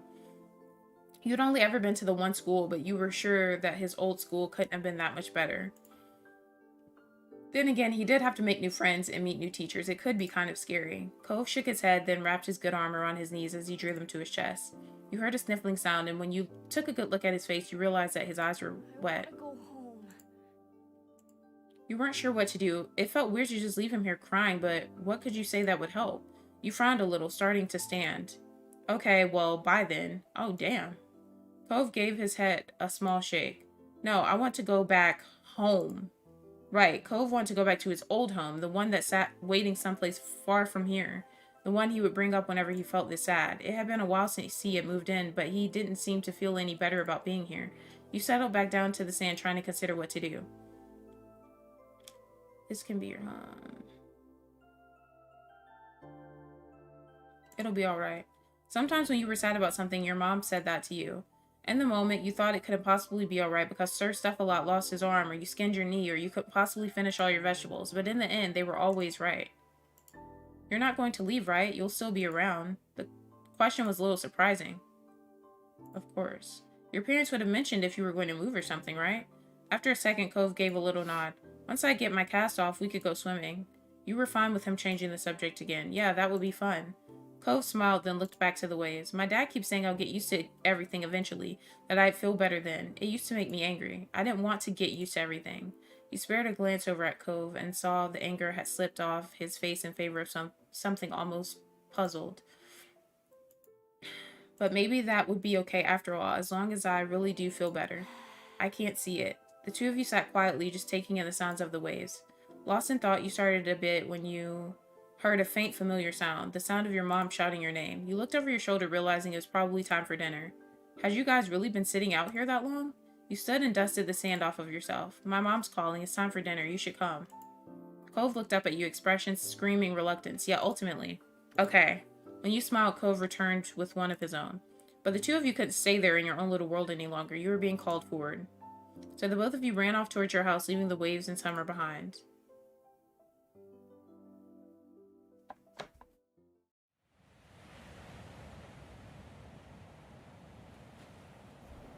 In between?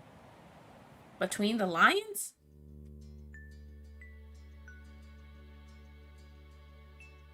What does in between mean?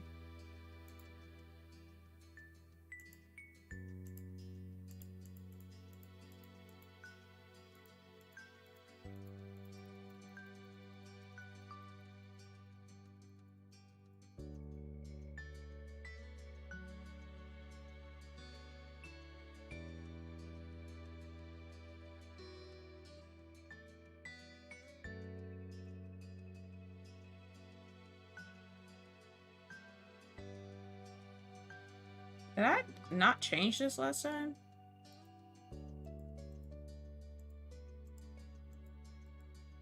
This don't even change.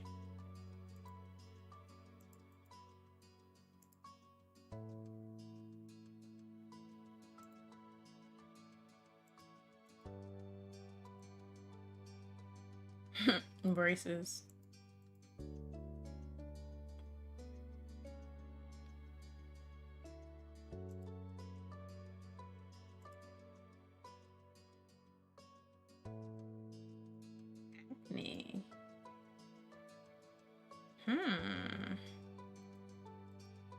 like I still look like a little kid.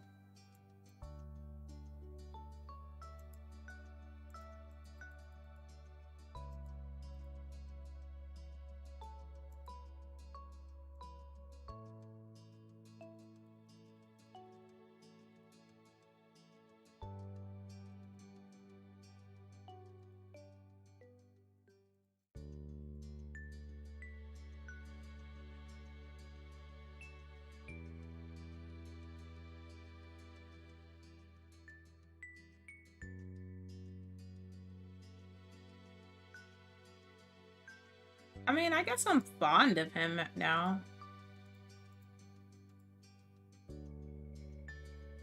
Comfort. I would say...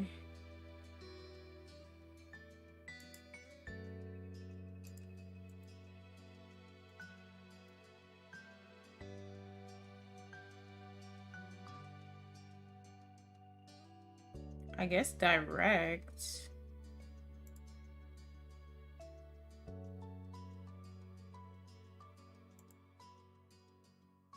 Customize code. Choose to customize code yourself or let his prior experiences determine it. I don't want to touch him. I just want to see what he ends up looking like.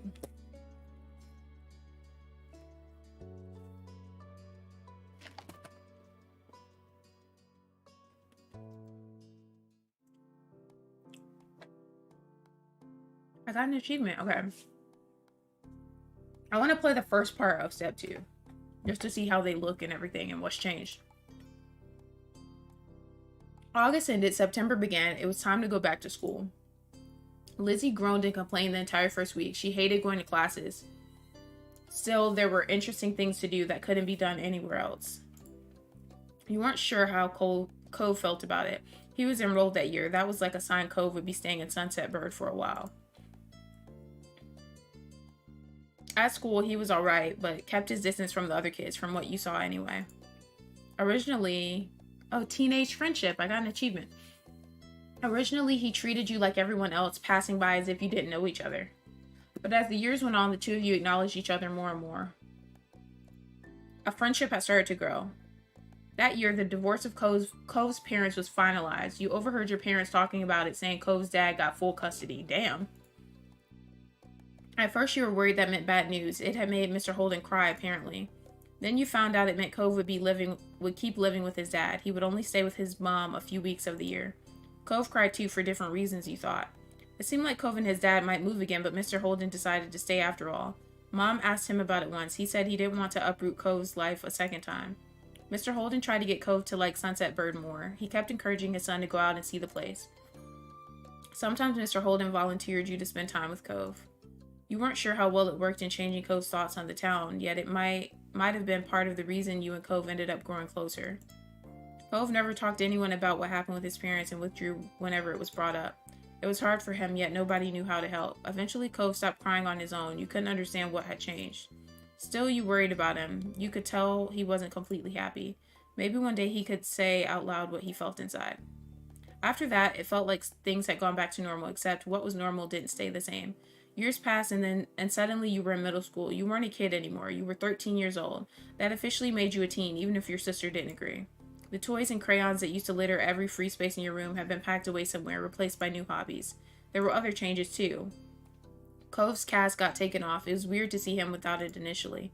Underneath the pink plaster ended up being a long, thin scar that snaked across his forearm. Cove's chest puffed out in pride when someone drew attention to it. He also went through a major growth spurt. He was the tallest student in his class for 2 years in a row. Cove will probably hold that spot again next time. In class, people knew him for more than just being tall. He also stood out because of how well he did in gym and other athletic situations. Over the years, he began opening up more too. You saw him talking amicably with other kids or neighbors from time to time. And the only kid that came to visit the neighborhood when you were little, Shiloh, well, he was gone. Aww. Shiloh's gone? He and his mom moved back south because of her work, just 1 year after Cove came to Sunset Bird. Aw, no. It had been really upsetting when he left. Lizzie was inconsolable for weeks, but nobody talked about Shiloh anymore. It was a long time ago. You learned some heartbreaking things, became sad, less sad the further away they were, even if they had never gotten any better. That was sad in its own way. I feel like he might return, like, eventually. That's the vibe I'm getting. Things at home were different, too. You still lived in the same house and all that, but it wasn't how it was before. Ma dyed her hair purple, wanting something new, and liked it so much she kept dyeing it. You remember calling her mommy as a kid, but something like that seemed awkward nowadays. You were much too old for the word. Excuse me, I call my mom mommy. So I'm offended by this little section right here. So we call her Ma now, okay? Lizzie felt too mature for her nickname too. She insisted on everyone calling her Elizabeth, so you did. Your mom soon gave... I know, a lot's changing. Your mom soon gave her permission to go places other than the playground and shopping street, which she took advantage of. You rarely saw her around the old neighborhood. In fact, she hardly spent time with you the way she did before. Elizabeth instead associated more and more with girls from school who were her own age. Maybe the difference between 13 and 15 was greater than the difference between 8 and 10. Okay, so I was 8 and she was 10. Now I'm 13 and she's 15. Oh, this is going to be interesting. You started befriending new people yourself, like Derek Suarez. He didn't live in the neighborhood or go to the same school. What happened was his and Coves Dad struck up a business partnership a few months ago. Since then, Derek will pop in the area now and then. It seemed Mr. Suarez was happy to let Derek tag along to his work, if Derek had the time for it. Without a doubt, everyone and everything around you had changed in small and big ways. You had too. As time went by, though, it was easy to settle into this new normal. Then, before you knew it, school was over and summer vacation had come again. It was the first day of summer vacation. The sun was hot as ever, but you were inside and away from the harsh rays. Look at my room! Oh my god! I feel so like... This is crazy. The sun was hot as ever, but you were inside and away from its harsh rays. To be more specific, you were snuggled up in bed, celebrating your time off by sleeping in, wide awake, about to head out to enjoy your... I'm sleeping in. It was hot, but you still had the blanket up over your head to block out the sun. You didn't want it intruding on your lazy morning. Unfortunately, you hadn't prepared for an intrusion. From beneath the blanket, you heard the door creak open. Oh my gosh, who are we going to see? You're still sleeping? Wow, get up. Oh my gosh, look at this girl. Oh my gosh. Go away, you pretend to still be asleep. You got up, you started to fake snore loudly. You didn't get out of bed and instead made some obnoxiously loud and totally phony sleeping sounds. It was pretty annoying, but she had bothered you first. Ugh, not funny. Get up. Now, I will come over there. So much for a lazy morning. Mom told me to tell you that your friend's at the door. He brought some happy summer gift from Mr. Holden. Mom wants you to take it from him, say thanks or whatever. Come on. So come down already. Really? That's great. I'm coming. Elizabeth said nothing else and left, having done what was instructed of her. You rolled out of bed, stretching your arms up high and yawning. Time to get ready. You sat yourself in front of the mirror in the far corner of your room. Your reflection hardly ever fit in the frame. You're very tall. Your reflection went over the whole length of the mirror. You're pretty tall. Your reflection fit comfortably in the frame. Your average height. There was a lot of open real estate in the frame. You're pretty short. You had trouble getting your reflection to appear in the mounted mirror frame. You're very short. I'm pretty tall. Cove tends to be the only person around who was even taller, at least among teens your own age. You liked your height. You weren't sure how to feel about it. You were kind of self-conscious over it. You weren't sure how to feel about it. Things kept changing with the height you actually had and what the impression of that height was based on your age. It was confusing. Then you put the finishing touches on your outfit while ruminating on the situation. Careless as they had been, Elizabeth's word piqued your curiosity. You planned on going over to see what Cove was up to, so this worked in your favor. Your reflection grinned back at you. You were looking forward to seeing him. You left your room, going down the stairs 2 steps at a time. What does this boy look like? Oh my gosh. Step 2, second chance. Oh, this is what's called second chance. You spotted Mom first, reclining on the couch. She had a magazine in her hands, which she was perusing through. Oh, I want to see what they look like too. Morning, Mom. She looked up at your greeting, a smile instantly appearing on her face. Thanks. Aw. Good morning, Rain. Thank you for coming down. Ma's at the door with Cove. He can't stay over today, unfortunately. Why don't you go thank him before he leaves? You nodded and made your way to the front of the house just as she said. Ma was there making conversation. She must have heard you because she looked over her shoulder. Oh. Look who finally made it. Morning, sleepyhead. She looks the same for the most part. Oh my gosh, I'm scared. I want him to be, like, you know, I don't want him to look like awkward. Ma reached forward and you knew she was about to pat you on the head. She was taller than average for an adult woman, so you were still little in her eyes despite being big for your own age. You let her do it. You happily let her do it. You tilted your body aside to dodge. That type of small affectionate exchange was nice. She placed the whole of her hand on the top of your head for a second before lifting it back up. Ah, you're the last one down at 8. You know that? Life isn't a race, morning. I was going to say I'm longer, so you're welcome. Sorry about the wait. What did we get? Yeah, life isn't a race. Funny. I don't think that excuse will work if you're late for anyone other than your own mother, though. With a small laugh, Ma stepped aside. Cove was just as you remembered, exactly how you came to know him to be. Oh, wow. He leaned uncomfortably to the side in your doorway as his bushy hair covered part of his face. His features were pinched in embarrassment, and he shifted from one foot to another. He was holding what must be the much-talked-about gift. At first glance, you figured it must be a bouquet of flowers, then you gave it a real look. No, instead it was carefully cut fruit. It made a lot of sense that it was actually from Coves Dad. You had to suppress a laugh at this showing. You couldn't imagine many folks buying that sort of thing for their own personal enjoyment. That kind of arrangement was built for the presentation, likely to impress whoever was inevitably going to receive it. It seemed no matter how long he lived here, Mr. Holden would keep going out of his way to be neighborly, and Cove would always be roped into participating. Cove smiled slightly at the sight of you. The sting of this goofy errand he was clearly embarrassed to be on eased. Hey, Rain. You earnestly grinned back. It wasn't weird at all like it used to be when you were kids. As time passed, the two of you started to enjoy each other's company. Now you actually considered him a good friend and not someone you were forced to be around by your families. Hey, it's really nice to see you. Yeah, you too. And you were certain he meant that agreement. It was already shaping up to be another long summer with plenty of time for the two of you to have fun together. His awkwardness over the task started to creep back in, so Cove nudged the gift closer to you. He was ready to be relieved of it. And with that, the gift was accepted. I hope you and your family like this. It's a pretty good gift. I think so, anyway. He smiled earnestly.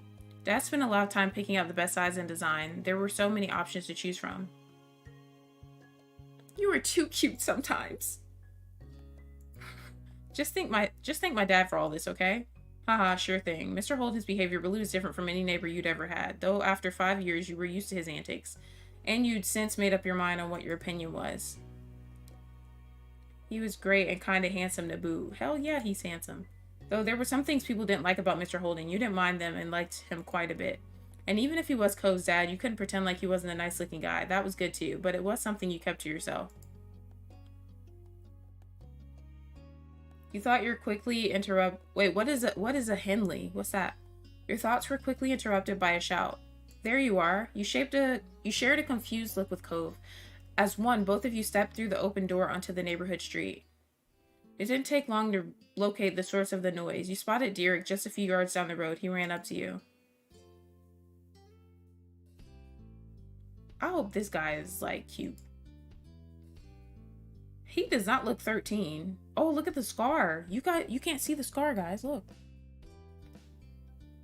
Look at the freaking scar. Holy shit. Oh, is that what those shirts are called? He does not look 13, though. He must be older than me. I don't know. Derek was certainly a welcome guest in your neighborhood. It was a pleasant surprise whenever he showed up. After stopping a couple steps away, Derek hunched over to catch his breath. Then he looked up with a wide grin. Hey. Hey, guy and gal. He looks like a little baby. I was just at your house, Cove, but no one was there. Should have figured you'd be at Rain's place. Do you ever spend time in your own home, or are you always just there? Derek laughed at his own joke. Oh, he's turning red. He either didn't notice that it embarrassed Cove, or the embarrassment was what he was actually laughing at. Derek turned to you. He was going to say more when his eyes widened and he gasped. What's that? You followed his gaze unsure, then you realized what he meant. You were still holding Mr. Holden's gift. This is kind of like a bouquet of flowers, but made out of fruit. Nice. Can I have some? Sure, we can share. I haven't even tried any yet. It's a gift for my family. I can't give it to you. Maybe you can have some later. I haven't even tried any yet. Derek pouted at your words, not hiding his disappointment. Aw. Then he nodded his head as if to clear it. Anyway, that's right. I came here because I needed to say something big.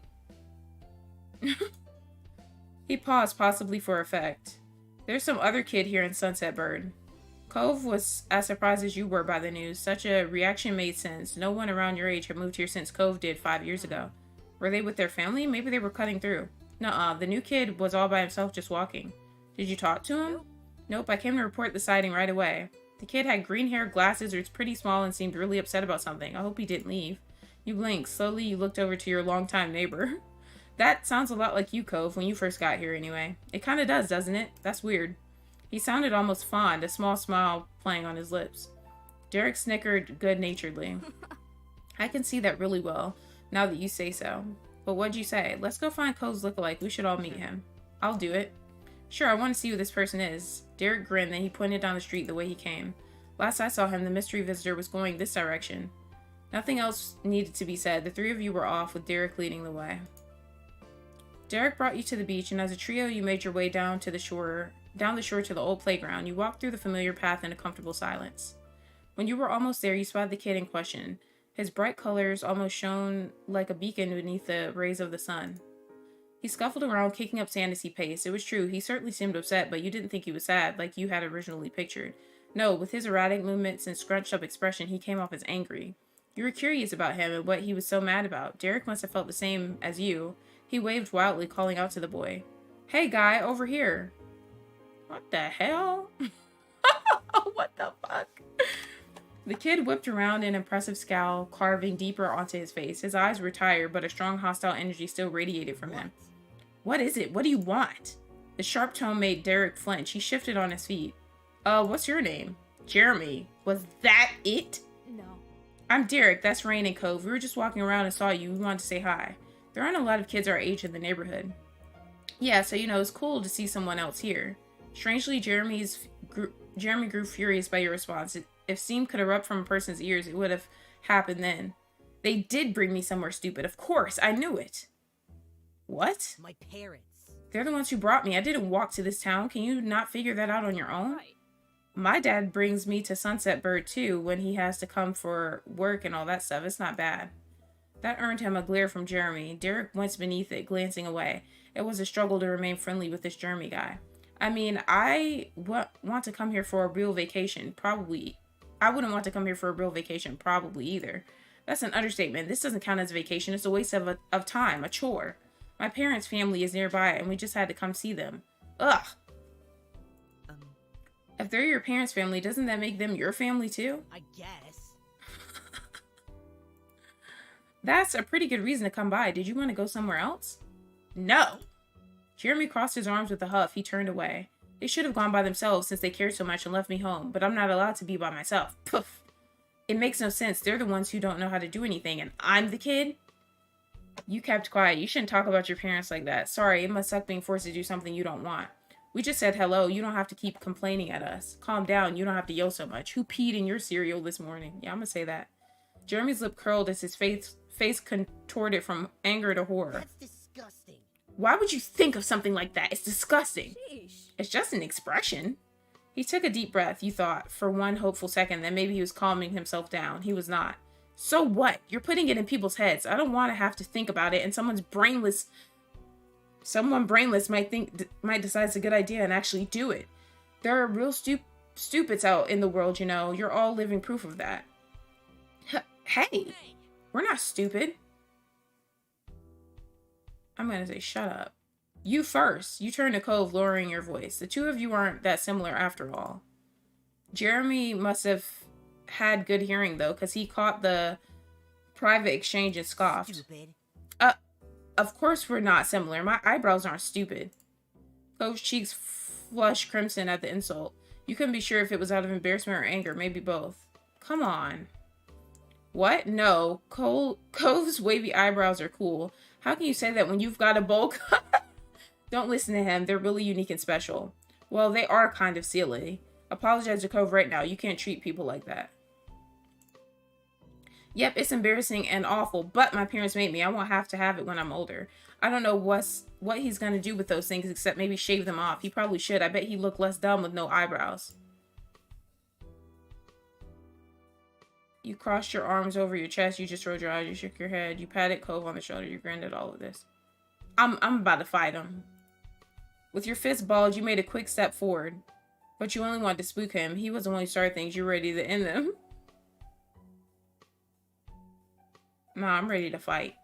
He'd made it clear that words wouldn't work, leaving you to resort to action. You weren't sure what would happen, but you couldn't let this stand. Derek and Cove jumped in to stop you before you reached him. They each grabbed you by the arm. Still, Jeremy instinctively stumbled backwards. He practically fell over. If that's all you can do about what I'm saying, I'm just proving I'm right. You're brainless. You were annoyed the other two were against you on this and got in the way, though the reaction you have been able to get was still worth it. Wow, what is wrong with you? Instead of taking offense, Jeremy only parroted Derek's words in a nasally voice. Wow, what is wrong with you? This is dumb. Jeremy stuck out his tongue and skulked away, throwing more sand everywhere as he went. You watched him go hunched over until he became a speck in your vision. Silence reigned in his wake. The three of you tried to process what just happened. I can't believe it. What a mean kid. Derek wasn't kidding, and by the sound of those earlier complaints, the new boy Jeremy was going to be in the area for at least a little while this summer. Derek sighed in dismay, plopping onto the ground. You followed, and Cove did too shortly after. There wasn't much else to do. This sucks. I was hoping we could meet someone fun, hang out maybe. He shook his head after a moment. He slowly turned to you with a hopeful expression. But you know what would really improve the day? What? He didn't respond. Instead, he used a hand to point right at the fruit arrangement that you were still holding. You completely forgotten about it during the mini drama that unfolded. You had gotten used to the wait. Glancing over to Cove, you noticed he was eyeing the fruit. He must want some too. I'm gonna say, why not? Let's eat. Derek perked up immediately at your words. He reached out for a skewer, hesitating slightly once he was inches away. Sure? You nodded. With an eager grin, he plucked out a prime row of fruits. Cove grabbed one for himself after him. Only you were without a skewer of your own. You took a pineapple, grape, strawberry, melon, pineapple. The pineapple was cut to look like a flower. It was the obvious first choice. Derek ate a pineapple skewer enthusiastically, finishing it within moments. This is amazing. It tastes pretty nice, and this fruit kebab thing is fun. Hey, you two remember the Land Before Time? That fruit thing makes me think of it. The dinosaurs all like the leaves that were shaped like stars. Tree stars. Yeah. Chomping leaves looked so delicious when they did it. And there was that scene with the pretty trees and all the dinosaurs came in and picked everything off them till there was nothing. That's us right now. Awesome. I love that movie. I've never seen it. I didn't like that one. That moves for kids. Eating leaves looks good. Should I worry about you? Do you think things taste better when they share like... I'll just say I love that movie. Me too. The three of you continued like this for the next few minutes. Eventually, the display was barren. It looked weird when devoid of fruit. It did help me. It did help make you feel better. Derek was right. It was so good you were already brightening up from the earlier drama. Hey, Rain. Yeah? The two of you met eyes casually. Were you seriously gonna hit that guy? Well, he had it coming. Rain, that's so bad. I thought it was cool. Well, you're both crazy people. You knew when Derek said things like that, it wasn't serious. He liked you and Cove. Yeah. Derek then leaned back on his arms. He contemplated this guy with a content sigh. So, are you both ready for summer break? Yeah. Cool on you. Wish I could say the same. It feels like there's a lot to plan for. And what about you, Cove? Are you ready? I think that depends. Before you could say anything else, the light atmosphere was shattered. Hey! Rain? You glanced over your shoulder to see your sister. She strode closer and closer, appearing none too pleased. I've been looking all over for you. Ma said you and Cove ran off with the thing Mr. Holden bought for us. She leered over you with arms folded. So, where is it? You're late. It's all gone. What do you mean gone? You moved over to the side to face her completely. She zeroed in on the bouquet in your hands, which was now populated exclusively with skewers dripping in juice and tiny flecks of leftover fruit pieces. Her mouth dropped open and the tone of her voice rose. What? Seriously, Rain? What were you thinking? It was supposed to be for all of us at home. She glanced at Cove, who sat beside you, and continued mockingly. Even if you did have an in with the delivery boy, this was up to Mr. Holden. Cove gave you a bent smile of support, which didn't help disprove her accusation. Sorry, Elizabeth, get over it. Well, the morning's been kind of a disaster. We were hungry. It wasn't us. A seagull came down and ate it all while we weren't looking. Elizabeth narrowed her eyes, not at all deceived by your response. Oh no, I think I hear the mean kid coming back. We better get out of here. Elizabeth blinked confused and looked around. What kid? I don't see anyone. Derek didn't bother explaining. He just launched his feet and ran off. Cove hopped up too, gladly taking the opportunity to exit the situation. He followed after Derek, but he sent a look to you from over his shoulder. You turned to watch Elizabeth. She stared back, brow raised. You ran. Without a word, you got to your feet and bolted down the beach. Unimpressed, Elizabeth rolled her eyes. So immature. So immature. She not about to be bossing me around anymore. I'm sick of this shit. She shook her head as she walked towards the house, not bothering whatsoever to follow. Meanwhile, the three of you made it back to the shoreline. Derek pumped his fist, grinning in triumph. We escaped and shall live to see another day. Exactly, but we should keep moving. Yeah, for now, at least victory. My moms are gonna be so mad when Elizabeth tells the story. In case Elizabeth decides to come back after all, or that mean kid really is still around. You chuckled together, walking further down the beach side by side. You definitely want to stay outside a little while longer. Later that night, you found yourself seated near the kitchen counter. You had gotten a bit of a scolding from your moms for not saving any of Mr. Holden's gift for Elizabeth, but you didn't get any real punishment for it. Instead, you were out with the boys. Elizabeth returned home to share the news. Instead, while you were out with the boys, Elizabeth returned home to share the news. The three of them went to get dessert on their own. It was declared even by your parents when everyone got back, and the event was settled. That was a while ago now. Your fingers drummed on the surface as you waited, your gaze trained on the phone. You were waiting on a call tonight, specifically from your cousin Leandra. You didn't want to miss it accidentally. Your uncle, aunt, and Lee used to live many hours away. Your families only saw each other a few times a year for big occasions. A while back, though, they moved and were closer to you than ever before. You now hung out regularly. Oh, that's cool. Maybe she's better than Lizzie. With school being out, you're positive she's going to come over a lot. The two of you were the same age and got along well. We're getting more characters. This is interesting. She used to be really fond of Lizzie, Elizabeth too. But now that your sister has become allergic to interacting with her own family, it tended to be just you and Lee who spent time together. She was your only friend who was a girl. Being family helps make you close, but you had a lot of girlfriends. Huh.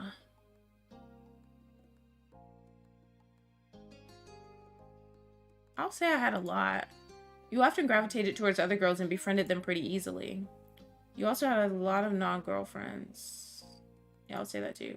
What kind of gender someone was didn't seem to make any difference in who you got along with. Then the shrill ringtone announced an incoming call. You jumped before grabbing the receiver and pressing it to your ear. More characters, more drama. Exactly, yeah. Lee, finally, who is it? Palmer residence, Rain speaking. You were greeted by a distorted, high-pitched giggle. What? Why do you sound so weird? Mom answers the phone like that sometimes. It's supposed to be polite. You should go in with hi. That was something a robot would say. There was static on the end as if Lee was shifting wherever she was. So can you believe school's actually over? I thought it'd never be done. Now we don't have to do any of that boring stuff and we get to hang out whenever we want. Speaking of hanging out, Lee, can you wait a second? Let me just head to my room. You got it from your seat at the counter. Luckily, the phone was wireless, so you didn't have to worry about any cords tying you down. Your mom's had a rule about not moving the phone unless the call was in progress, which is why you'd been sat by his cradle waiting for Lee to call. Your moms could be really unfair. You thought that made sense. You didn't like it, but it had to be that way. You weren't the only person here. If anyone could take the phone anywhere at any time, it'd be an even bigger hassle. You could easily imagine the receiver having a new forever home in Elizabeth's locked room. True. But now that Lee had called, it was okay for you to go upstairs to your bedroom and talk to her. Oops, I didn't mean to do that. You jogged up the stairs, taking two at a time, smiling. After you had arrived, you shut the bedroom door firmly behind you. You took a seat on your bed. I kind of just want to, like... Is that like a Dr. Seuss thing? That looks like Cat in the Hat. That's cool. And yeah, she seems nice. Take a seat on your bed. All right, I'm here. Cool. Hey, did you know the girl down the street from me has her own phone now, a cell phone? She doesn't have to wait for someone else to stop using it or anything. Wow, really? The thought of someone having a phone that was all their own seemed unbelievable to you. Right? I wish I had one too, but my parents said I couldn't get my own phone until I'm more grown up. I wish they'd change their mind. We could call each other every single day and no one would be able to stop us. How great would that be? Really great, but wouldn't I still be using a home phone? Too bad, that's really great. We could even stay up late talking about whatever we want. Lee sighed thoughtfully into the receiver. At least they said I could have it someday. I can't wait. She sighed dramatically. I bet I'm not going to get one until I'm all the way in college. Squeezing the phone between your shoulder and ear, you puffed up your pillows and made yourself more comfy. It was strange to think of a time when normal school would be over and you'd have to choose whether or not to go to college. School was such a big part of your life right now. Studying didn't come easily to you, though. You tried hard. You worked about as hard as most people and got pretty average results as well. You never tried much, but you still didn't do bad. You didn't bother at all in school, and your grades reflected that. Everything in your classes came easily to you. You worked hard for your excellent grades. Um...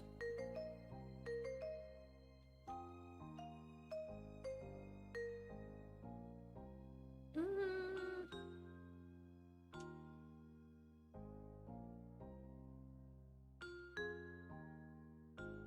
I'll say it came easily to me. You soaked up information as naturally as a sponge absorbed water. You had yet to worry about school being hard for you. You felt a lot of pressure to maintain the high grades you had last year. You hoped to do just as well this year, but it wouldn't be a big deal if they dropped some. You were confident your grades would remain great. You had no plans of getting excellent scores this time.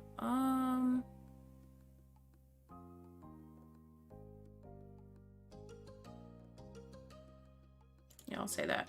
You had a positive record. It wouldn't be worth it to stress over every mark. Yeah, you tried to sound engaged, but your mind had decided to go back to school despite the season. Lee knew you too well to be fooled. You sound so spacey. What's up? Just thinking about school. Lee groaned. Are you thinking about how we don't have to think about it because it's summer? That's what I'm doing. I'm looking forward to going back. Let's make a petition for more vacation time. It's so awful. I hate going. Come on, it's too scary to not think about it.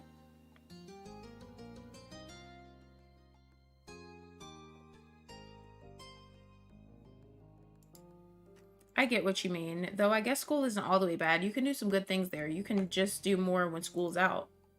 Learning new things can be cool. Gym is pretty great, though. It's the easiest way to hang out with people not in the neighborhood.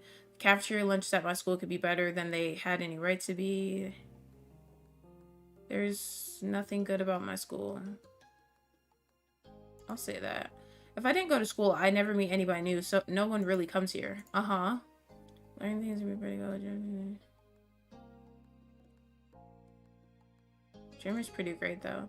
There was all sorts of sports stuff during gym. Oh yeah, it can be fun sometimes. I'll say that was all. And that's pretty much everything that's good about school. Okay, point taken. Now I decree the topic of school is officially closed. We have to talk about the summer first before we start plotting the rest of our lives. I've got some plans already. Like, I'm gonna visit my cousins. You chuckled, of course. What's something you want to do? The first thing that comes to your head. I want to spend time with people. I've got some new art supplies, reading. I'm going to catch up on movies and TV. Probably this. I need to do that too. You lean back in your bed, settling as you continue chatting with your friend. Even though it hadn't been that long since you saw her and you'd be seeing her soon, you found plenty to talk about. For one, the events of the day. You sat up straighter. I was with Cove and Derek today. We met a new kid. Like at your neighborhood? His parents are visiting family, so it sounds like he'll be around for a little while. I don't know how long. What was he like? Mean. He kept snapping when all we were trying to do was just talk to him. He just kept being rude to everyone, but especially Cove. It was awful. I don't think I want to meet him. You want a boy to stay away before even meeting him? That's an unexpected twist. Your cousin was pretty popular with the boys who knew her. She seemed happy enough to have them around until they started to annoy her. Who are you to talk? Cove and Derek are always around. They're both boys, you know. That's true. That's not the same. They're not always around. I'm not the one who invites them. They show up on their own. You're able to say anything. That is not the same. Lee laughed at your rejection of the idea, deeply amused. After a moment, you chuckled along with her. There was a stomping noise approaching your room, heralding the arrival of your irritated older sister. She flung the door open, a frown etched on her face. How long are you going to hog the phone? Glancing at your watch, you realized that your quick call had gone on much longer than anticipated. Elizabeth held out her hand, the other one lodged on her hip. She noticed the realization on your face. Time's up. Gotta go. I'll see you soon, okay? With a sigh, you said your goodbyes to Lee. Sorry for being long. I'm still using it. No, get out of my room. I'm still using it. Not anymore. You don't get everything in the world. Neither do you. I'm not the one asking for it. You had your turn. Now you want to get mine too because you were first. In your dreams, I will get Mom's. You glared at her. She glared right back before whipping around and shouting out your door. Mom! Rain won't give me the phone and it's way past my turn. She hollered back up the stairs. Let Elizabeth have her turn. Sharing is caring and you only get rights to the phone if you use it responsibly. You heard her. Fine. Lee, I have to go now. Okay, see you soon. Tell Elizabeth and your moms I said hi too. You'd barely pressed the end call button when Elizabeth whisked the handset from your fingers and began dialing someone new as she strode out of the room. Your mom's voice called from downstairs. Hey, has anyone seen the phone? I'm using it. With that, she shut your door behind you. Silence was left in the wake. That was the one way to end your first day of summer break. Some time later, it had gotten dark outside and you lay in bed wide awake. Your window rattled all of a sudden, startling you badly. You flinched, staring over at it with furrowed brows. From your vantage point, you saw only the moon and an open sky. You were...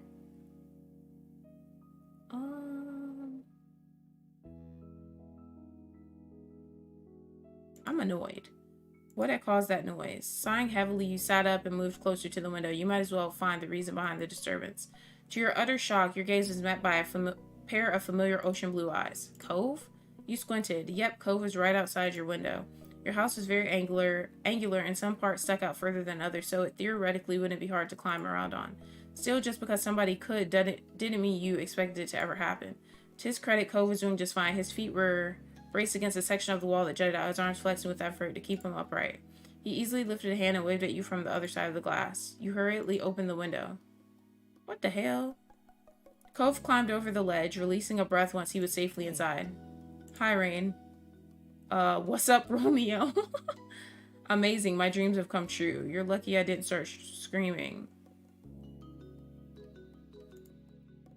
I know that it's late, but I didn't know what else to do. If I rang the doorbell, I know your moms would have answered and they just make me go home. I didn't really want to explain why I was coming over anyway. I don't want to talk about it. Well, besides with you, I mean, but that's why I did that. As unexpected as this was, you were touched. Cove felt like he could tell you what was wrong. I might have tried calling or something, except my dad was on the phone. Cove suddenly looked very cross.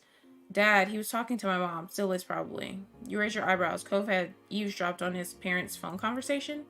You shouldn't have done that. Eavesdropping is bad. I would have done that too.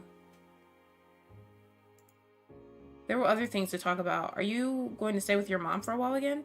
Every year, Cove was sent off to live with his mom for a few weeks. When it happened, varied. Sometimes he would go during winter break, but usually he went during the summer. Even though it was hard news when you found out he was leaving and you missed seeing him those weeks, you understood. To your surprise, however, he shook his head. That's what I thought too, but no, that's not what they were saying. My dad asked my mom not to have me leave this year. He said she could come stay with us here. You waited for him to continue. He didn't. The conversation abruptly dropped off. You couldn't help but stare at Cove. There was a complicated mix of expressions on his face. Is she gonna do that? Yeah.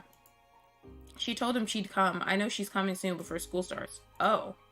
You had heard Cove talk about his mom a lot over the years. He'd tell you about past memories or what happened while he was visiting her. Still, it was one thing to hear about someone and another to actually meet them.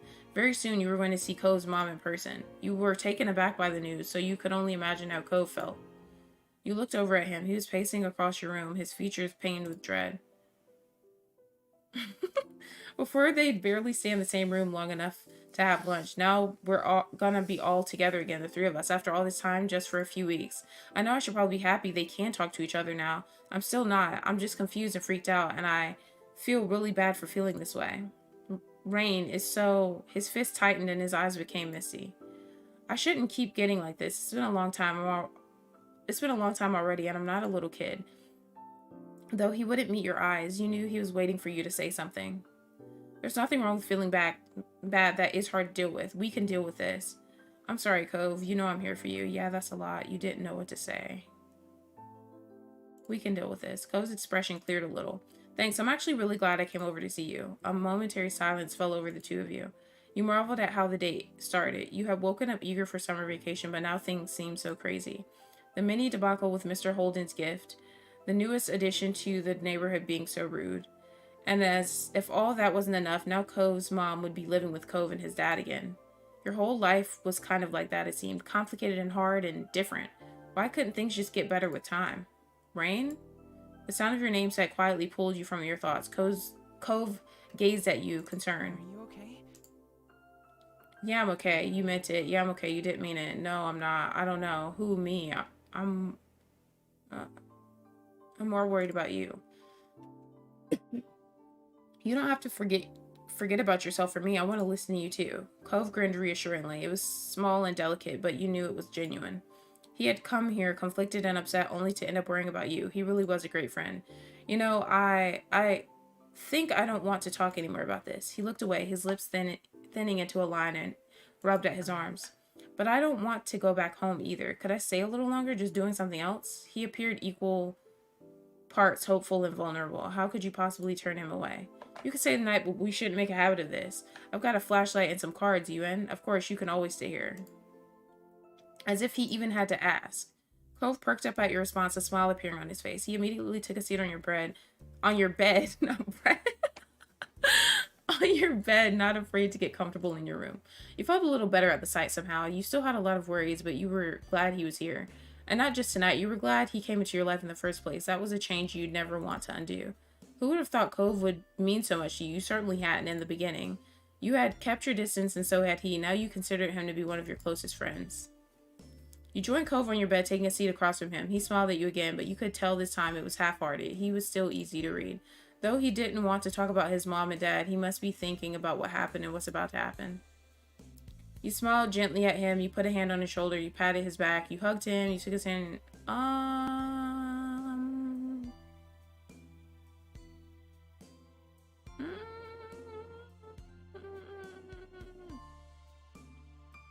You nudged him with your foot. You usually were able to reach out and nudge him with the arch of your foot. You had no idea how to make him feel better, but you were trying. Cove blinked confused before he swatted your foot away, but his expression softened into something more natural. Conversations was stilted and broken often by silence at first. Then both of you were able to get into your usual candor. As your secret hangout session stretched on, you thought that you truly wanted to keep having moments like this with him. You hoped a day would never come when life decided that the two of you would have to part ways, and you knew Cove felt the same. You opened your tired eyes, groaning as they adjusted to the bright light that was streaming through your window and warming your brown skin. With a loud yawn, you rolled away from the sunlight and blinked a couple of times, clearing the sleep from your eyes, before realizing with a start that it was actually morning. You couldn't remember even falling asleep. Cove had crept through your window during the night, and the two of you spent time together trying not to wake your parents. You must have fallen asleep while you were hanging out, but couldn't put a finger on exactly when. You wondered how late Cove had stayed before heading home. You rubbed your face and yawned again, contemplating whether you should get out of bed and get ready for the day or stay snuggled up for a little while longer, until your gaze landed on an instantly recognizable mop of pale green hair and you bolted upright and gasped in surprise. He never left. He was still there in the morning. You laughed out loud. You froze. You jumped out of bed. You laughed out loud. He had fallen asleep while sitting on the ground and precariously leaning his head on the side of your mattress. With your laugh, Cove's eyes snapped open and his head slipped from its source of support. He didn't stop going down until he smacked right into the floor with a crack. You clamped a hand over your mouth and looked down at him with wide eyes, curled up where he had landed rather ungracefully.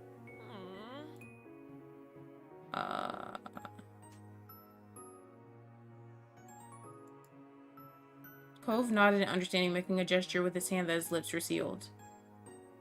If either of your moms found out Cove had slept here last night, the two of you would be in big trouble. Cove blinked at you a couple of times, his eyes growing in panic, as some thought that only he could hear settled in his mind. Oh my god. His voice does not match how he looks right now. I'm sorry. Oh my god, I fell asleep. You weren't exactly sure what to do as you watched Cove pace your room, looking around frantically. Cove's hands flew to his face, letting out a sigh of relief when he found his glasses right where they were supposed to be. Despite that, he hadn't calmed down completely. The atmosphere was still frazzled. It's going to be alright. We're going to be in so much trouble. Just calm down. Settle down before Moms hear you do this. Just calm down, boy. You whispered to Cove harshly, trying to keep your voice down. We won't get caught as long as you're quiet. Cove nodded, his shoulders tense as he fixed you with a firm stare with his turquoise eyes. Letting out a heavy sigh, he ran a hand through his hair in exasperation. He couldn't look at you again as he spoke. I'll see you later. You were confused by how all of this had played out, but hoped that was true. Yeah, see you later, Cove. At that, he glanced at you once more. The expression was placid, and all the panic he was stopped ever so briefly by a moment of clarity. Thanks, again. You're a good friend, Rain. He firmly whispered the words, so there was no room to doubt he meant it. But he turned away from you before he had a chance to respond or even fully react. In a matter of seconds, he had climbed over your bed and opened the window. A cool breeze rolled off the ocean, fluttering through Cove's hair and filling your room with his salty scent. Cove fearlessly stepped out onto the ledge. You rallied him to keep going. You suggested he sneak out the door instead. You urged him to hurry up. You wished him luck. You rallied him to keep going. You've got this, Cove. You weren't sure if he heard you or not, but he kept going along, one foot in front of the other with increasing speed until his form disappeared out of sight. You stuck your head out the window as far as it could go to try to keeping watch. He walked the full length of the ledge before jumping down to the top of the garage and lowering himself onto the fence. From there, he finally dropped to the ground. You threw out a thumbs up at his successful climb. He ran off towards his house without stopping, disappearing behind the side of another building. You had to admit that you're pretty impressed at how doable he made that look. With a little sigh, you reclosed your window, deciding that there was nothing more you could do. You hopped off your bed and got ready to head downstairs for the day. Put on your slippers, check yourself in the mirror, check yourself in the mirror. You certainly looked like you had just woken up with your brown hair sticking up all over the place. Taking a comb from your bedside table, you attempted to fix and smooth down some of the messy strands. You took the stairs, slowly attempting to mask your face into a look of innocence. You were sure that someone would have come into your room if they had heard anything strange, but you couldn't be too careful. You had to play it cool. When you stepped into the living room, Elizabeth was there, tapping her finger on the counter. Good morning, Elizabeth. She looked over you immediately, her eyes squinting at the greeting. Why are you being so weird? You hadn't even done anything. Your big sister never missed a beat, unfortunately. Her eyes flickered left and right as you sidestepped her and headed towards the kitchen. Rain? You excitedly blurted it out. Wouldn't you like to know?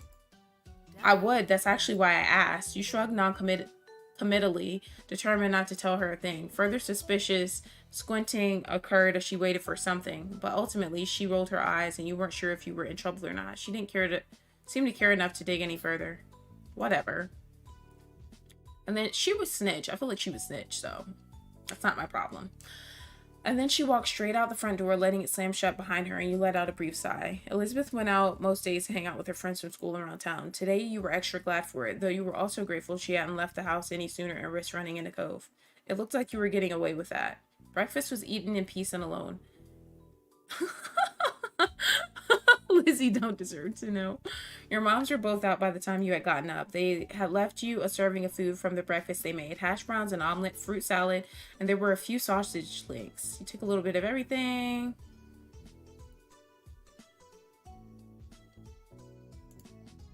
It was tasty. Not them trying to make me a vegan. Hell nah. It was tasty. You appreciated that there was variety in the meals your mom... variety in the meals your mom's made. The day lazily drifted by at home and eventually your parents returned. You pulled open the fridge again, lingering in the frosty air for a moment or two before grabbing a bottle of ice cold water and taking a long drink. It was a perfect balmy summer afternoon and you had decided to head outdoors to find something to do. You hadn't decided what that something was just yet, but you were sure something would pop up to occupy your time. As you were heading out the front door, you paused for a moment. You hadn't seen Cove since he left that morning, and you couldn't help but think about what had happened to him. Would it be bad to go over to his house right now, or to call him to check in? You stepped out of your house, still stuck in an internal debate with yourself, when a voice caught your attention.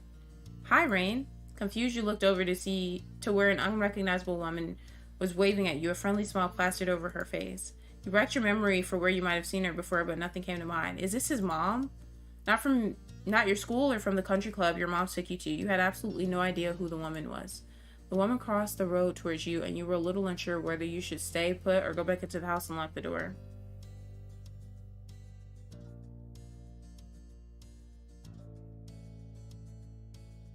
I mean, that makes sense, though, the green hair. Oops, I'm sorry. Was that presumptuous? I was not expecting her to look like that. I've heard about you, but you have no idea who I am, do you? You shook your eyes, and she removed her sunglasses to reveal sparkly ocean blue eyes. All of a sudden, she seemed a little more familiar. She's pretty, though. My son lives here, and my ex, too. With a bent smile, she lifted a hand to point at the condo across the street from your own house. Cove's mom. You didn't know why you hadn't realized sooner, now that you'd gotten a good look at her. She seemed nice. She seemed sort of strange. She looked really young. It made sense that she was Cove's mom. She looked really young. It was almost hard to believe she had a 13-year-old kid. No matter your thoughts on her, you still felt taken aback that she had appeared here so suddenly. Cove mentioned she was coming, but you hadn't gotten the impression it would be the very next day. She extended a hand again, this time for you to take, and you studied the manicured fingers in front of your face and the assortment of bracelets that dangled from her wrists. I'm Kyra Priest. You can call me, or is it Kira? I want to say Kira. I'm Kira Priest. You can call me Kira. You shook her hand. You reached out and took her hand, and she shook yours firmly, grinning wide. I'm Rain, but you already know that. I do. Cove's mentioned you to me before. It's nice to officially meet you, Rain. Cove talked to you about his mom. He hadn't mentioned how he said things about you to her. What has Cove said about me? Oh, I can't tell you that. I've already said too much. She laughed good-naturedly. You couldn't be happy about that answer, though. The sound of a door opening and closing caught both your attentions, and when you turned towards the sound, it was to find Cove exiting his house, his eyes skimming the ground. Considering just how tall he had grown, you kind of figured his mom also would have been tall, but she was much more on the short side for an adult anyway. Cove's height must have come from his father. My baby. My baby! There you are. I thought you were going to keep me standing out here all day. You tried to catch Cove's eye as he walked towards you, but his gaze was firmly fixed on the sidewalk. When he finally crossed the road and looked up, he gave you a pitiful look. After the way he had acted last night, you knew he must have been feeling pretty mixed up about this. You tried to wordlessly express that you understood. Cove and I are heading into town to grab something to eat while the snore is at work. Kira beamed at Cove and ruffled his hair, which only seemed to upset him more. You assumed the snorer she was talking about was Mr. Holden. Hey, you should come with us, Rain. I'd love to get to know you better. Yeah, you should come. There was a pleading in his tone that you couldn't miss. Of course we'll run it by your parents first, responsibility and all that. Any hoosies? It'll give me an excuse to meet them, which I need to do at some point. It's important to be neighborly if I'm going to be roosting on the street for the time being. Any hoosies, let's go. Kira walked ahead towards your house and you hung back with Cove, who crinkled his nose as he watched her. I'm sorry about her, but I really do want you to come. I don't want it to be just the two of us, not right now. You leaned in closer and whispered while checking around for anyone who might hear. What happened? Did your dad know you were gone? Cove shook his head and sighed heavily. Dad was so focused on Mom showing up that he didn't even notice. I thought when I heard them on the phone last night that it was something they were planning for the future. This morning, Dad said it was supposed to be a surprise, and I guess I was surprised. She's going to be here all summer. Oh. You were surprised to hear that, too.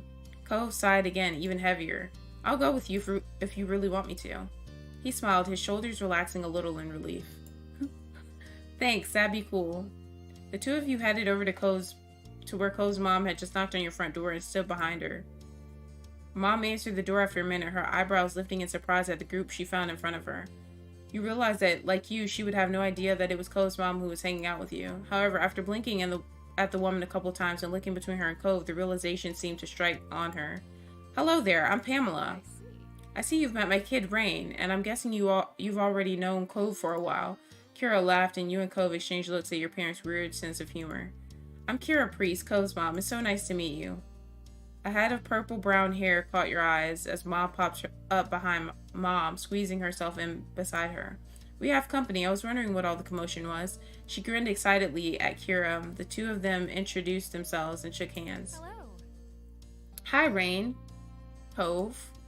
Cove smiled at Moss shyly as she gestured a hand towards the living room. There's no use in hanging around the doorway. Why don't you come in? I love to, but I promised to take my son out to eat, and I wouldn't want to hold you up with a surprise visit. Oh, I understand. You're welcome to stop by at any time. Of course. I'll take you up on the offer when I can. Count on it. Would you mind too much if Rain went with Cove and I? My treat. We won't be driving, just a quick walk down the road. Sure, that sounds nice. I hope you all have fun. You gave your moms a look, and they smiled at you fondly. You were happy they were letting you go. You were annoyed they just agreed like that. Oh, I'm happy. You could tell that Cove really needed the support, and you were ready to be there for him. Expect us back in an hour or two. We look forward to seeing you again. Take care. Your parents waved goodbye to the three of you as you backed up onto the street. There was a sound of the front door closing behind you. I'm pretty positive I saw some restaurants when I was in the taxi, not too far from here. Yeah, there's a lot of them around. The answer was straightforward, and the tone was curt. Cove was usually more lighthearted than that. Kira put her hands on her hips and smiled at her son. Well, you sound like the area expert. Do you have any recommendations for a place nearby? Not really. Kira pouted at him a little and turned to you instead. How about you, Rain? Want to point me in the right direction? You shrugged. Not really. Sure, I have a couple of favorites. You'd been to a lot of places in town. There were a couple that stood out from all the rest. There's a Chinese restaurant that me and my family go to all the time. It's my mom's favorite. There's also a tropical themed place that tries to be sort of fancy.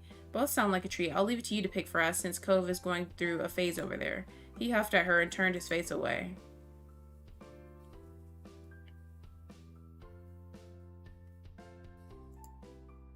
You can go through whatever phase you want, but you've still got to say which restaurant you want to eat at, Cove.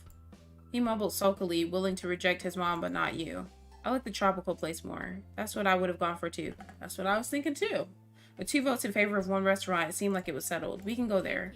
Thank you, Rain. Will you show us the way? You nodded, taking the lead of your little group as Cove and his mom followed behind you. Together, the 3 of you left the neighborhood behind. The walk was about 15 minutes, and along the way, Kira asked a lot of questions about the area. Cove was quiet most of the time, so you ended up answering her instead. Kira explained that she lived in a large city, and she loved how peaceful and relaxing everything seemed in Sunset Bird. The restaurant was busy as usual, but luckily you were shown right to a small table. Kira lowered herself into the chair while Cove picked the one diagonal to her, not facing her or to her side. It was awkward. Let's see. To start, what would you all like to drink? I'll get an orange soda. Rain? I'll get soda. Which flavor? Ooh, lemon lime or ginger ale. I'll go with ginger ale. Sure. Kira placed the order for your drinks, getting a black hot coffee for herself, and it didn't take long before they were brought to the table and set in front of you. You took a long sip of your drink as you looked around the restaurant. Your small group checked over the menus, deciding what to order. Can I save this here? Alright, guys. I think we're gonna end it there, because I feel like some crazy stuff's kind of about to happen. Like, we're gonna learn, like, a lot more about his mom, and I want to save that for next time. I don't want to, like, because I didn't know this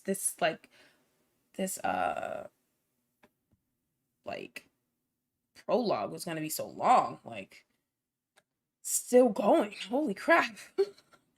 But, thank you, Rissy, for being here, and whoever else is here. Shout out to all of you guys. I hope you guys have a great rest of your night. I really like this game so far. I think the concept of them, like, all growing up and, like, things changing and all that, it's, like, very interesting to see. Like, you have all of these experiences with them, and then, like, things can change. I hope we get to see Shiloh again. I have a feeling he'll come back, though. But that sucks that he's, like, not there anymore. I thought we were gonna be, like, the Four Musketeers, but I don't know. I guess we're not. But I hope you guys have a great night. This was really fun. Yeah, I know. I really liked it. I like the story a lot. So I can't wait to play this again. So I hope you guys have a good night. Thank you all for being here. Be sure to leave a like on the stream if you haven't already. And I will see you guys next time. Bye, guys. Good night.